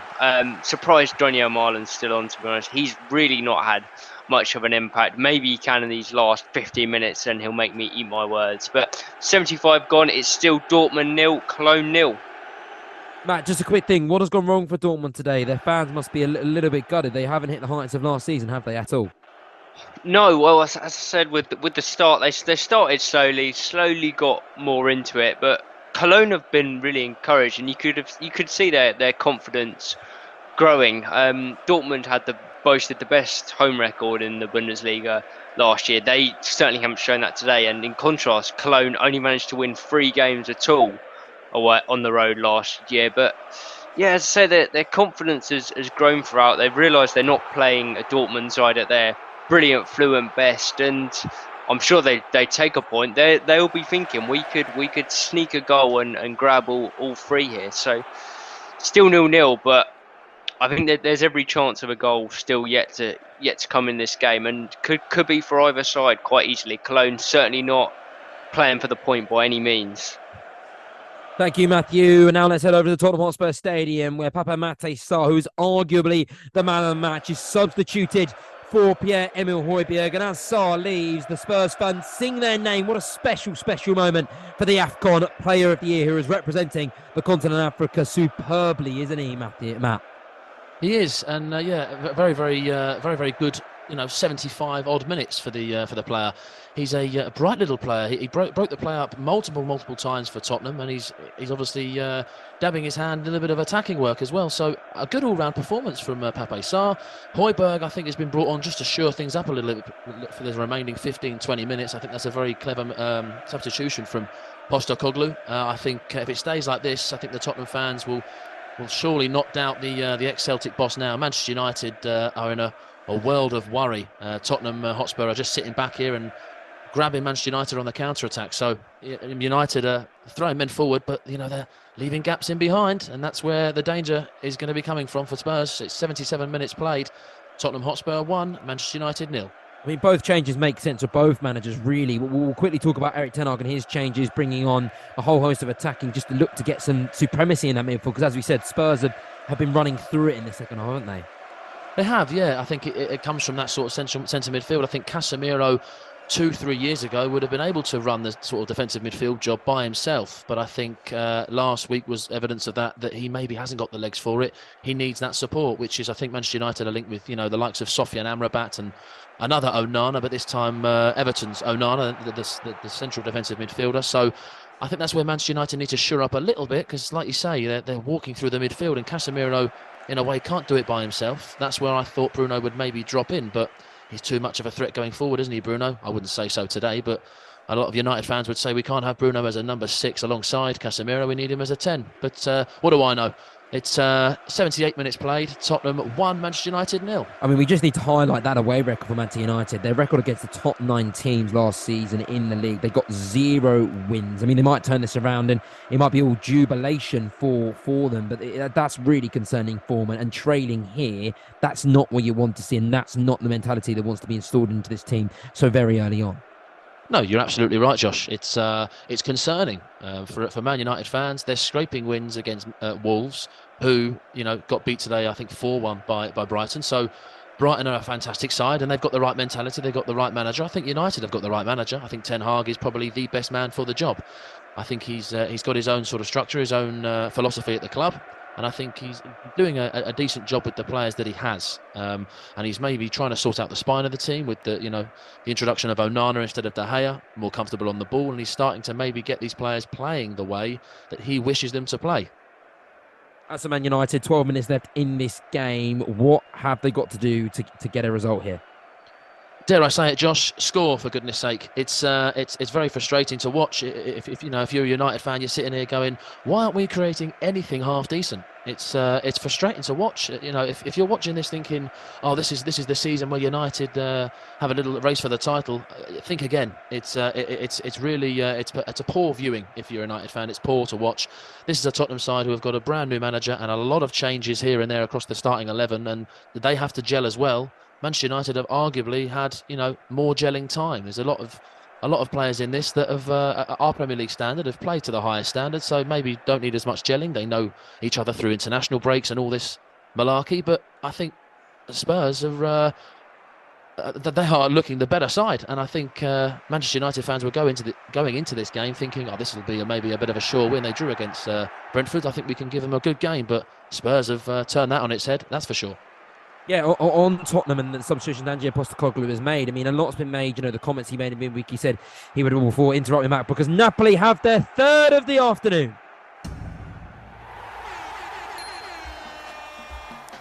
The goals, powered by NairaBet. It's 3-1 now away at Frasione. We'll be with Luke Charlton shortly. Let's finish our conversation with Matt Smith for now. Yes, Matt, sorry, just on Tottenham, a lot was made of Ange Postecoglou in his attacking mindset and the way he said he wouldn't be happy with a game ending 1-0. But a lot has to be said. But it's Osimhen as well, by the way, with the Napoli goal. So that's Osimhen with his second goal of the season, really starting the Serie A season the way he wants to continue. 2 goals to him, which means it's 3-1 to Napoli. As for back to my question, he's made sensible changes, tactical changes. Ben Davies replacing Udegaard as that left back, the more defensive left back. Perisic coming on again as an attacker, but that more defensive ability down that left hand side, and then the same bringing Højbjerg on for Salah, more defensive mindset. Some real good tactical changes for a manager who is all about attacking. Yeah, absolutely. I think, like you say, he is all about attacking, and I think Tottenham have excelled in their defensive work today, especially with their goalkeeper. I think he's done extremely well. But I think Ange Postecoglou did that at Celtic. He's doing it at Spurs. Yeah, he really is. Let's go to Luke Charlton now, and let's head over to see the goal, the Osimhen goal that makes it 2-0. But we have another goal, and it's gone the way of Tottenham Hotspur. The goals, powered by NairaBet. It's all lily white in Tottenham because the Sea Red of Manchester has been drowned out. It's Tottenham 2, Man United 0. Manchester, who called the title talk was on them coming into this season, but they've travelled to London and they've fallen apart, Matt Smith. They have fallen apart indeed. It's 2-0 to Tottenham Hotspur. And again, it's come from wide. This time it's Ivan Perisic. And Ivan Perisic, I'll be honest with you, it's a bit of a nothing ball into Ben Davies, can you believe, who's in the nosebleed area. He's almost playing as a left forward. Ivan Perisic has put it along the floor, a little bit of a worm burner, if you can call it that. It's just trickled along through. It's gone through to Sandro Martinez's legs, has Ben Davies' resulting shot, and it's trickled in past Andre Onana. Dare I say it, with 10 minutes remaining plus added time, dare I say game over. It's Tottenham Hotspur 2, Manchester United 0. It's a bit of a lucky goal, but it is the Dutch artist who has been outdone by the Greek philosopher. It is Tottenham Hotspur 2, Manchester United 0, and that end at Tottenham is absolutely going crazy. but fans jumping all over each other, arms and legs on show. It is absolutely phenomenal, and it's a sea of lily white behind them, and it's a pool of lily white on the field, because it is Tottenham 2, Manchester United 0. Matt Smith, Man United falling apart here. It's an inquest that's really got to be had, hasn't it? It has. It's a. Like I said it literally 2 minutes before the goal went in. I think it's very concerning. Just as you come to me there, Pellistri, another attacking player, has been brought on for Manchester United to see out this last 10 minutes, and Marcus Rashford's come off again. Didn't work yet last week for Rashford, and it hasn't worked again. He throws his boot down in frustration when he's sitting on the bench. Mount has come off also for Anthony Martial. So yeah, attacking moves, but it's frustration across the entire United bench. Just looking at those faces, Mason Mount, red face, so worked his socks off, but nothing came to fruition. Manchester United, Eric Ten Hag must be scratching his head thinking, what's going on here? We beat Wolves, and fair enough, it wasn't convincing, but we're now 2-0 down here, 84 minutes played to Tottenham Hotspur. Goodness me, I dare say, okay, Eric, stop playing Rashford as a number 9. It's not working, but it didn't work last week, and he's done it again. So I think it's a bit concerning, is the word. It's interesting to see what Ten Hag will do in the forthcoming games. But 85 minutes played, and Tottenham Hotspur are 2-0 up against Manchester United. Despite a Manchester miracle in this game, it looks like they're on the path to defeat. What do Man United learn from this loss today, Matt? I think they learned that they cannot rule out teams that they think are maybe lesser than them. I think, like I say, United would have maybe gone into this game thinking, they drew at Brentford. I think this is going to be a bit of a doddle. And it all comes down, I've said it before, it comes down to mentality. They have the wrong mentality as a squad. Ten Hag is trying to introduce this mentality of, okay, you go out exactly the same every game with, you've got to be ferocious, you've got to be angry, you've got to be vicious. But we haven't seen that. Didn't see it against Wolves, and we didn't see it. Certainly, I haven't seen it in this 85 minutes I've seen here. It's worrying and concerning are the two words that spring to mind if you're a United fan. Fair enough, it isn't as bad as last season with the absolute thrashings against Brentford and Brighton, but concerning nonetheless. As for Man United, I mean, we go back to the point I made earlier before this game started, and not being able to string a victory together and a whole performance together. It seems like they've been undone by that today. A phenomenal first half they played, and there's no doubt about that, and they probably were the better side in this first half. But, it's a 90-minute game. In this second half, they've just fallen to the wayside and been completely outplayed by Tottenham. They really can't seem to put a full half together, a full 90 minutes together, sorry. Why do you think that is? I think it's a mix of things. I've said mentality many times, but I think it comes down to players being so selfish. They look at the likes of Anthony, who wants to try and run through 3 players with the ball. You look at the likes of Rashford, who wants to do it all by himself. So that's 2 players alone. And you look at Bruno as well, who likes to steal the spotlight as well. He's been made captain, so he's in the spotlight even more. So I think it's a lot of individuals in this squad still. And I think that maybe there was a lot of individuals a few years ago, and that was eradicated by Ten Hag, and Ronaldo was let go, and a lot of Deadwood was let go, and there's still Deadwood, I think, maybe to be eradicated in the likes of Maguire and arguably McTominay and players like this. But it's hard to put a finger on the specifics of what's going wrong. But it's still going wrong anyway. They've missed vital chances, and that is what happens. If you miss these vital chances, teams like Spurs will score, and they'll take their chances. I mean, that was a close. I mean, it seems like we have a goal. Yeah, we do have a goal. We have a goal at Borussia Dortmund. It's on the Premier League. It's in the Bundesliga. The goals, powered by NairaBet. And it is Dortmund 1. They get a chance right at the death, Matthew Key. Yes, finally the deadlock is broken, and wouldn't you know it, Josh, who have I been saying hasn't been having a good game?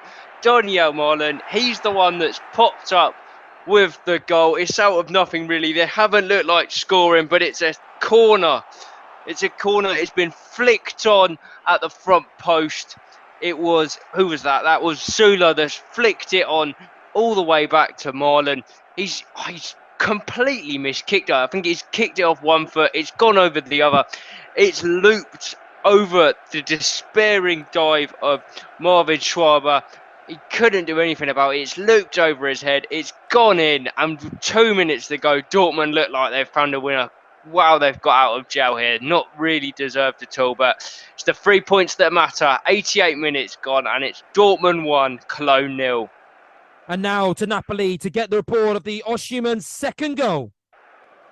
Yes, and it's 3-1 to Napoli, with Osimhen showing his cool and calm composure to slot it past Tuani in the goal for Frosinone to take their lead further for Napoli now.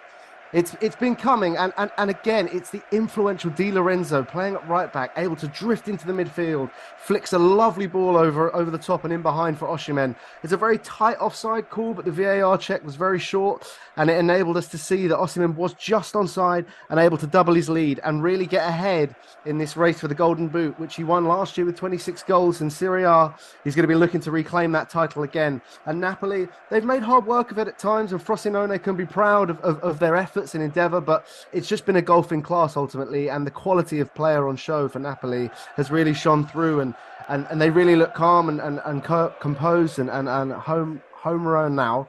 With only 5 minutes remaining, 86th minute, it's Frosinone 1, Napoli 3. Game's coming to a close, and the game has come to a close in the Premier League between Tottenham and Manchester United on the 88th minute here. I think it is the 88th minute. Yeah, it is. Or the 88th minute. Definitely right here, Matt Smith. How's the game going? Are Manchester United looking to get back into this game? Yeah, Manchester United are, but they're just lacking any sort of intensity. It almost looks as if they've decided, you know what, we're gonna leave it as it is. I think they've downed their tools. I think Tottenham Hotspur are remaining resolute, and I think Manchester United are getting frustrated, fouling, and there's 9 added minutes, by the way, so it could be a topsy-turvy remaining 9 minutes. We'll have to wait and see for that one. But Tottenham seem to be seeing this game out, and I think Manchester United, like I said, very frustrating. Emerson Royale has come on for Pedro Porro, so again, that's fresh legs to hold a little bit of defensive work as well. And Manuel Solomon's come on for the remaining minutes for Dejan Kulusevski. So I think it's going to be a win for Spurs, but you never know in the Premier League. You never know on Football Live. 90 minutes played. It's Tottenham 2, Manchester United 0. 9 minutes added on there, as Matt Smith just said. Matt, I mean, this 9 minutes added time, the Premier League are making a conscious decision to add more injury time into these games. If Man United were to get a goal now, all hell could break loose Tottenham Hotspur Stadium, and that gives them the opportunity to get back into this game. It has a completely different dimension into these Premier League ties, doesn't it, with the amount of time we're seeing now?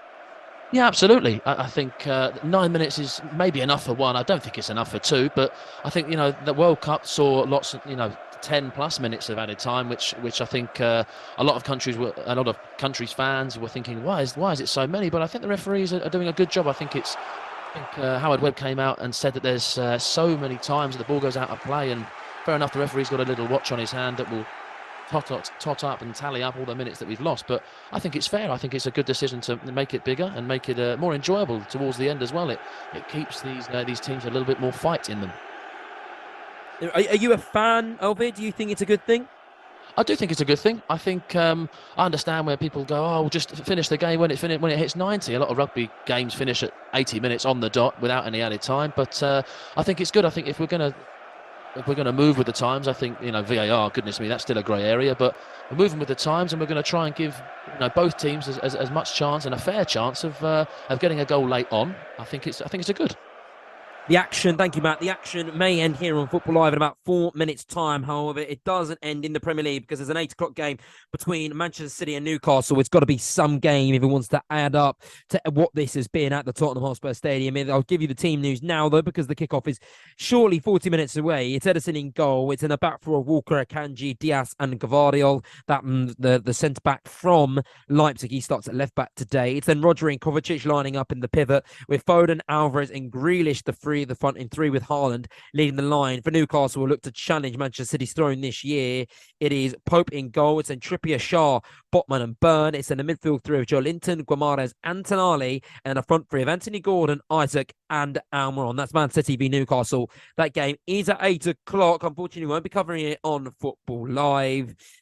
Yeah, we won't be covering it on Football Live, unfortunately, but we'll get you through the rest of these games. Right, we have got about 3 minutes to the end of the show, so let's quickly get around to Borussia Dortmund and Napoli with our quickest reports possible. Naki Key, let's see about Dortmund. Are they hanging on to get their 3 points, start the Premier League season, the Bundesliga season?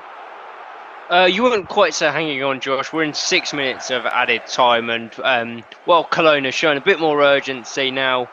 You wouldn't have not really created too much. Got a throw in at the moment, but yeah, looks like Dortmund are going to get all these 3 points, crucial 3 points. As I said, they've not played at their best by any means today, but they look like they've managed to escape with all 3 points, and they do say that's the sign of a good side. So we'll have to see. But about 2 minutes to go, it's still Dortmund 1, Cologne 0.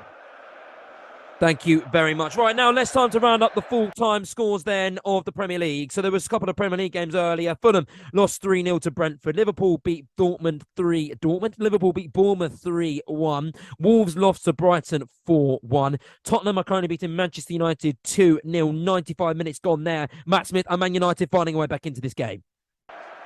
They are trying their very best, but it's coming to no avail. Tottenham are holding firm. They've got every man behind the ball. Manchester United are lifting the ball into the box. They're trying to cut it back. They're trying to get down the wings. They're trying to go through Martial, and nothing is working. We're in the 94th minute, and it's Tottenham Hotspur 2, Manchester United 0. It looks like that could be it, Josh. A quick finishing few thoughts just on the game today, Matt. Just give me a brief 10 seconds finishing thoughts. Concerning for United fans, elation for Spurs fans. I think this is just the start, the opening 2 games that Spurs fans wanted. Manchester United, in a way, nightmare. It could have been worse. It could have been like last season, but United are in a bit of trouble, Josh. Amazing. Well, thank you very much, everyone, for tuning in to Brila FM and Football Live. It's been another phenomenal show, packed with action. Aves Bissouma has the man of the match in the game at White Hart Lane. Make sure you're keeping up to tabs with Brila FM on the Newcastle v Manchester City game. But for now, thank you very much for listening. Thank you to our team of reporters. Thank you to our producer of John Kane. And we'll be back tomorrow for the Sunday edition Football Live with Barry Swain. Today's show was produced by John Kane and powered by Hollandia Civita and our official betting partner, NairaBet.